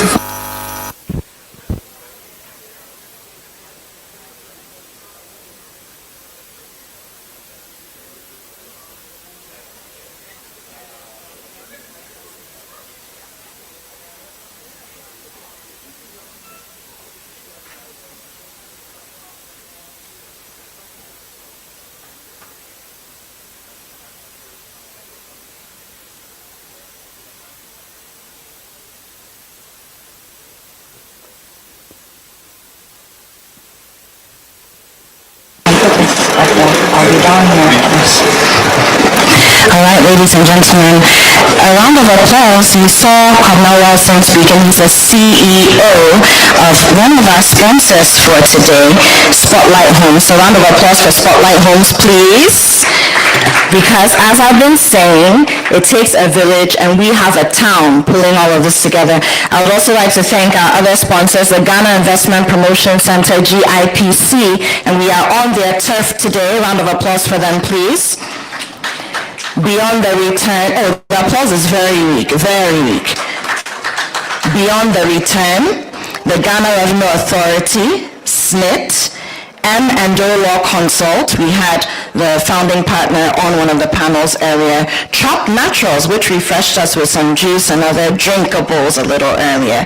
And then, of course, we have Ebenezer Delis. impeccable pastries. I don't know if you've had a chance to taste them yet. If you haven't, you definitely will. Round of applause for all our sponsors, please. We're going to have a conversation with our regulatory bodies, but before they come up, I would like to acknowledge Phil Phillips, who is a commercial and cultural attaché of the High Commission of Barbados to the Republic of Ghana. Is Phil here? Yes, he's at the back. Round of applause for Phil. And for the Republic, doesn't want to be okay. Then we have Sandy. We heard from Sandy earlier with the Food and Drug Authority. Thank you, Sandy, for being here. And we also have Matthew Asada, who is with the U.S. Embassy of Ghana, as a press attaché. Round of applause for all of them for joining us here. Okay, so now it's time to have a quick convo with our regulatory bodies. I'm going to call the reps up. We have immigration, and representing immigration, Madam Edith is here. Madam Edith, are you here? She here? Okay, I'm sure she'll join us shortly. Mr. Kwesi Agyemang, CEO of the Ghana Tourism Authority, is here. Round of applause for him, please. From the Birth and Death Registry, Mr. Emmanuel Norte Botre is here, and the Birth and Death Registry is also available outside. You can go check on your birth certificate. Like I said, you need a lot of things to be done with a birth certificate, and so they're here to sort you out for today. Round of applause for our rep from the Birth and Death Registry as he takes the stage. From SNIT, we have Ms. Veronica Darko joining us on the stage. Round of applause for her as she comes. Please, please, please, please. Guys, your applauses are not applauding. Thank you very much. And then from the Office of the Registrar, so Registrar Generals, you know, there are different names, but Office of the Registry, we have Rita Ama Nuchuga. Round of applause for Rita, who's also taking the stage. We also have Dr. Benjamin Amakwe from the Lands Commission. Lands Commission is here. Round of please, let's clap until he gets up there and takes his seat. Okay, so I think we have a very nice spread here. How many of you have been looking for immigration? Raise your hands. Looking for them, they're here. How many of you have been looking for the GTA, the Ghana Tourism Authority? They're here. Birth and deaths, anyone? Okay, they're here as well. SNIT is here. Anyone have questions for them? Great. And then Office of the Registrar, here as well. And the Lands Commission. A lot of people had questions earlier. Now you can direct them to Dr. Amakwe himself. Ladies and gentlemen, you're welcome. Thank you for joining us. Right. So it's very simple. Oh, no, don't worry. I'll be here. Don't worry. I think there's one more person who's going to join you, so I want to make sure that that seat is vacant for him or for her. But it's a very quick conversation. We want to find out, we have about maybe 70 to 75% of the attendees today being active members of the diaspora. Some are what we would call continental diaspora. They were maybe born here, or they know their Ghanaian heritage, they schooled abroad, worked abroad, they've come back. Others of the historical diaspora, so they don't necessarily, they're not Ghanaian in that sense, but they've repatriated, and they're here, they're doing business, they're living, they're trying to also add their quota to Ghana and to the continent. And then there are also Ghanaians here, Ghanaians who, by virtue of what they do, interface very much with the diasporan community, and by so doing, also with your outfits in one way or another. So I just want to put the first question out. Are there specific things that, especially over the last 5 years, 5 to 6 years, when we've really zeroed in on diaspora relations between Ghana and other parts of the world that are home to diaspora communities? Are there things that your outfits are doing for the diaspora? And I'll start with the Ghana Tourism Authority, because perhaps you've been very loud about it. And Mr. Agyemang has written a book, actually. So a round of applause for him. He launched a book which talks a lot about the year of return and things that have been done for the diaspora. So I'll start with you, GTA. Things that we're doing for the diaspora. Hello. All right. Good afternoon. Thanks for having us. And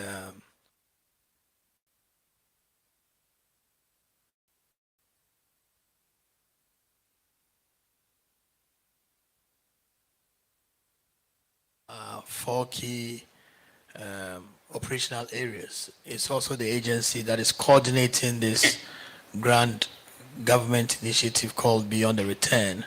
Beyond the Return is a follow-up to the Year of Return, and it sits on 7 foundational pieces.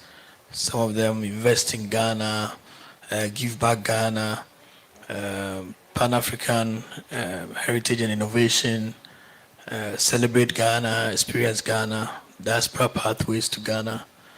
I think I've mentioned 7 already, right? Yeah. All right. So these are the 7 pillars. But these pillars are, I mean, really, like I indicated, as a follow-up to the Year of Return, the question was, what next? And so we say, going beyond the return, what are the feedback that we've put together, and what are people really wanting to do?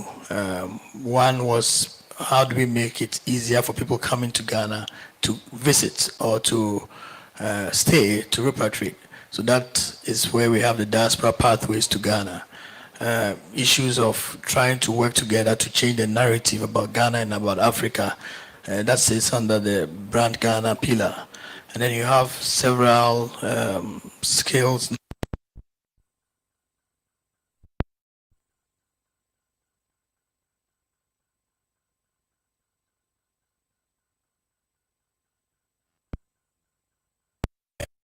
Cultural festivals and all that. So that is one thing that we do in terms of working with other agencies like Office of Diaspora, the Office of the President, with GIPC, GEPA, and the rest, to try and engage the diaspora in a more sustainable and sustained way to ease the pathways for them to come to Ghana. But aside that, we are also the regulator of tourism enterprises in Ghana. So classification, licensing, inspection of facilities. And we do that a lot with almost all the various categories of tourism enterprises: restaurants, hotels. Recently we've added Airbnbs, car rentals, tour guides, tourist sites. The list goes on, hostels and all that.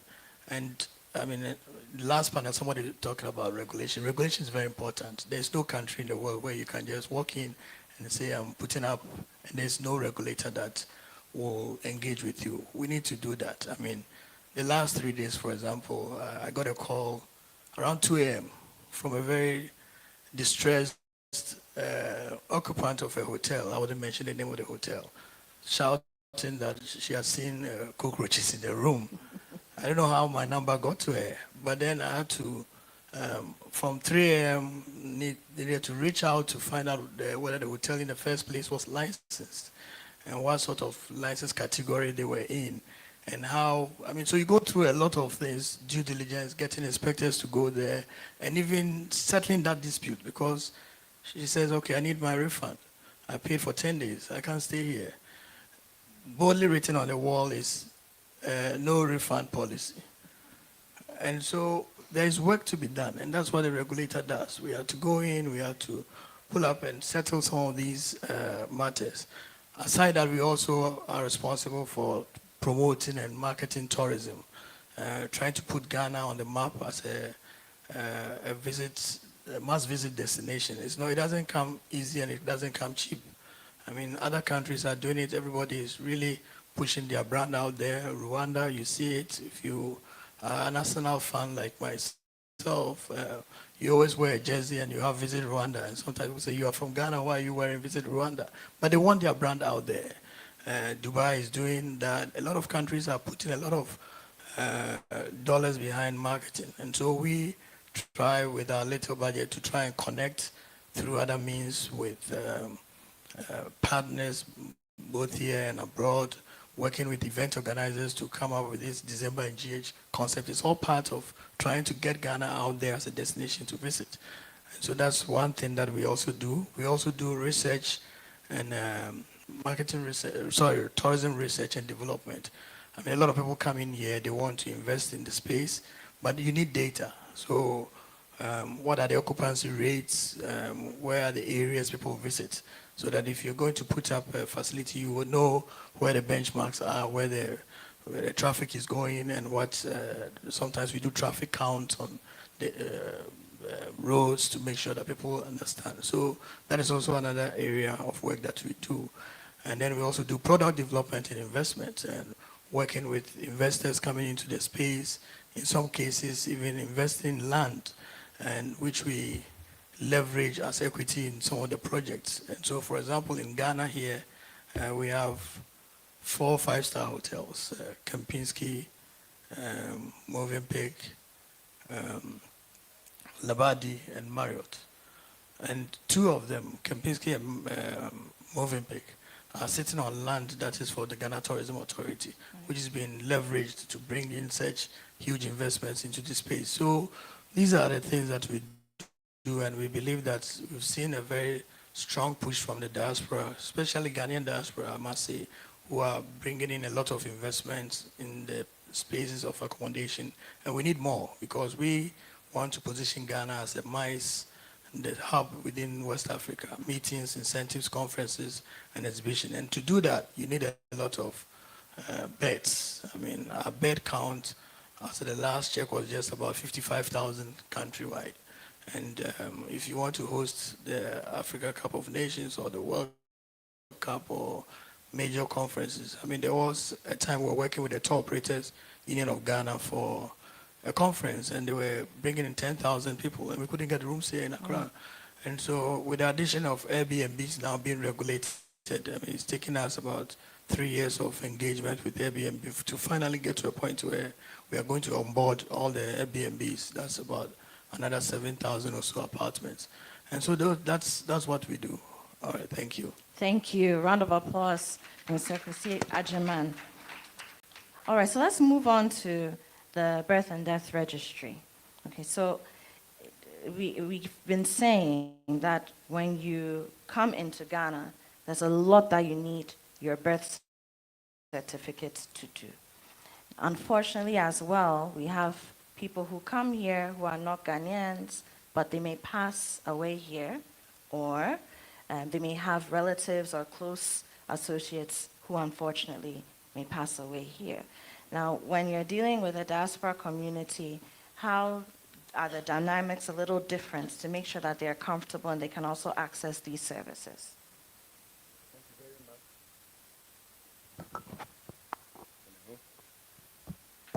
Hello. There we go. Yeah. Thank you very much for the question, and I would like to use the platform to wish everyone a happy new year. It's good to have us once again. As our names speak for ourselves, we are the Births and Death Registry, and we are established by law to ensure that we register every birth and every death that occur within the boundaries of Ghana. And let me say that we do this registration irrespective of the nationality of the person. So whether you're in the diaspora or out of the diaspora, whether you're indigent, the law says once the event occurs, which is a birth, occurred in the country, we are mandated to register that birth and issue a birth certificate. The same way, if anyone passes on, irrespective of the nationality of the person, once the event occurs within Ghana, we are mandated to have it properly recorded and issue a death certificate for that person.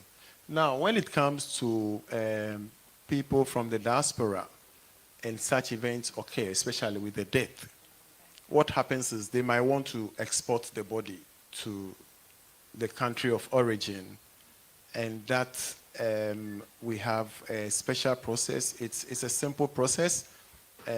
We register and issue 4 death certificates. That goes through a number of, but before we do that, we take the health certificate, which shows that the body had been properly embalmed and can be exported. Based on that, we do the registration and issue death certificate. That goes through Ministry of Interior, and it also goes through the export company before you can be allowed to export the body. So when it comes to registration, there are no discriminations at all. The trend that we are finding now that sometimes becomes a challenge for the diaspora is assisted reproductive births.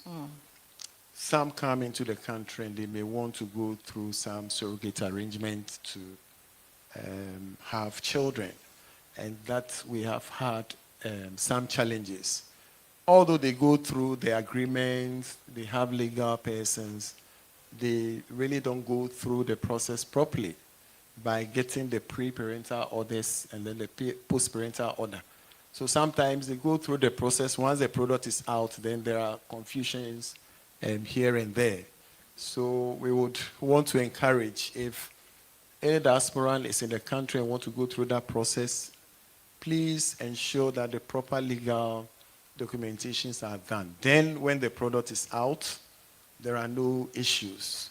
We receive a lot of issues when it comes to that arrangement. So just to be clear, that process would be done through the births and deaths registry? It doesn't start with us. We are the final stage. It goes through the judicial service. What the law states is that once you go through the arrangement and the insemination is done, 3 months later, you need to go for a pre-parental order from the court. That pre-parental order will be issued. Then you wait till the product is finally matured and the product is out. When that happens, you go back to the court to get a post-parental order, because between the incubation period, anything could happen. So the surrogate could now say, no, I want to keep the child, any of those things. Yes. So for us to have a clear who becomes the legal parent of the product, we need to see both the post and then the pre-parental order. Then we finally issue. We don't discriminate between children born through that arrangement and children who are born normally. But because it's a special arrangement, we want to ensure that the proper parent identity goes onto the birth registration, and that ends it. So that would encourage. Feel free to draw to us, and we will guide you on how to go through that process. You can also refer to the Registration of Birth and Death Act 1027. What you need to do has been spelled out clearly in the act. Now, I've had a lot of conversation on investment and what you can do at the Birth and Death Registry. Studio, can you show my statistics? We have a lot of data that can also help the diasporans to go into business. We have a lot of data. One may ask what a birth data or a death data could do, but we have a lot of data, a lot of information that could.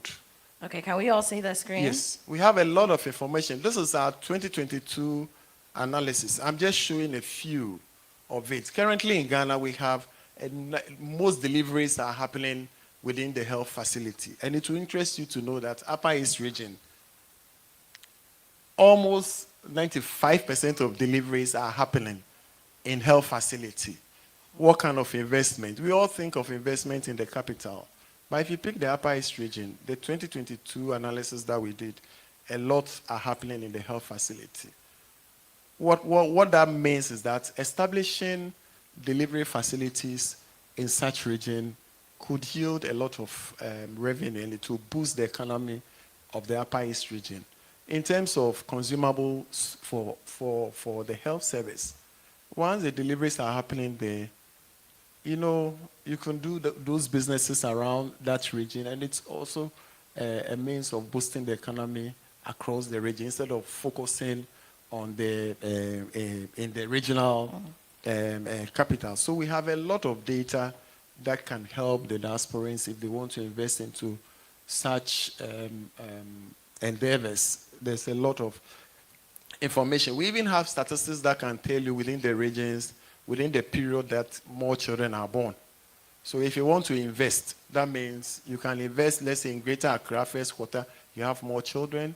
In the Ashanti region, could be the mid-year, and we have the data. Please approach us, and we can also help you to establish some of the invest into certain areas that we can also boost the economy. We need to really ensure that all the 16 regions are benefiting from the investment from the diaspora. And these are areas that we can collaborate to have investment. Now, if you look at attendants at birth, we have a lot of midwives taking deliveries based on our statistics. That means that establishing a midwifery through the proper proceedings within the regions could also boost the economy and also improve upon maternal issues. So we do a lot. Where we are channeling energy now is when it comes to mortality issues. There we have a lot of issues. I mentioned there are no discrimination. If a diasporan die, it's the same process, just that if they want to export, then they go through other processes to ensure that the proper environment are done. In terms of burials, whether you are burying in a private cemetery or in a public cemetery, we have a very simple process. Within the first 10 days when the event occurs, it is free registration. Whether you are from the diaspora or you're a Ghanaian. It is only if you don't register after 10 days, then that would attract a fee. So we encourage, even if you want to bury in 5 years, if you want to bury in a year, the moment the event happens, please report with the relevant document, which is the medical certificate of cause of death that will be issued by the medical practitioner who was in last attendance. And in the event the death happens out of the health facility, then the police will have to come in to conduct investigation, and then the coroner will issue a coroner's report and the cause of death. You only need these two documents to go through the process for registration. So we have so much to do with the diaspora. We are online at the moment. We have a lot of Ghanaians who are there. You want copies of your birth certificate, please feel free to get to us. We are deployed a digital platform now that is making it easy to have access to us. You go to our website, you can chat with us, you can ask all your questions. We have deployed a web-based system across the country. So we are no more, we are a paperless institution now. Wherever you go, it's a matter of having the relevant requirements, and within a space of some few minutes, we can attend to you. We've deployed digital signatures. So there is no more like a printing will be done for someone to sign. Once you go through the process, the final product is already signed digitally, and you are good to go. Thank you. Thank you very much. Birth and Death Registry. Good to know that we are digital now. Now, before I move on to SNIT, let me invite Madam Guba Conversations, who is representing the NIA, the National Identification Authority. Yes, she'll join us on the stage. Round of applause for her as she comes up, please.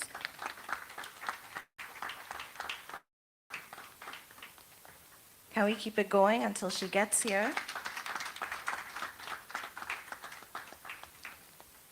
Alrighty. Thank you. The seat is yours. So now I'm going to Veronica SNIT, and again, want to know diaspora relations, where SNIT comes in. But lately, you've been hearing a lot about SEED. SEED is the Self-Employment Enrollment Drive. Now, is that something that the diaspora can also tap into? What is it, and how does it work? Okay, good afternoon. My name is Veronica. Like she rightly said, I'm happy to be here. And from all the conversations that I've had, it is evident and clear that most of the people from the diaspora want to establish their own businesses. So SEED is for them. SEED simply means Self-Employed Enrollment Drive. So it is not a tomato seed or a pepper seed. And SEED is basically for the self-employed. So since you will be doing your own businesses and you will not be working in the formal sector, we urge you to contribute or register with us so that you can contribute to the scheme. Before you can register with us, you would first have to register your company, and then the employees that you work with, you have to register them as well. And when you register them, they have to declare their income, how much they get. That is their basic salary. And then when they declare their basic salary, they pay 13.5% on their basic salary to SNIT. And then once they register with us and they pay their contributions regularly, they enjoy benefits under the scheme. We have 5 benefits under the scheme. Before I go to the benefits, I want you to know that the age limit is between 15 and 45 years. So you can join as young as 15 years and as old as 45 years. Above 45, you can't join the scheme. Why do I say so? Because it is mandatory that you contribute a minimum of 15 years. And you will all bear with me that 15 years plus 45 is 60. And then in Ghana, the mandatory age to retire is 60 years. That is why you can't join after 45. Okay. So the benefits under the scheme, we have 5 benefits. We have the old age pension, we have the old age lump sum, and then we have the invalidity pension. We also have survivor's lump sum, and then we have immigration benefits. When it comes to old age, you would have to contribute for a minimum of 15 years, like I said, or a maximum of 45 years. That's for, you can, 45 years. And also, you must attain the age of 55 to 59 to call for a reduced pension, or 60 for a full pension. Reduced pension because there are people who get to 55 and then they'll be like, they're tired, they don't want to work again. The law allows them to retire. And so between 55 to 59, we call it reduced pension. But when you are 60, that is the full pension. And then we have the invalidity pension. The invalidity pension applies to those who will be contributing and then out of nowhere, there will be a permanent disability. When it happens like that, and you have contributed to the scheme for 12 months, just 12 months, in the last 3 years, we put you on pension, and we pay you till you die, or till the Lord calls you. So when it comes to old age pension, when you go on pension, we pay you till you die. So that's basically what it is. And then when it comes to immigration benefits, it applies to people who are non-Ghanaians, who have registered with the scheme, have contributed for a while, and they have decided that maybe they want to go to their countries and they are not coming back. When it happens like that, we lump their monies and then pay them with interest. And when it comes to the invalidity, we put them on pension for life. But if for any reason we have invalidity people as young as 29, 30 who are invalid and they cannot work again, and we are paying them till they died. There are invalidity people who per chance get well, okay, through maybe medical support or prayers, okay, and then when it happens like that, they can come back and continue. And it's not going to be as if because we have put them on pension and we've paid them for a while, we are going to deduct it from, no. You just continue as usual, as if it happened. So that's basically what it is. So apart from that, what you can also do is to make sure that you don't underdeclare your salaries. There are people, because pension is salary related. So what you put in determines what you get. It's a percentage of your salary. Exactly. Yeah. The reason why I even mentioned this is because there are people who claim that when they go on pension, they give them something very little. I want to state that pensions is salary related. So what you put in determines what you get. We have people who are taking so much and people who are taking very little. And it's all because of what they put in. So I'll urge all of you to make sure that when you are contributing, you pay something meaningful so that when you go on pension, you can also get something meaningful.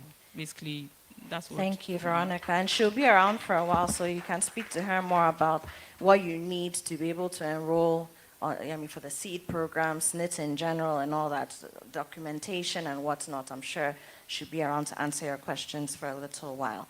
Now let's move on to the Office of the Registrar of Companies, and representing that high office is Rita Amanuchuga. Rita, it's all about business today. So as for you, whatever you'll say is, I mean, it's front line and center. Thank you very much for the opportunity. As you already heard, I'm Rita Amanuchuga. Happy New Year to everybody. Happy New Year. Please, I want to know if you know about Registrar General's Department. Let me see by hands, because I have a lot of explanation to do. All right. Registrar General's Department, as you already know, it has been there since 1963. And we do register businesses, marriages, estates, trademark, and intellectual properties. But as time goes on, we've been hearing complaints from, let me say, our stakeholders, because we do so many things. We don't give the business community a lot of time and attention. So, per the law and by an act of parliament, we have been hived off from the Registrar General's Department. So we are now Office of the Registrar of Companies since 2019, and it was established by an act of parliament under the Companies Act 2019 at 992. This act, you can get it on the line on our website, or you can buy it from the publishing house, Ghana Publishing House. We have also established the LI to simplify operations. So our LI too, you can get it on our website. I'll put the website at the end of the presentation. So why ORC? ORC is there to now concentrate on only business registration. We register all types of business entities, sole proprietorships, partnership, external companies, limited by shares, private limited by shares, unlimited companies, all that. And we also have another function of educating our stakeholders, and also have the power now to regulate companies. And we are to also establish our bulletin house very soon. So in short, that is Office of the Registrar of Companies. That's our mandate. We register, we educate, and we regulate. So we are supposed to move out from the old premises to another place, but our resources are not yet enough to have a new office yet. So we are still sharing the same premises with Registrar General's Department. I'm saying this because we want the public or the stakeholders to know the difference of ORC and Registrar General, RGD. So all the business certificates that have been registered from 1963 are still valid till now. If you have it before 2012, we ask that you come and upgrade, and we'll put you on our new database. So we want to focus on the business community to ease the way of doing business and to make life easy for the business communities. So we are doing a lot of stakeholder engagement, educating the stakeholders to know more about us and to understand what kind of businesses, the various businesses that we have. And also, we want to go paperless. The paperless is very important, and to make business registration easy, because we realize that a lot of people complain that our office is too crowded. If they come, they don't know where to go. So we are making life very, very, very easy for you, especially in this 2025. By April, we'll fully launch our online registration portal, where you can sit in your homes, the comfort of your homes, and you log in, you sign up, and transact your business. The various fees are there for you to, immediately you log in, you want to start, you pay before you start. We will not allow you to fill the form and leave it there. So when you pay, you decide not to continue. Well, we have taken our money. That is just on the lighter side. So that is one way of making business very easy and accessible and friendly to the stakeholders. So by April, I assure you, you will not come to our offices and be frustrated. But what I'll miss is I'll miss your faces. I'll not see you again that much. You are also free to download the e-certificates. You can file your annual returns online and do almost everything that you come there to do physical on the portal. When you log out the portal, 10 years back, you come and log in. You still have all the transactions that you have ever attempted in your log in. If I'm not using the term well, forgive me.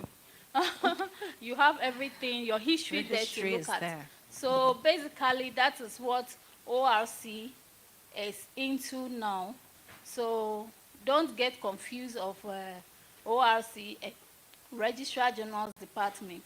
Registrar General's Department is there doing the marriage, trademark, intellectual properties, and all other things. And we are just strictly by concentrating on the businesses. So I know you know about sole proprietorship, what goes into it, the partnership, and the private limited by shares.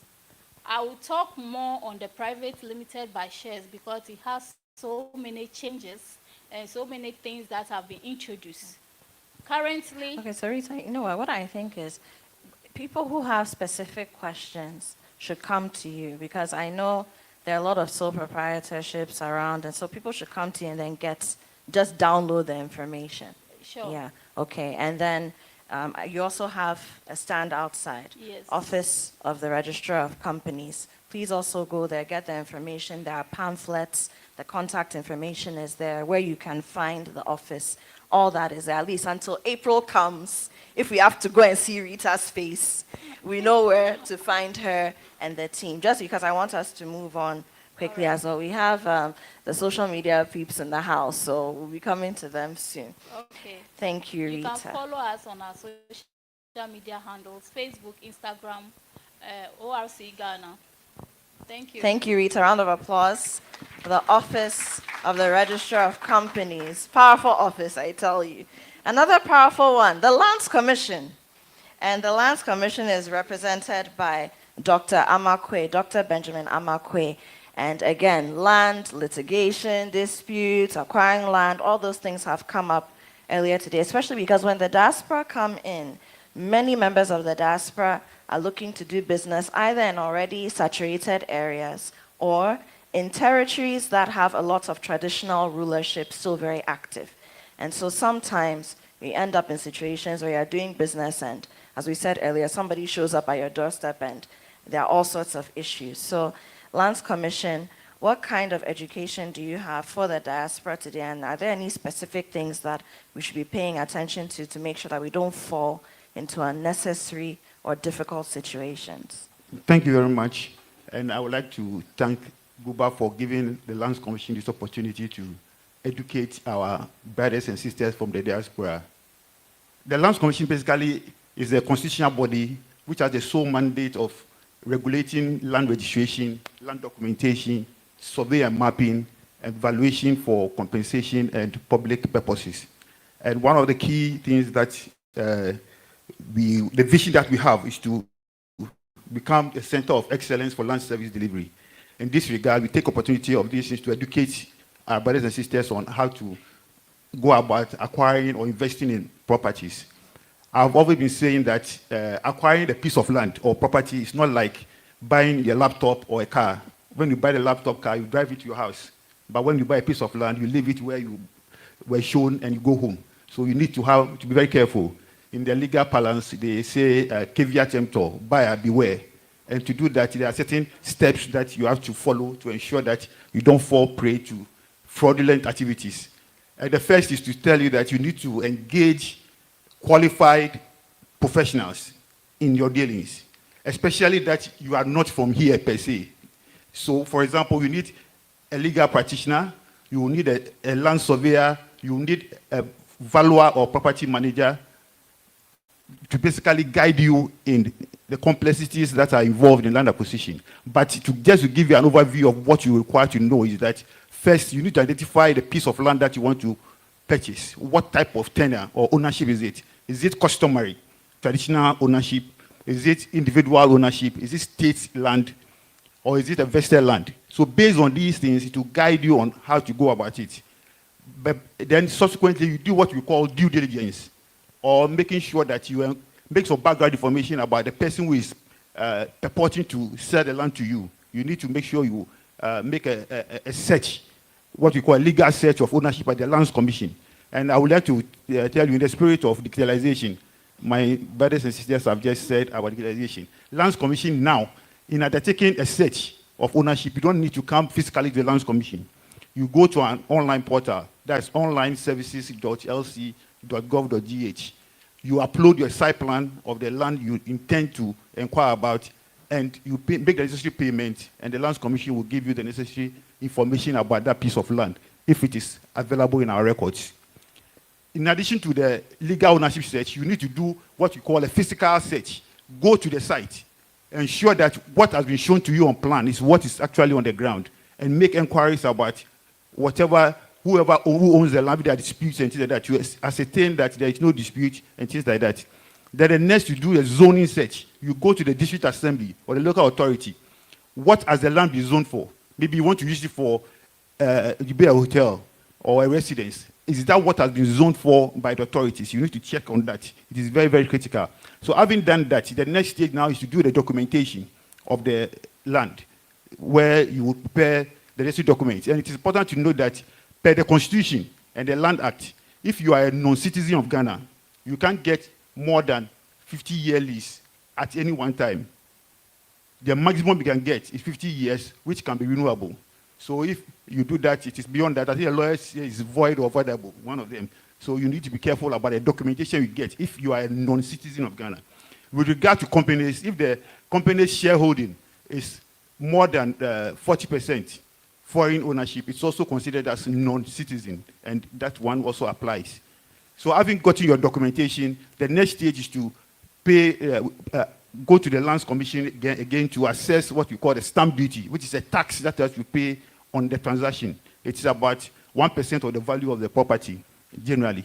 Then subsequently, you go through the process of registering your land and having it recorded in the Lands Commission for public notice. And we have two systems of registration, the deed system and the title system.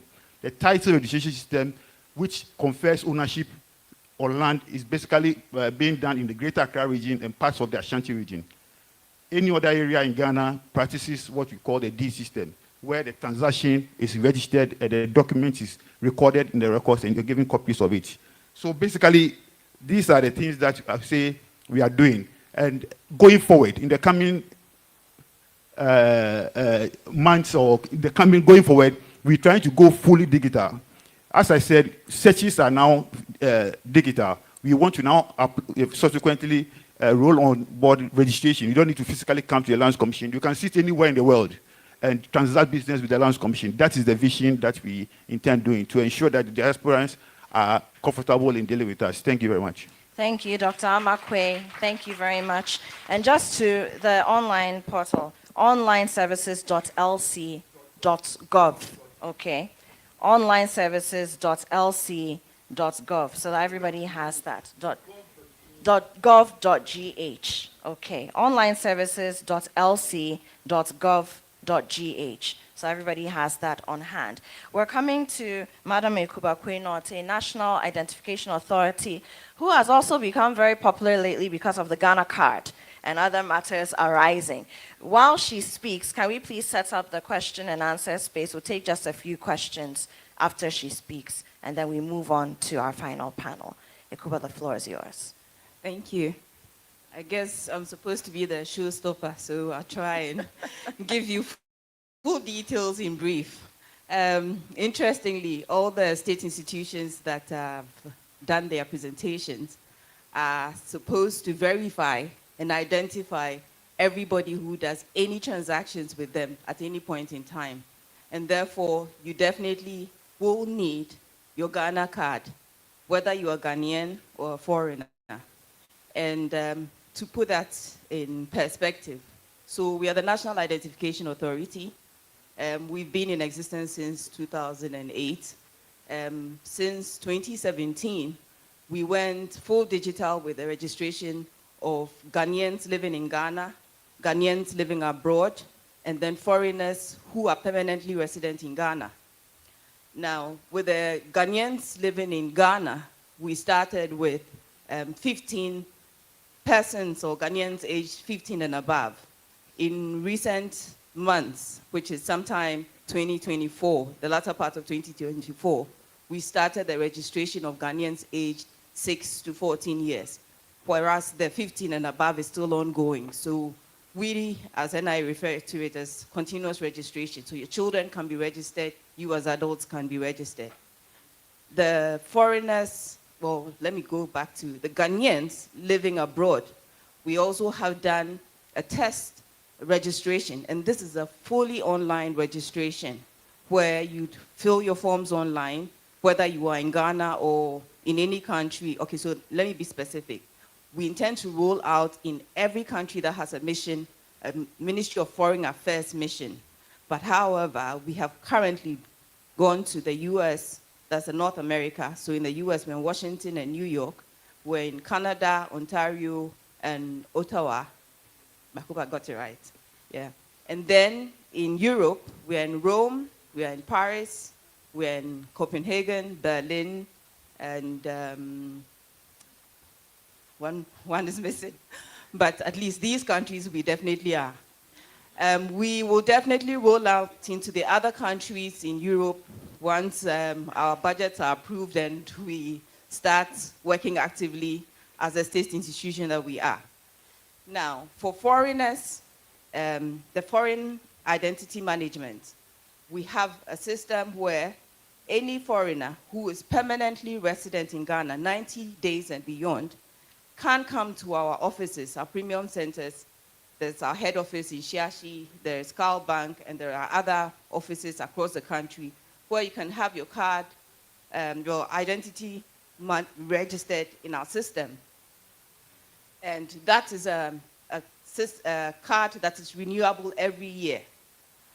There is also, basically that is it. But the question I'm sure most of you will be asking, what's the essence of this whole card? It's, like I said, it is for identification. But it goes beyond the state institutions that I've mentioned. We have a system where we refer to it as the verification service, the identity verification services, where the banks and various other institutions like fintechs, the Securities Commission, forex bureaus, and you name it, anywhere where you're supposed to fill a KYC, and know your customer, or a form that should identify you. These institutions are being onboarded into our verification platform. Once they ask for your Ghana card, they biometrically identify you to be sure that they are transacting with the persons or the person you say you are. And I'm sure a few of you may have encountered this going into immigration service does it, DVLA does it, the airports are doing it, and almost all the banks are doing it. And I think that we can be rest assured, even while we're doing the voting, that there was this verification that was done. It was based on our interactions with the Electoral Commission, and therefore the source of their data was as accurate as we, NIA, proved it to be. Now, I say it was as accurate because the data we have is given by individuals like yourselves. So if you give us facts, we have facts. If you give us fraudulent information, that is the fact we will portray. But we pray that you're all going to give us actual facts so that our data has the integrity that it is expected to maintain. Beyond this, if there's any other question that you want to ask, I'm ready to answer it. We'll open the floor for questions. Round of applause for all our reps of the government institutions, regulators who are here. We thank you very much for being here. It means so much to us because I'm sure there are questions. The floor is open. Who's taking it first? All right, good afternoon. Okay. Thank you for the esteemed panelists. I have two questions, one for the Ghana Tourism Authority, one for SNIT. For the Ghana Tourism Authority, thank you for the work that you've done, particularly with Year of Return and Beyond the Return.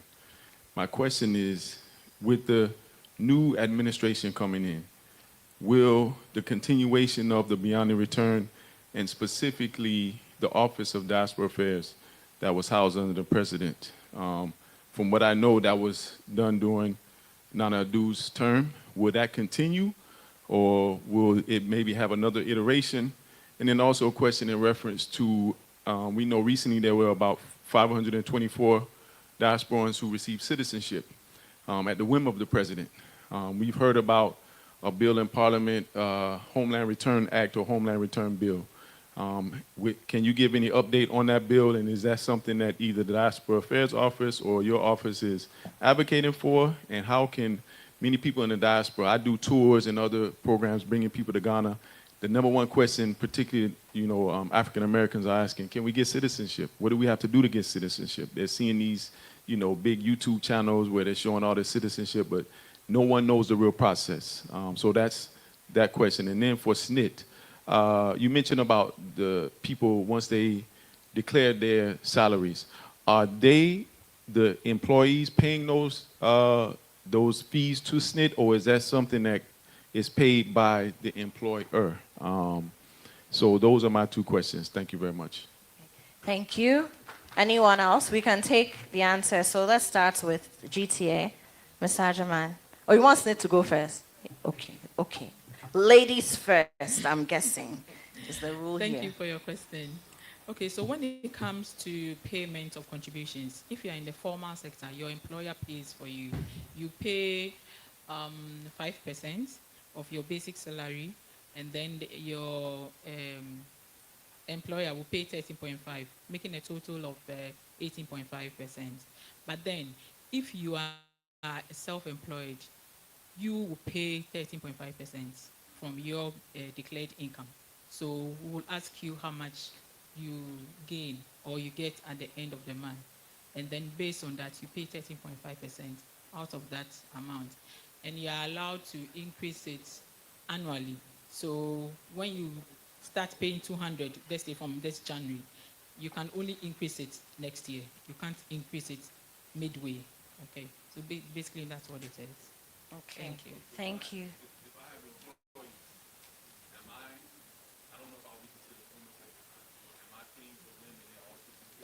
Okay, so if you have employees, okay, so if you are paying on behalf of the, what do you call it, your employees, you will pay 5%, okay, and then the employee, you pay 13.5, sorry, and the employee will pay 5%, making a total of 18.5. Okay.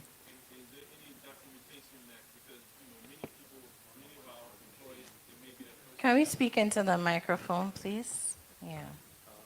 So many of the employees, we employ people in the rural areas. This may be their first time getting a formal job, if you will. They may not be aware of this process. Is there either online tools or information where we can share with them, or how can we educate our employees and staff so they're not thinking that we're maybe taking money out of their salaries and, using the money ourselves? How can we inform our employees about this process? And then on top of that, thinking about how to deduct those, whether it's through direct deposit, et cetera, et cetera. So what educational tools do you have that we can share with employees and also our leadership staff? Okay, so when you register, we urge you to check your statement occasionally, or we even send you your statements quarterly if you give us the right address, systems, and what do you call it? Email address. If you give us your email address and it's correct, we send you your statements of account. Yeah, so you will know whether your employer is paying or not. And then when you get your pay slip, it's usually 2 on it, so you will know that they are paying for you. If you are in doubt, some people deduct the money but they don't pay. So if you are in doubt, if any employee is in doubt as to whether the employer is paying, he or she can come to our branches to find out if their employer is paying for them, or they can even check their statements on our what do you call it, on our website. Yeah. All right, Ms. Sajaman, for GTA, let's answer those questions. Do you still have them? Yes, Or I should do. I No, reiterate? no, I do. You're And, fine, okay. As far as the Office of Diaspora Affairs, Office of the President, that is above my pay grade, obviously. It's a presidential office, and so I cannot speak to that. But what I can speak to is beyond the return. As you know, it's a project that is backed by a government policy signed off by Cabinet. 10 years, 2020 to 2030. We've done 5 years of it. This year, what we did was to do a review of the 5 years, and that is 2024, sorry. We did a review of the first 5 years, 2020, 21, 22, 23, 24, and then the next 5 years. And so those documents are there, and then we have a steering committee that is institutional based. And so you have Ministry of Interior, Ministry of Foreign Affairs, Ministry of Finance, GIPC, GTA, and the Ghana Immigration Service, and Pan Affairs Foundation, representing various interest groups and the Diaspora Coalition as members of the steering committee, and also the Ghana Tourism Federation. And if history is anything to guide us, I mean, if you look at initiatives like Pan Affairs, that started in 1992, is still ongoing. We have Emancipation that started in 1998. I don't see why Beyond the Return will suffer anything. It's just a continuum, and governance is a continuum. So I don't think, from where I sit, and knowing that we have a fully fledged office at the Ghana Accra Tourism Information Center, which is a department also under the Ghana Tourism Authority, headed by Annabelle Mackenzie herself, a diaspora who has now become a Ghanaian. I think it will continue. Having said that, we also have the Homeland Return bill, which has gone through various stakeholder engagements as it ought to be. Initially, that was being promoted through the Ministry of Finance. But I think after cabinet approval, it's now situated at the Ministry of Interior, which is the right source because they deal with immigration, they deal with citizenships.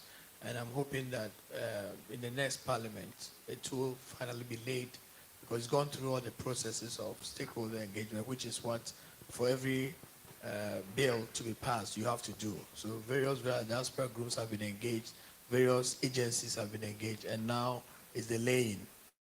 And I believe that once the next parliament is formed by Tuesday, hopefully, we should get it going. And I'm very hopeful. Thank you.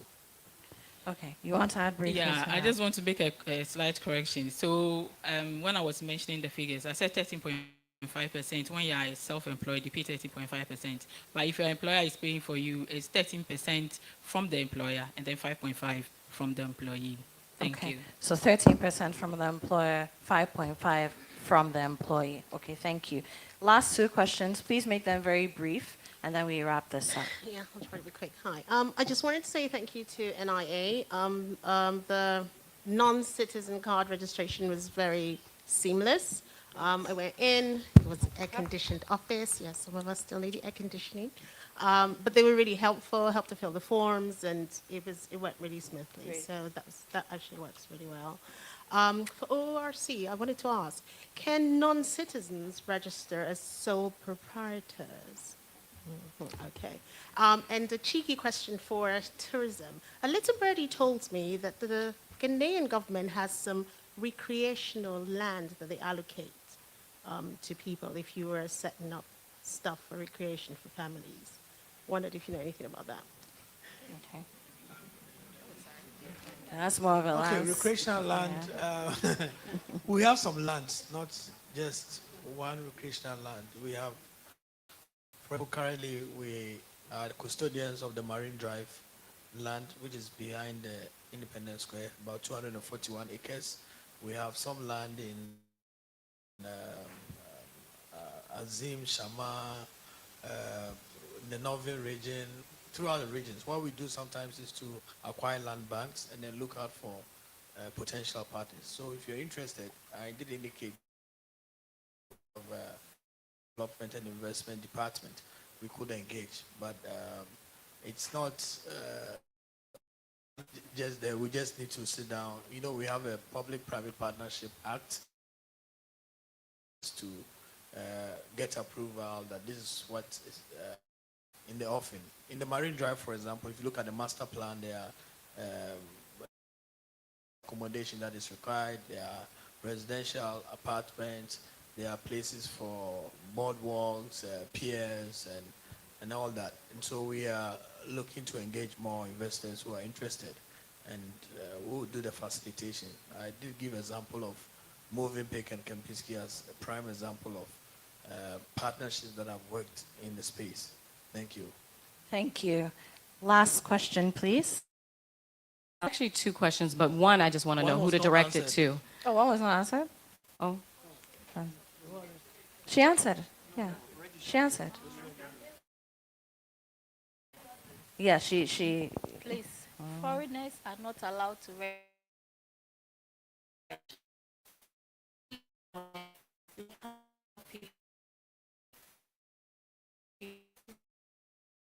We call it small business. So you can't come with your dollars and want to take the small business from us.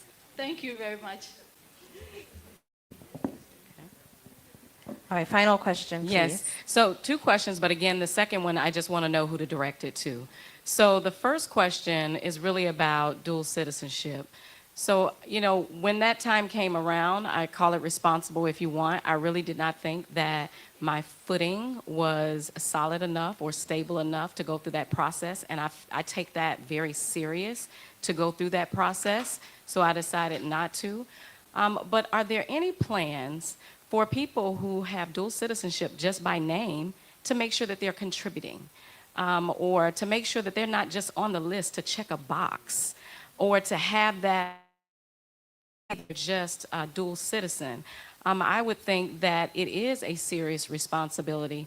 And if there aren't any plans, would there consider that? Again, I'm not a citizen, but I take that very serious if I were to be. The second part of my question is this. So I work in media in Georgia, and we were recently approached by South Africa Tourism, who came into Georgia and did a huge campaign to bring people into South Africa by advertising with our radio stations and using us as partners to bring people to South Africa next year. That trip will actually take place in March. Does Ghana have any plans to do things like that? And if so, I'd love to be your partner in Georgia.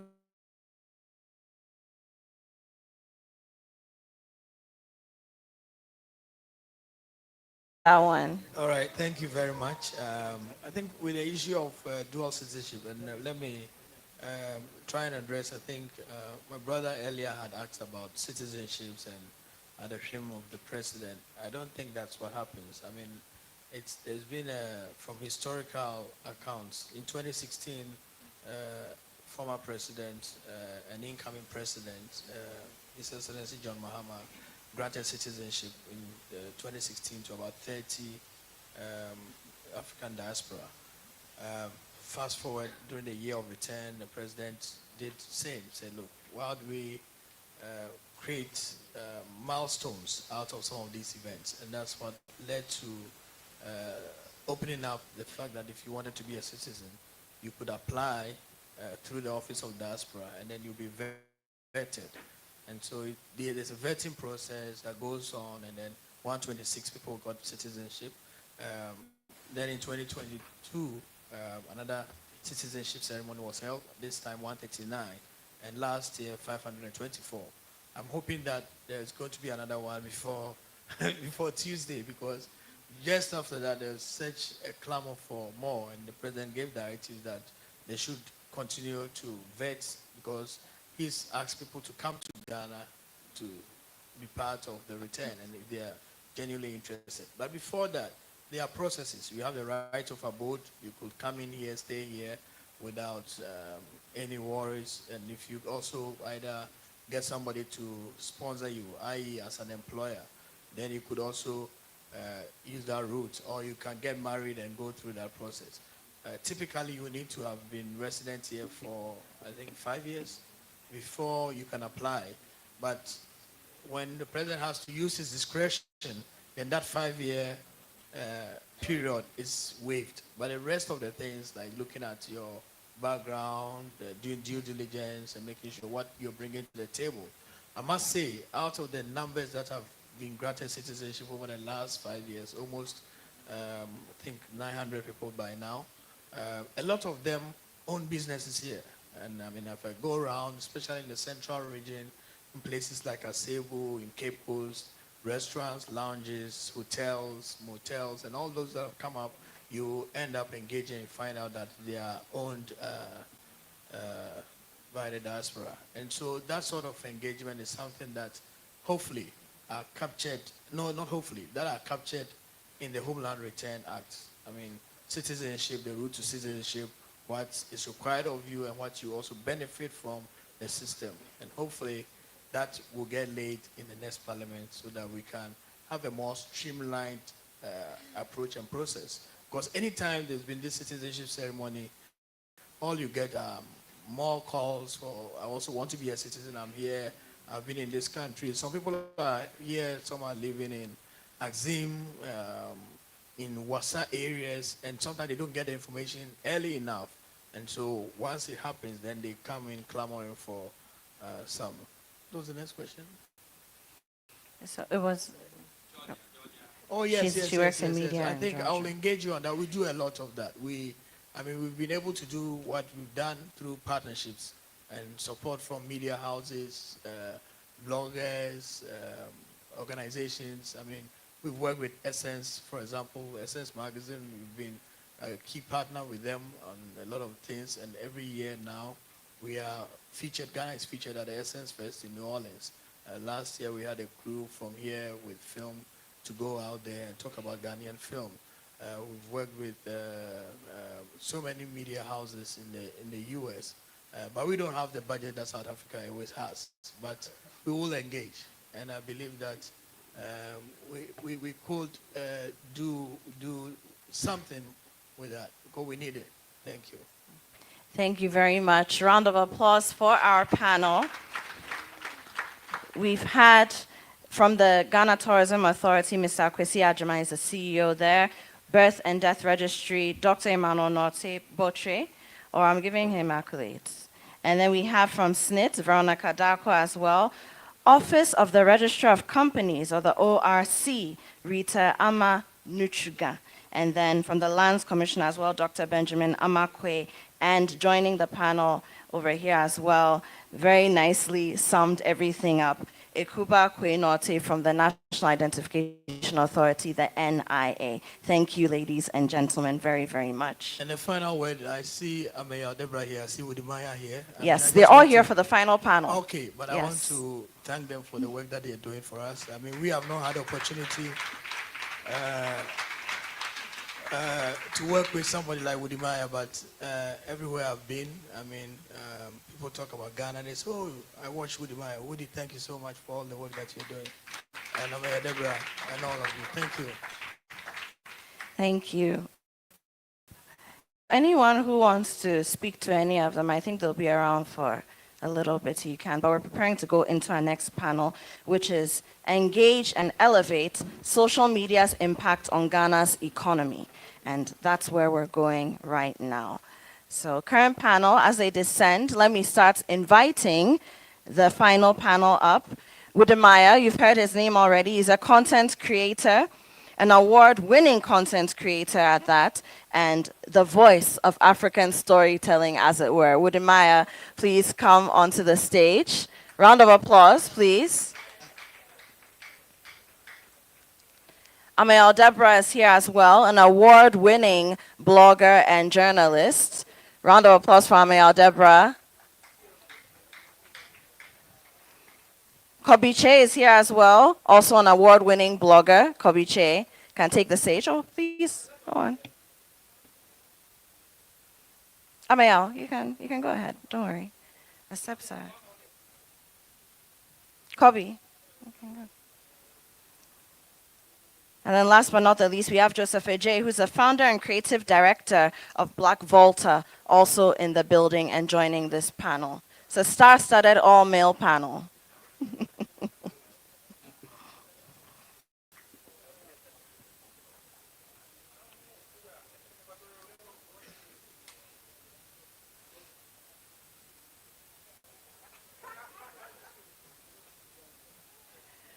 So before we go full throttle on this panel, I'd like to invite just for 2 minutes Mr. Sheikh Kluje, who is with the Ghana Investment Promotion Company, a GIPC, to also come and just give us so let us know a few things, basically. Round of applause for Sheikh. Oh, round of applause, please.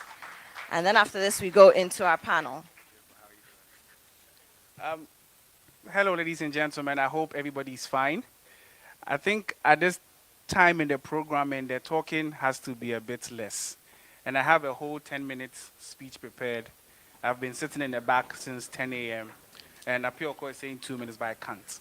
However, Akwaba, and thank all of you for coming year in, year out. The GIPC is always proud to support Guba in this particular conversation. It is nice to see so many of you take the leap to come invest in Ghana and to thrive.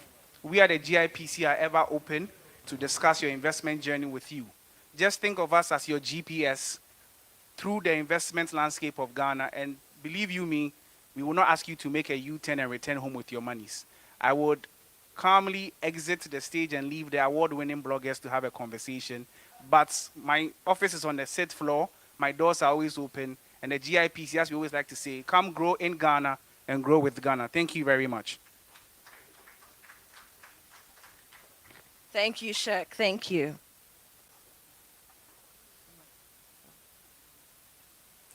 All right, so can we please have everybody moving towards the middle, sort of try to fill in the spaces. So those who are to my right, right? Thank you, ladies. Thank you. I love you very much. Thank you. And then to my left as well, anybody who can fill in the middle bit, would appreciate that.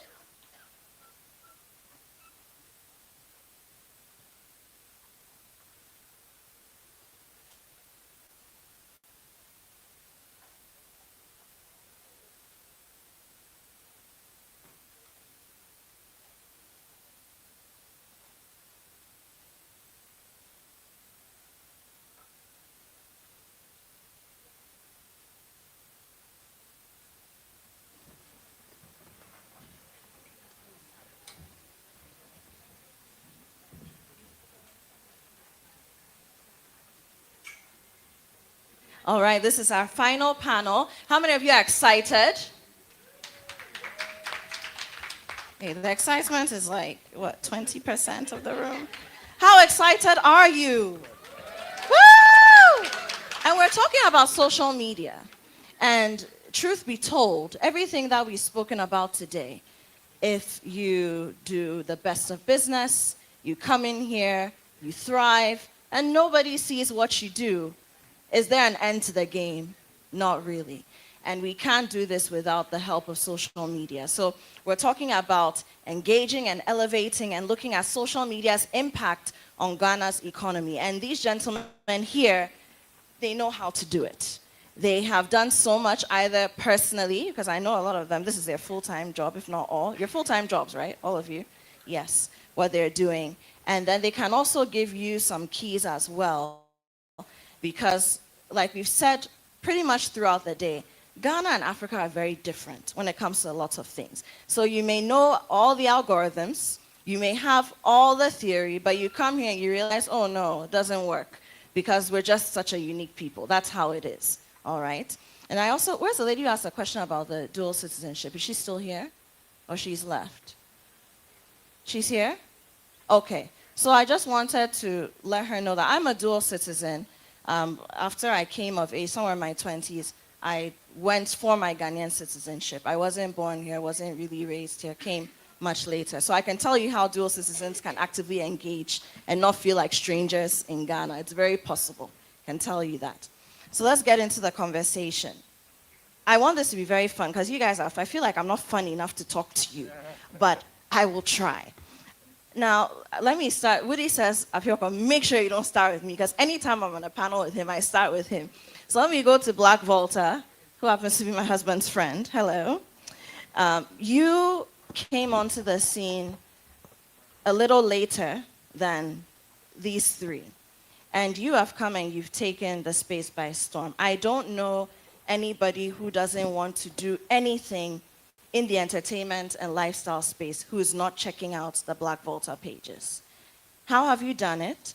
And from what you gather, how has what you do, and then also with the work, yeah, of course, I know you all work together in one way, shape, or form, the work that you do with your counterparts in the space, how's what you've done and what you do impacted Ghana's economy? Okay, so good afternoon, good evening, ladies and gentlemen, and thank you so much for the Guba Foundation for giving us this opportunity to speak to the diaspora community. My name is Joseph Ajay, founder, creative director of Black Volta, which is a social media entertainment platform and a media firm dedicated to entertainment and lifestyle within Ghana and in Africa. Essentially, although the platform has been in existence for about 24 months, personally, I've been in the entertainment and lifestyle space for almost 15 years plus. So Black Volta, starting off Black Volta wasn't necessarily a very new thing to me. It was just that I've been in corporate for almost 11, 12 years, spanning across oil and gas, finance, working with a lot of the multinationals within the world. And I've had a genuine interest for entertainment and lifestyle. But I've looked at it quite differently from how the stereotype is when it comes to nightlife. It's not about partying and drinking and jumping off of tables and all that. It's really about storytelling, and it's about the fact that people are themselves at night. That's what I believe. We get stripped of all these corporate jargons and things like that in the evening, and then we grab drinks and then we tell each other how messed up we all are.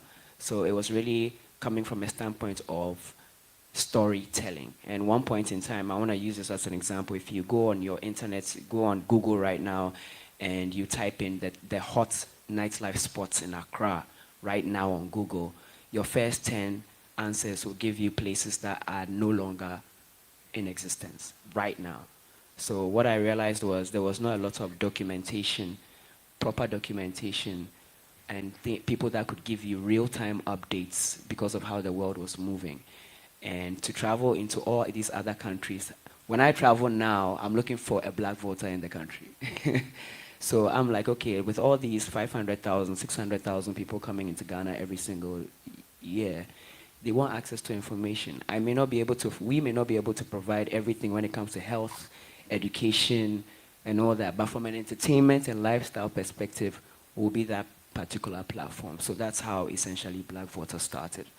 I think to answer your next question, within the 24 months, we've partnered with both organizations like Amea Deborah Kobiche. We've shot the Grammys with the Guba Foundation. We are official media partners for Afrofuture this year. We've partnered with them for the basketball across Africa. We've shot Afro Nation. We have partnerships with almost all your A-list bars, lounges, hospitality firms within Ghana. We've provided a space where now people want to ascribe to become or creating jobs within the creative economy. People now see it as a job. Influencership has become a particular job, right? The creative space is valued at almost $190 billion worldwide. That's the market cap. In Africa, it's only $3 billion. That's about almost like a very negligible percentage. So if we have the opportunity to lead that within a space in a country where it's thriving, we as Black Voter want to just own that particular space and then drive it forward. Thank you. Brilliant. Thank you. Oh, you can give him a round of applause. You should, actually. Amayal, now you've been in this space since what, 2008 or earlier? About 2008, yeah, about 2008. Yeah, he's a real OG. That's what we might say. He is a real OG in the space. But you've maintained relevance. And earlier we were talking about sustainability because again, it's not just blogging, it's not just journalism. It's also a business for you. And you're a great case study for what a digital business can look like sustainably. But how has the terrain changed since you started? And we're in 2025. Where do you see it going? Things have changed very quickly. Exactly. I mean, even for myself, a lot of people would, I started off with a website, and so a lot of the content I was creating was writing on the blog. And of course, eventually social media came in, and I was also using social media as a tool to now drive traffic to the website. And it's transversed so much that now social media is taking the leading role so much that visits to websites everywhere is reduced because people are comfortable engaging with the content on the platforms and not wanting to leave. And the platforms are making it difficult for people to even leave the platform to go and consume elsewhere. So the platforms are changing, the formats in which the content are being created are also changing. And for me, to be relevant, I've always tried to go with the times. When I see something is changing or trending, I try to go in and have my voice and my character within it and then grow with it. And so that's how I've managed to sort of survive or thrive. And also about 7 years ago, I decided to now evolve and have a team. And so when it comes to the thinking behind the content we are creating and what we want to do, it's not just me. And so I'm able to tap into all of those ideas. And then, I'm hoping to launch a new platform beyond Amaya TV this year. And again, it's also going to try to create and grow something different that would serve a different purpose in a different time. So I try to always look at what is changing and try to see how I fit in. You span different industries when it comes to projecting different things that people are doing, your clientele. Yes, there's a lifestyle, but you have banks, for example, reaching out to you to post about their new products. You have businessmen and women reaching out to you. How have you been able to position yourself so that that diversity is visible to anyone who might want to work with you? I think it's one of the pluses of working within the social media or digital space. You're able to sort of have a sense of the people who are following you, what they want, what they like. And so I try to open it up so that there's a bit of something for all of these people who perhaps are following me for whatever reason.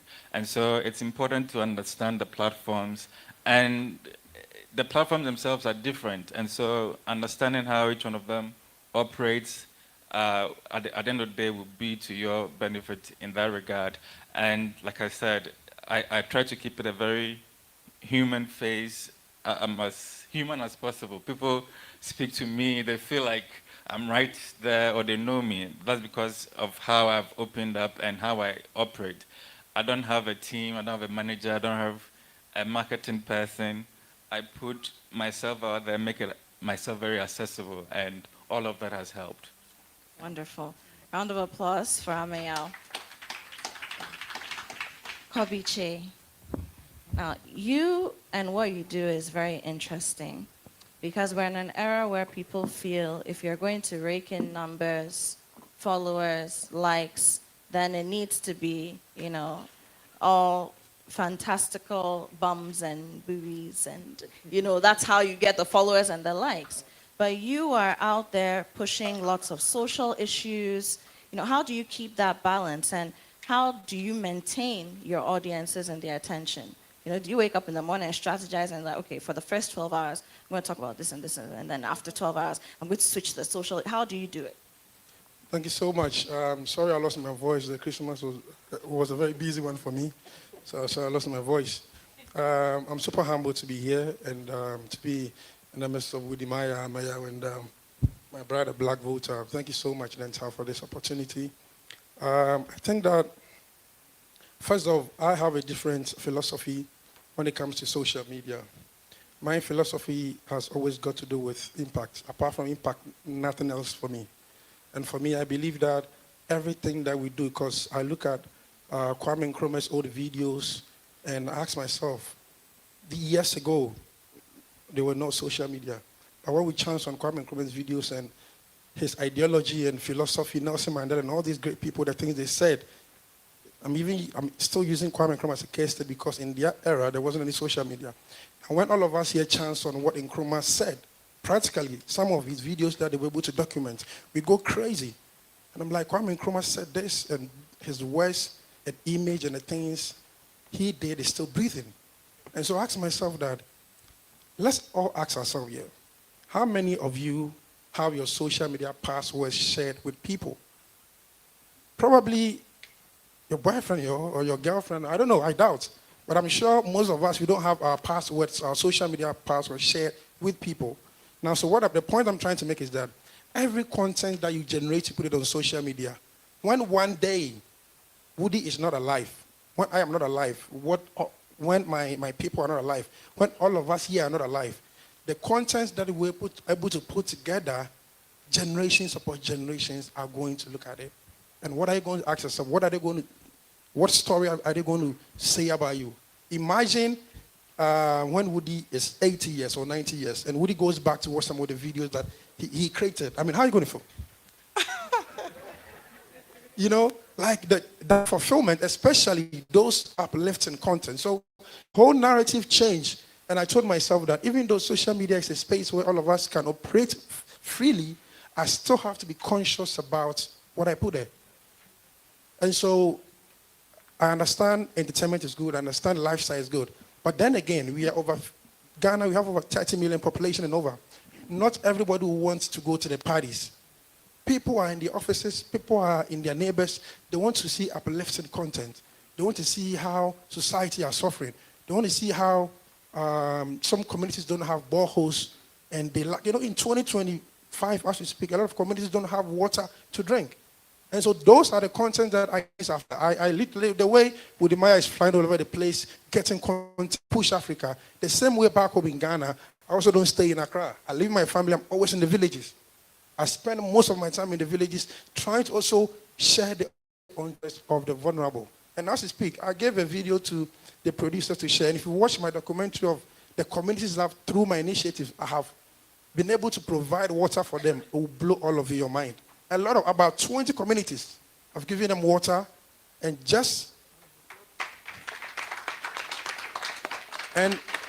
one of my campaigns that I even invited Woody to be on board is the respect for zebra crossing.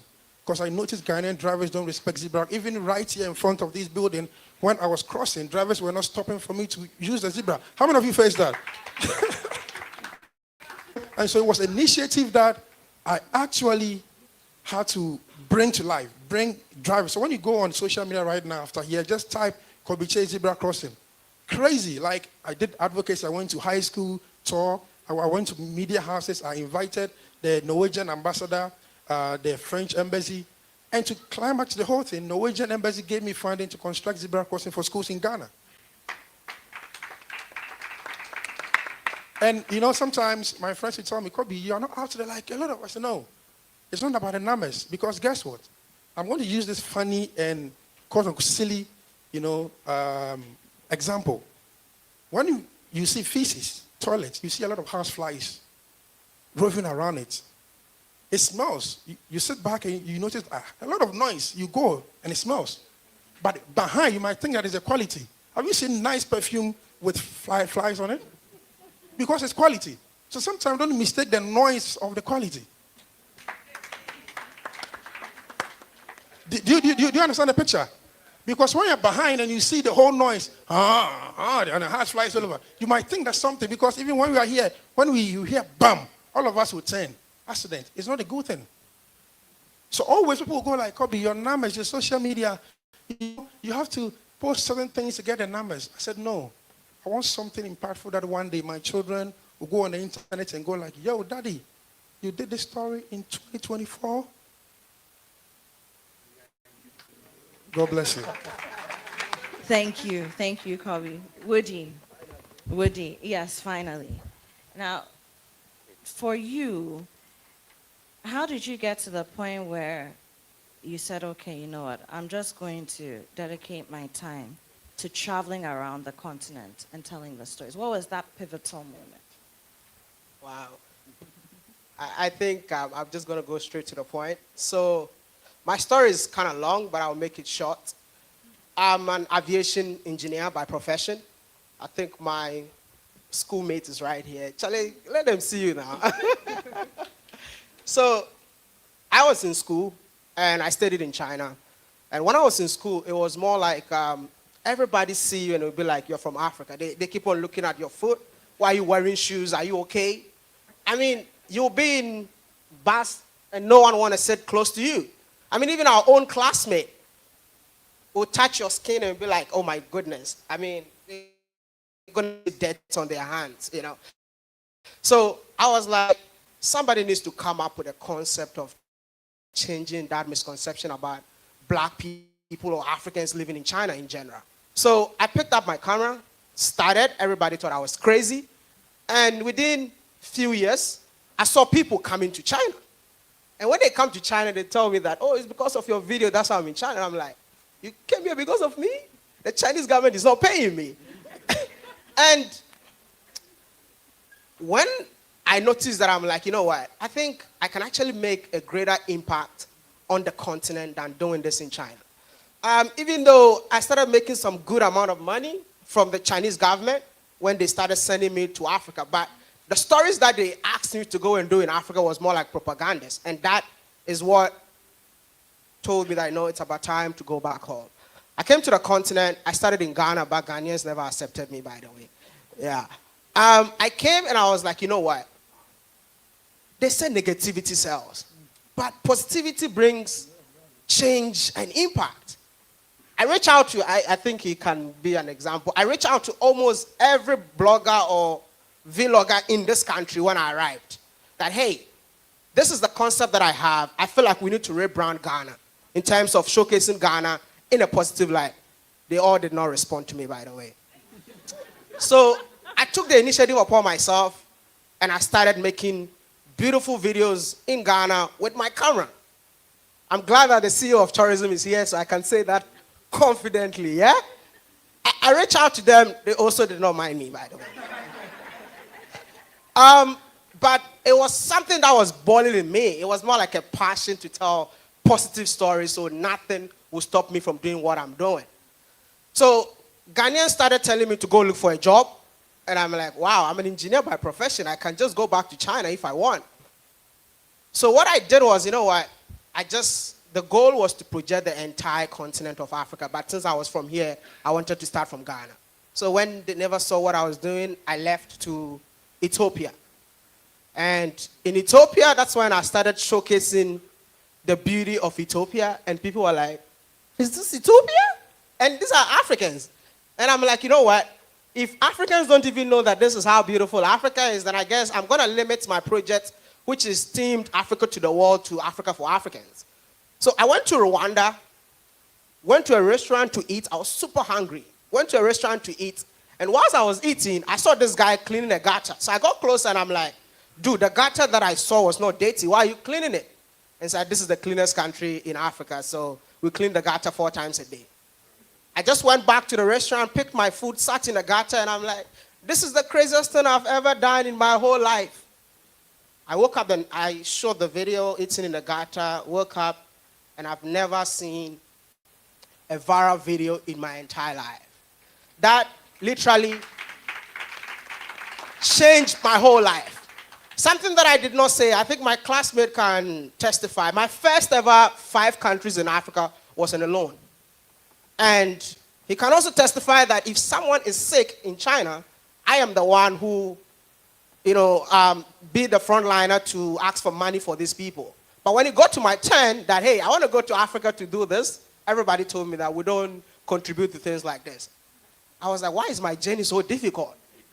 But he gave me that loan, $5,000. I'll mention his name everywhere I go to. Awe, he's a Chinese guy.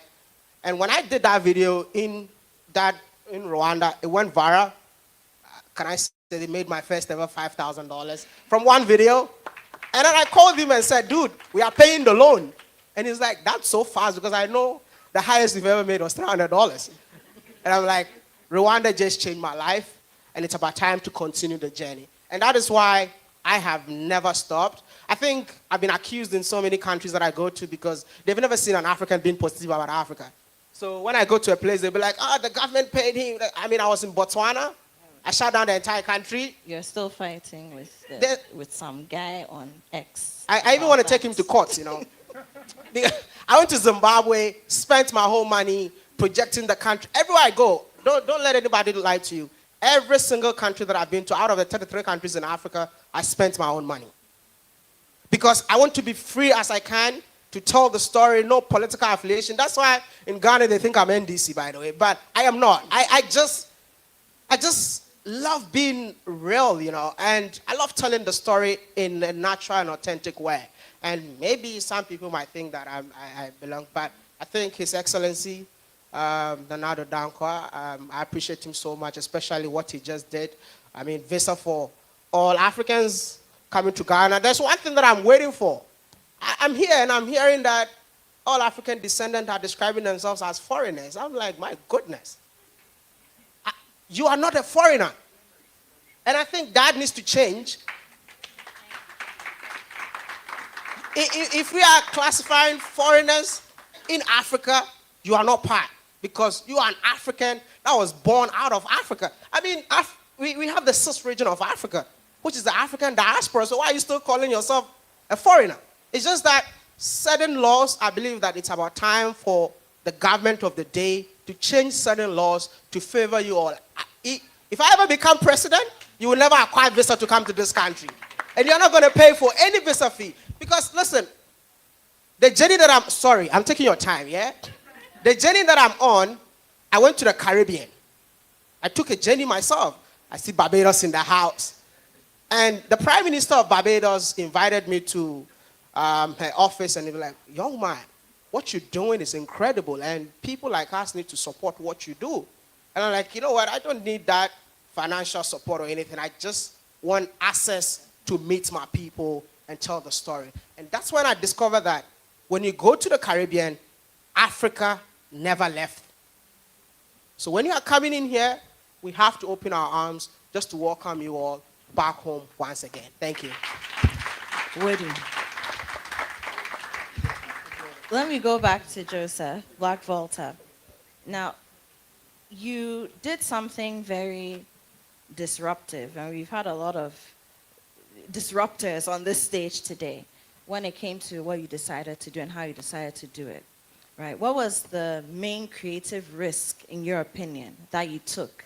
I said, look, this thing, I'm not sure if it's going to work, but I will do it because I believe that there's a possibility, a great possibility that's going to yield the results. What's that one creative risk that you took? I think it may be, thank you for the question, I think it may be as cliche an answer as possible, but it is really down to the passion. What we do at Black Volta as a team, what we've understood is, even though we've done it for 24 months, it still feels like play. Right? So everything that we do, the countries that we go to, the people that we amplify, the artists that we work with, the celebrities that we work with, and every single time, it still feels like play. You understand? It doesn't feel like work. You get me? So I feel like once you have a genuine passion to do something, which necessarily doesn't make you feel like you're actually doing work, it's much easier for you. So right now, let me give you a typical example. We were official media partners for Dirty Rave and Afrofuture. Think about our platform. We would have done it anyway. We would have shot the video anyway. We would have done production and told the story from a different perspective anyway. You understand? But then it becomes a business venture actually for us. So for us, it's like every single thing that we are doing, it has to feel like, it doesn't necessarily have to feel like work for us. Plus, at the same time, I want to echo what Wodemaya also mentioned. One thing we don't do as much in Ghana is we don't amplify the good things that we are doing collectively. You get what I'm saying? It's always about, sometimes I spoke on a panel discussion, it was Tech in Ghana, and the panel discussion was super amazing that particular day. And I asked the the audience, today, when you go on the social media platforms, what happened today? It's always the negative news that people will talk about. You understand what I'm saying? Okay, so, okay, maybe something is trending or something bad, or maybe Akufo-Addo said this, or, okay, what happened today? What positive thing happened today about somebody? So I would just ask that as we move forward into the new year, let's cultivate that habit of just talking about positive stories. You understand? Amplifying the great work that people are doing, Ghanaians are doing, your politicians are doing, you understand, on the particular. It doesn't need necessarily, we've been tagged every single time. You understand? The flyover that was done, anybody that posted the flyover has to wear their jersey. You understand? But there are people outside, there are millions of people outside who are just looking to see, okay, what new thing has Ghana done?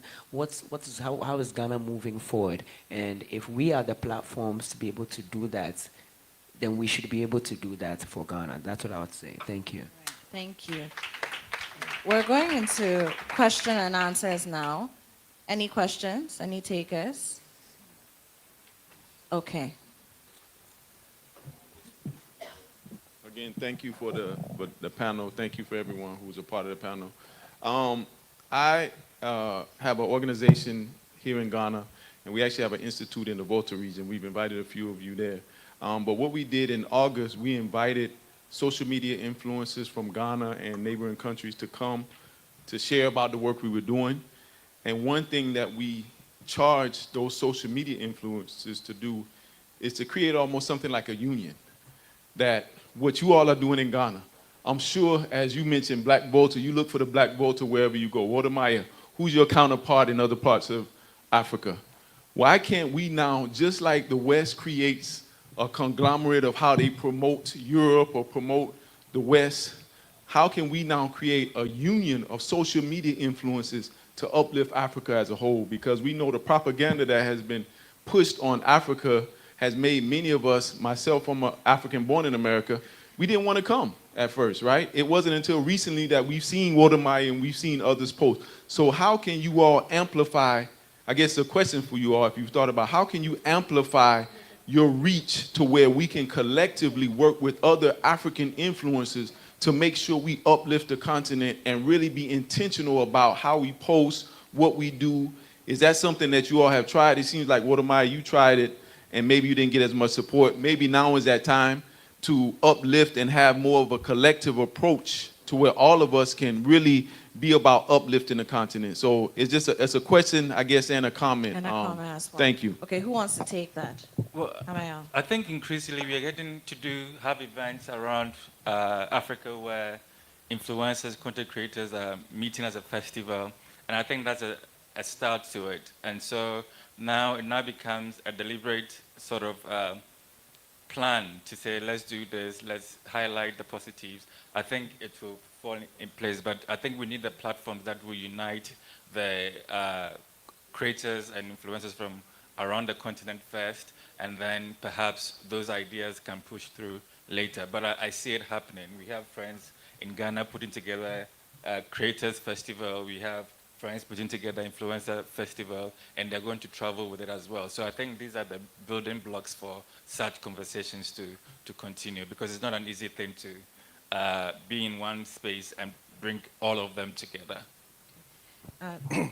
Okay, Kobe wanted to go, and then you can add as well, Jason. Do you want to add something? Well, I just want to say something. I used to live in Atlanta. In Atlanta, I consider Atlanta the Accra of North America.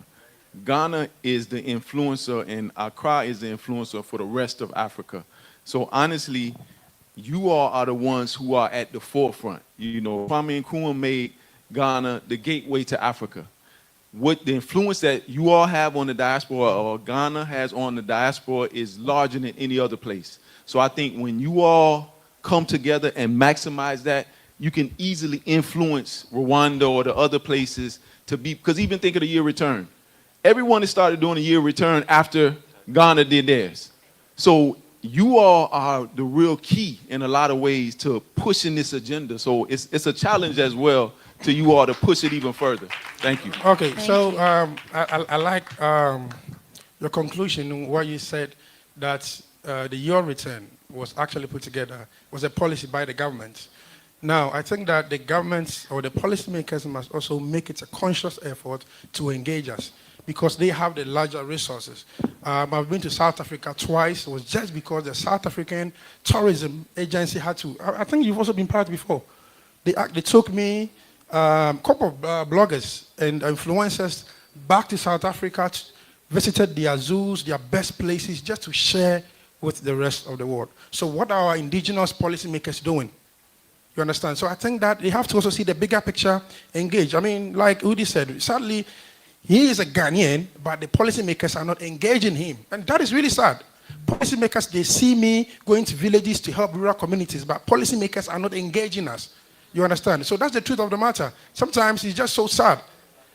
When it's time for election, policymakers will engage us to post their campaign videos, but they don't use the same energy to give us videos or engage us and give us that enabling environment because the ecosystem is big.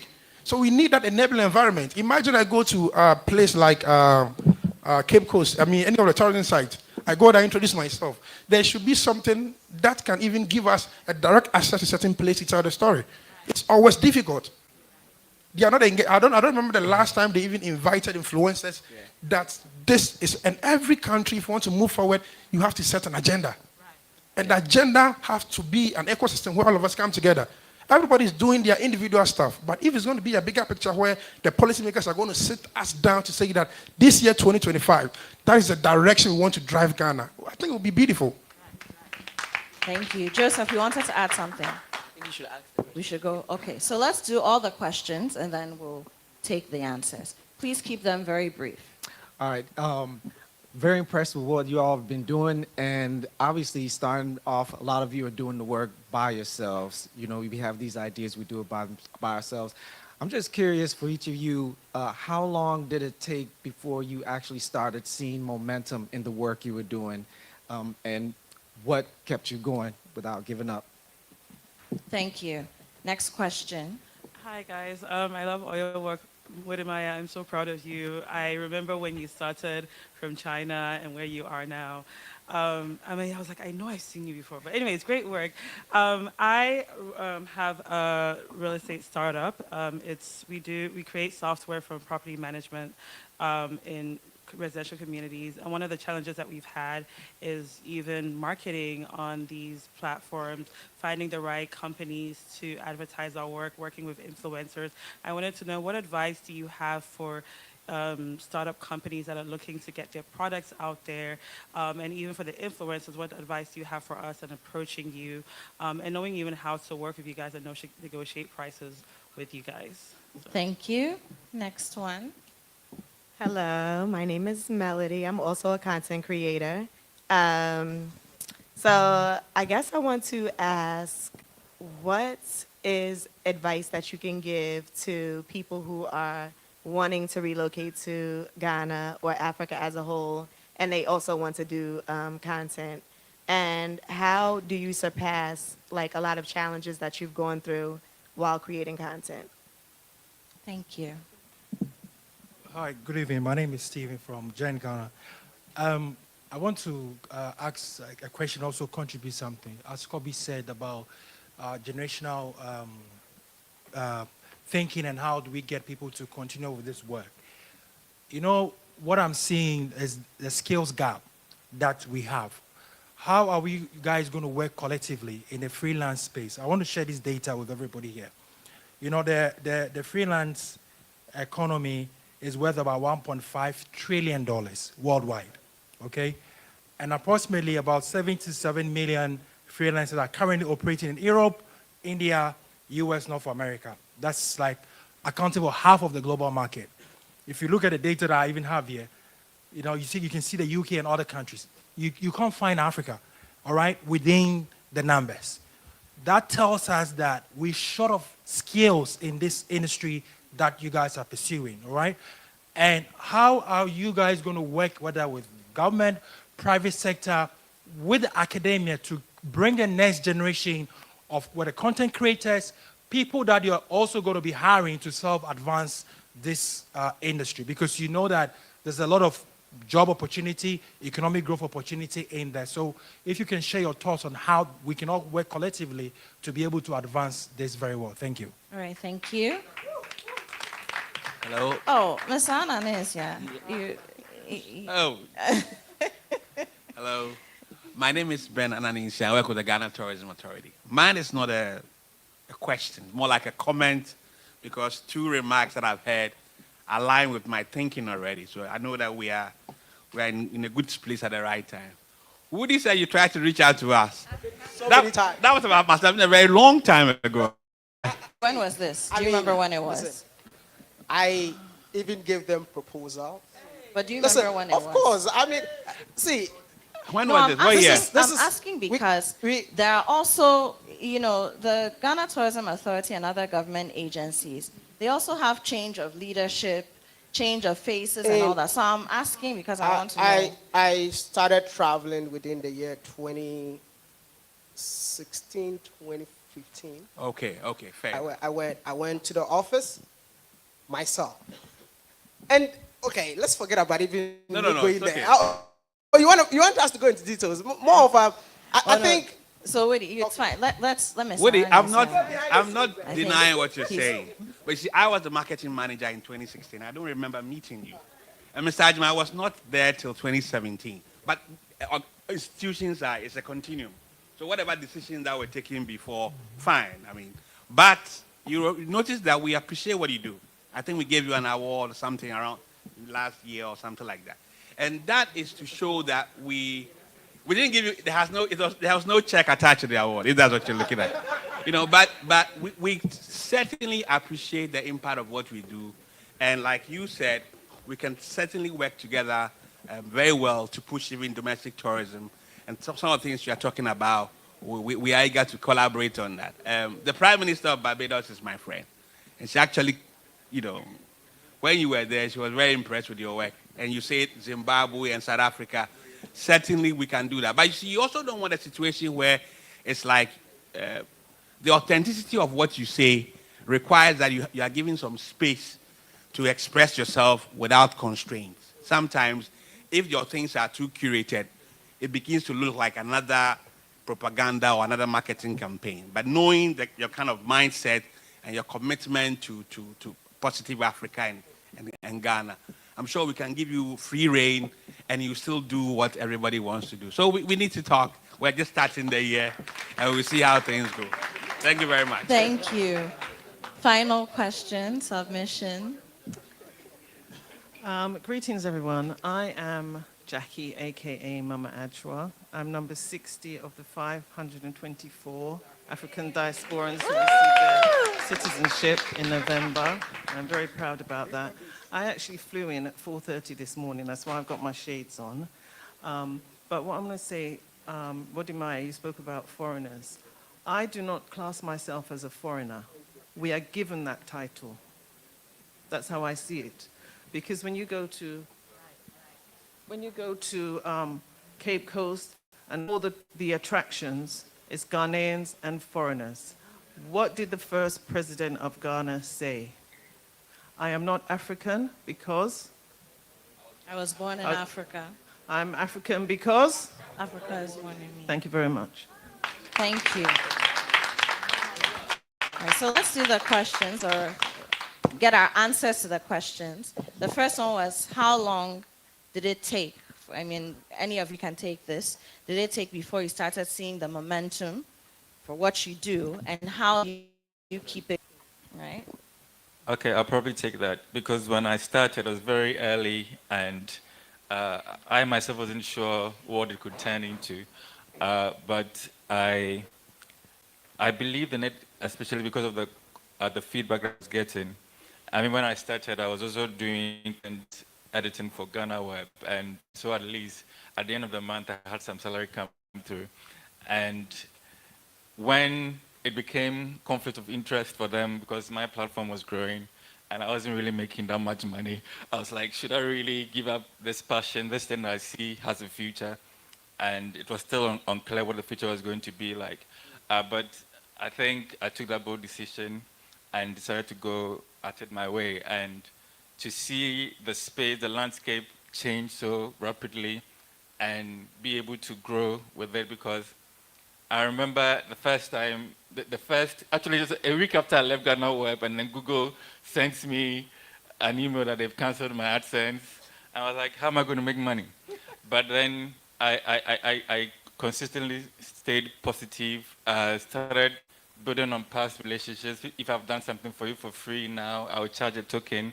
And so people would understand it was a business, to a point now where the ecosystem itself was allowing people to do advert online, because digital is a cool thing now. It wasn't the case before. Everything was traditional media that was getting it. And I'm happy that I was able to make a case for myself and for others who now came into the space, that it was a space that could yield results. And for me, that moment of not knowing was because the platforms themselves were evolving so fast, and we're not sure. It's going to be the challenge of getting attention for what you're doing and for it to grow, because now there's so much happening on these platforms. So the difficulty is going to be how to differentiate yourself and to engage. And we have a good example of Black Voter, for instance. They came and they were like, we're the nightlife people. If anything was happening in that scene, you have to come to us. Of course, there were people also doing it, but they perhaps didn't have the same intention and strategy as they had. And they've evolved and are now making a mark. So in terms of timelines, for some people, they get lucky quicker. And so before you know it, you are something you didn't prepare for. But for some people, you have to really go through it. And that also allows you to develop and master the craft in one way or the other. Yeah. So what's your advice for startups? That's the question. And how to engage influencers like yourselves? What kinds of negotiations should we have in mind when we approach you to do business with you and whatnot? Who wants to take this one? Yeah. Okay. I mean, I think people, once you're a startup, once you have a business going on, I think it's good to get into social media, have your own presence on the various platforms, and understand how you can use those various platforms to promote your business. And also, when it comes to engaging with people, find out who you think has the audience that can sort of promote what you're doing, and collaborate with the person. We deal differently. I sort of have a general rate card that I give to people for them to look at it and see what they want out of what I offer. And then we discuss maybe in terms of how we do it, or even what kind of money we can take and all of that. I'm even now building up to taking commissions and all of that. So you have to, on that level, but I think it's important that you have your presence on social media and use it. I mean, there are tools that can amplify your reach and target also. And I think that's what makes that space quite unique from traditional media. I think I'll add on to that. If I think the person who asked the question was saying she's a content creator and was. That's the next question. Oh, That's the next question. Okay. Yeah. This one is for the lady who is, she's into e-commerce, right? Marketing and, right? Yes, and so she's wondering how, seeing as the space is very critical to putting word out there, marketing and PR-wise, she could work with people like. Okay, so I'll just add on to that to say you also need to identify what kind of media platforms you actually work with. Not every influencer, not every platform may necessarily speak to what you're selling. You understand? If you're selling homes to diaspora community who are coming into the country, it will be much easier probably to work with a Black voter than a Kobiche. You get what I'm saying? So you need to identify what the actual platforms also offer in terms of what they particularly do before you actually reach out to them. And you should also understand that this play on numbers, the numbers that people actually have, not be a measure of how you should actually market your particular stuff. You get what I'm saying? We have across on our Instagram, we are currently at about 270,000 followers, but 88% of that is full diaspora. It's a full diaspora community. You understand? When we post an event that people should go to, we have more diaspora people going to the actual event than the locals, right? So also asking these kinds of partner in terms of social media is also very important in terms of marketing and amplification of whatever product they have. Thank you. The next question was for the lady who is a content creator, and she's wondering if content creators want to relocate here, then how should they go about it, entering the space? And so Woody, we'll get on to I you. think you need to share your journey with us. In terms of, I believe that a lot of people make so many mistakes when it comes to content creation. Content creation is all about your surroundings. So if you are relocating to Ghana, why don't you share your story? So your video will inspire, and when your video inspires, that's impact, and that impact becomes an income at the end of the day. So the most important thing is stay as authentic as you can, because that is the way to go. Yeah. Thank you. The next one is about the freelance economy and the skills to work with government and academia. Hello.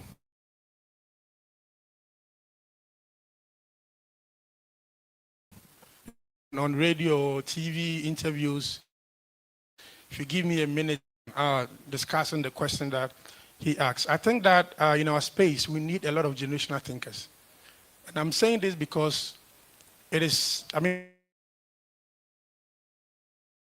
it saddens my heart to see that faith in Ghana, that's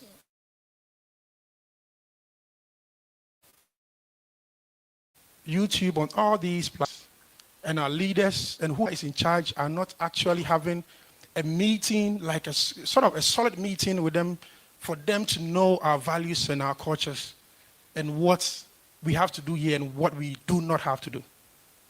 Because guess what? Our values in Ghana is different from the values in Europe.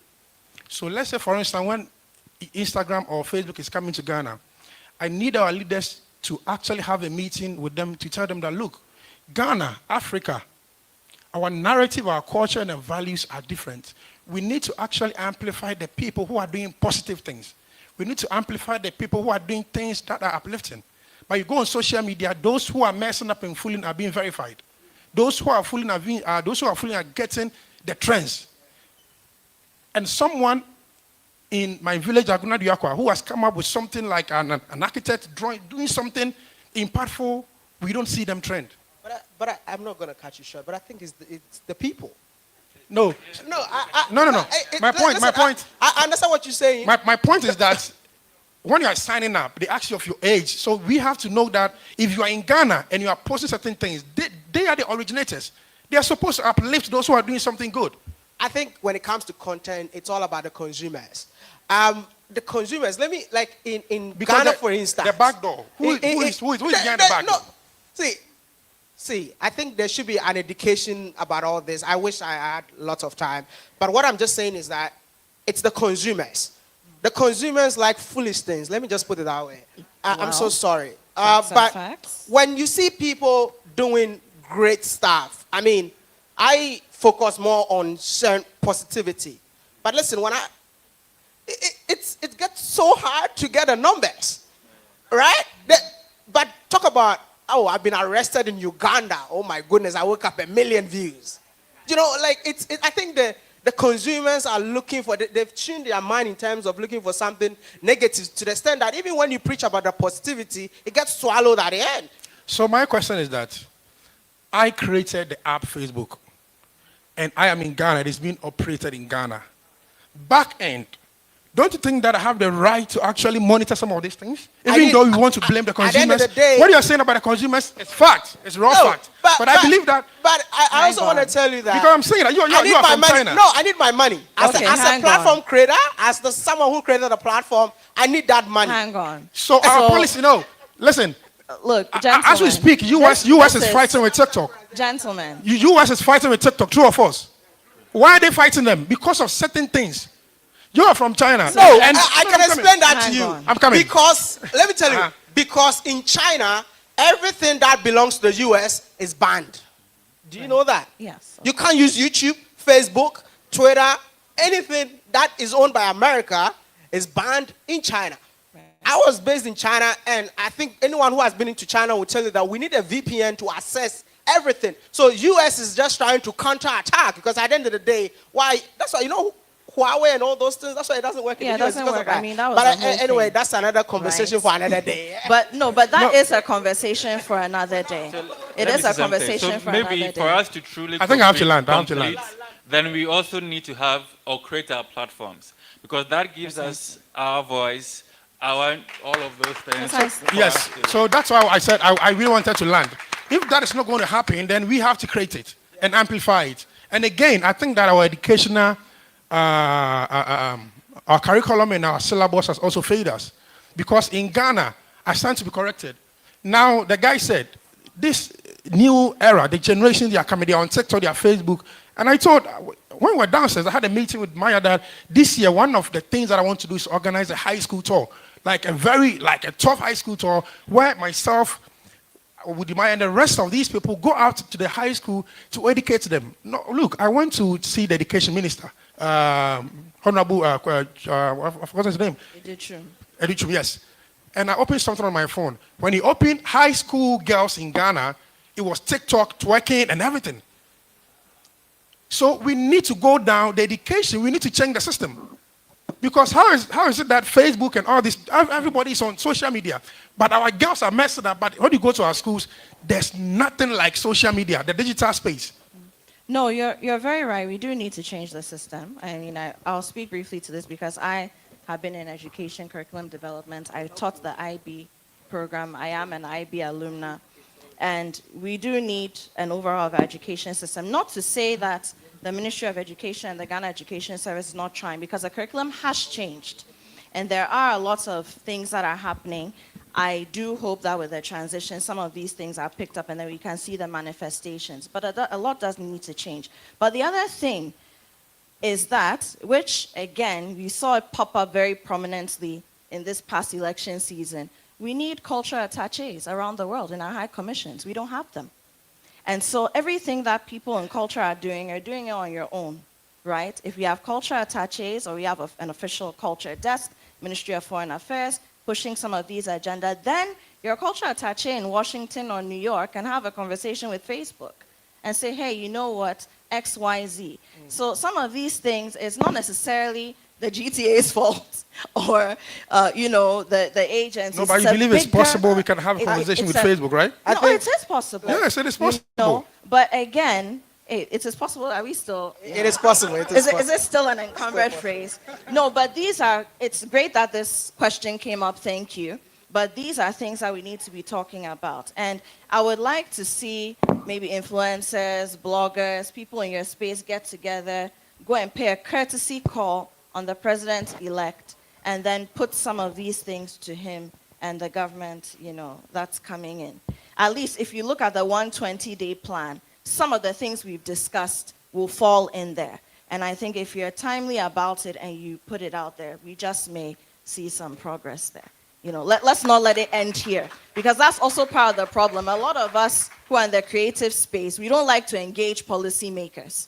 We don't. We're very frustrated by some of the things we've experienced, and so because of that, we don't even see when progress is being made or recognize that we've got to the point where we have enough of a voice to go and pitch. So let's do that. Come together, go and make a pitch. You never know where it may take you.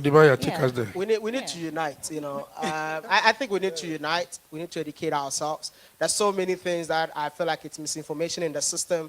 I took a whole year just to study social media. So there's so many things that they're talking about. Even the kind of content that you upload, the money that you make on it. That's why I don't really value entertainment content, because at the end of the day, it's the least amount of money to make. So people need to be educated about how all these things work. And trust me, one day they will understand the positive impact of Kobiche. Thank you. Final question from our online audience, a member of our online audience. How can we ensure that nightlife and the industry thereof contributes positively to community development while addressing concerns such as public safety, cultural preservation, and environmental sustainability? Okay, so thank you very much for that question. Why do you guys keep looking at me? Because you're the nightlife guy.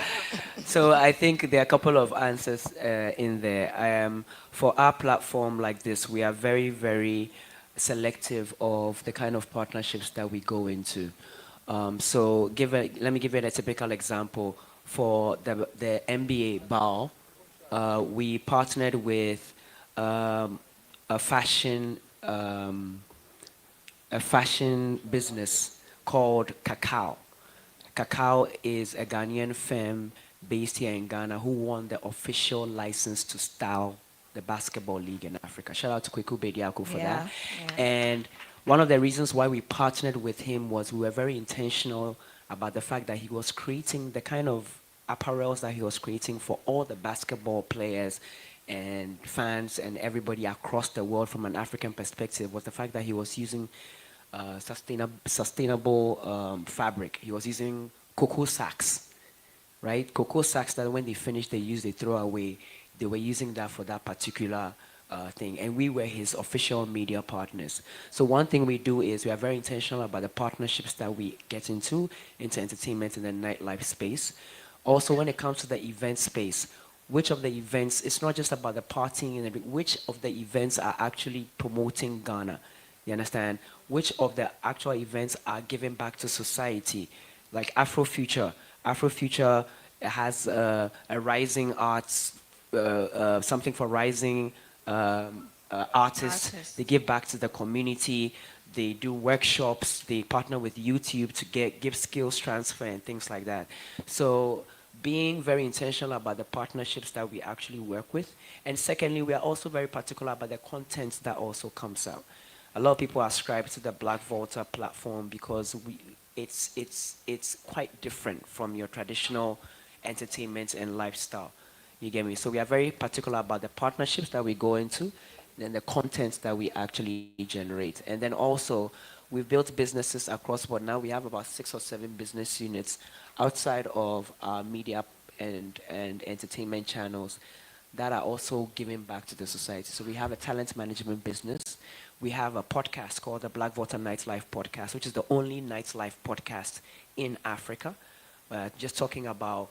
Round of applause for that. And then we've also much recently launched the Black Water card in partnership with Visa. So it's also something that we are also doing. Wonderful. Thank you.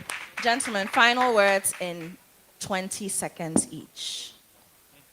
20 seconds. Let me give mine. I want a lot more Ghanaians to understand and cut the stereotype around people that work within the creative space. It's, in terms of money, let's just forget about money. It's about a $3 billion industry in Africa.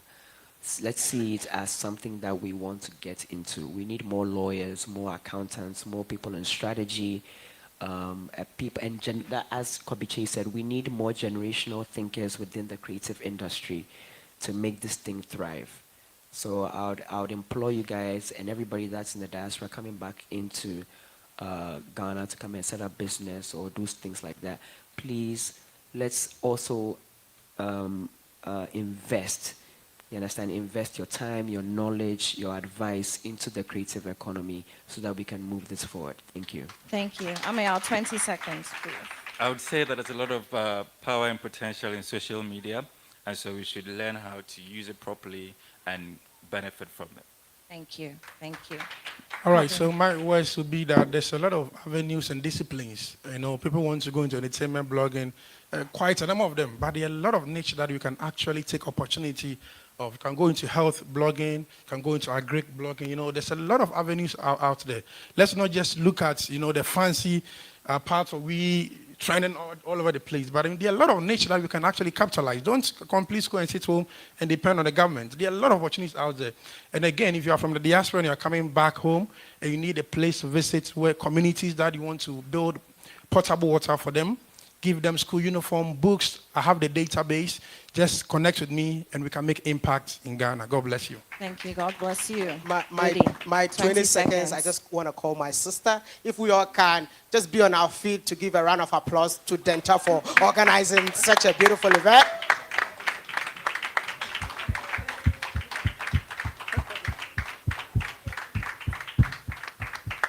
Thank you. Thank you. Thank you, Eddie. And you've actually brought her here because she needs to be here next on the program. Thank you very much, Wudimai. Is a content creator, an award-winning one, and the voice of African storytelling. Amial Deborah, an award-winning journalist and a veteran blogger in this space. The real OG. Kobe Che, he's an award-winning blogger as well, doing very great things. And Joseph Ejay, founder and creative director of Black Volta, who's made a name with his team in 24 months. That's a big deal. Let's not lose sight of that. Thank you, gentlemen. Thank you so much.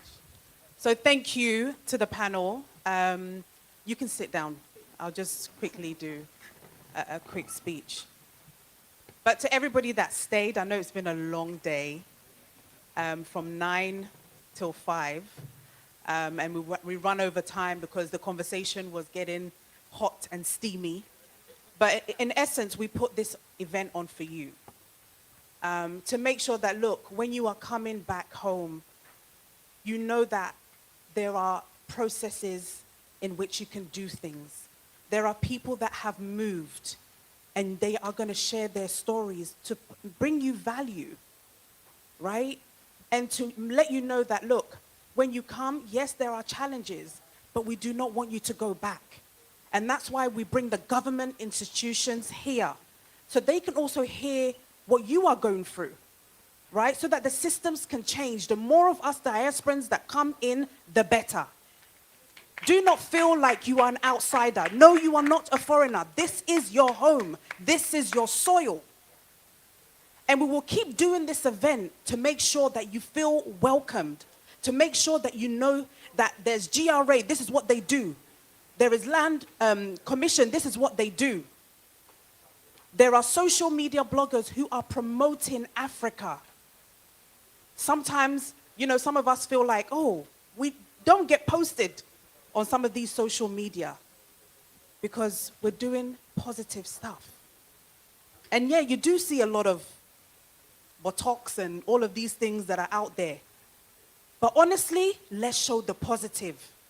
This will encourage people to come back home. The opportunities are immense. There's so many. The Western world is done. I'm telling you, there's nothing there. There is nothing there. Bring your skills back. Honestly, I get very passionate, I get very emotional about it because I feel like we need to do this. We need to be championing the diaspora all the time. And that's why we set up the network. We didn't set up the network just to set up a network, but to help you. Please do the right thing. Come to us. Don't come when it's gone bad. Don't come when it's gone bad. We will tell you the right places to go because we have vetted the people that we work with. So please, please, please do not get discouraged.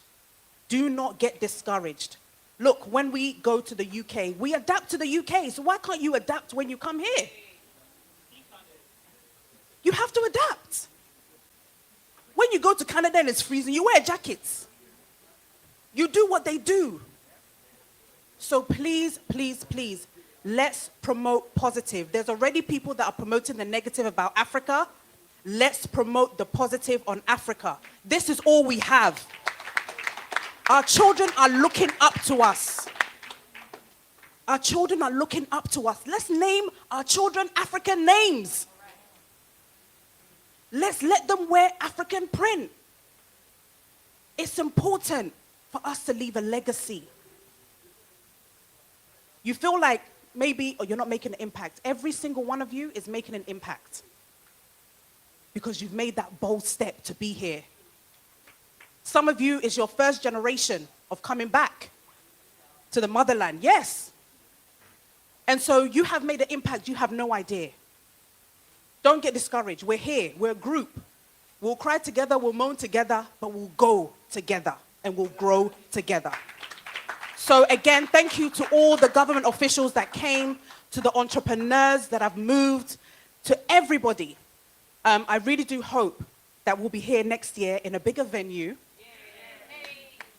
In a bigger venue, and just basically create the opportunities for you. God bless you all. Thank you to our sponsors that have made it possible, to GIPC, to Spotlight Homes, to everyone, everybody. Now, lastly, I have this amazing artist who did a live painting whilst we were doing the conversation. Manaf, please give him a round of applause. Manaf did this whilst Wadamaya was speaking. So Wadamaya will have a presentation for you. Oh, wow. That one looks fresher than me.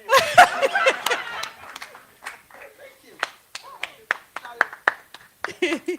Make her calm down. Yeah, make you calm down, make you calm down.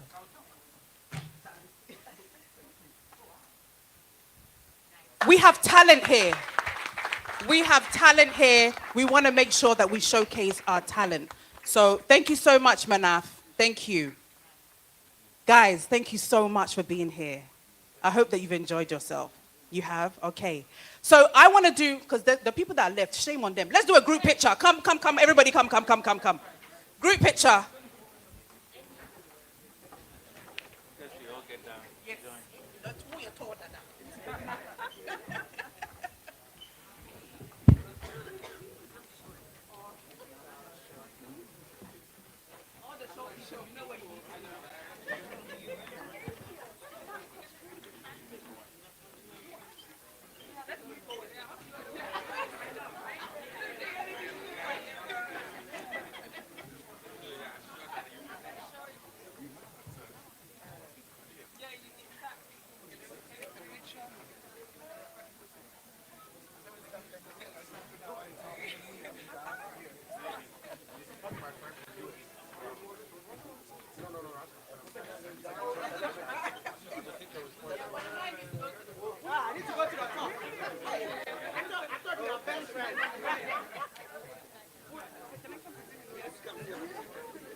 Thank you.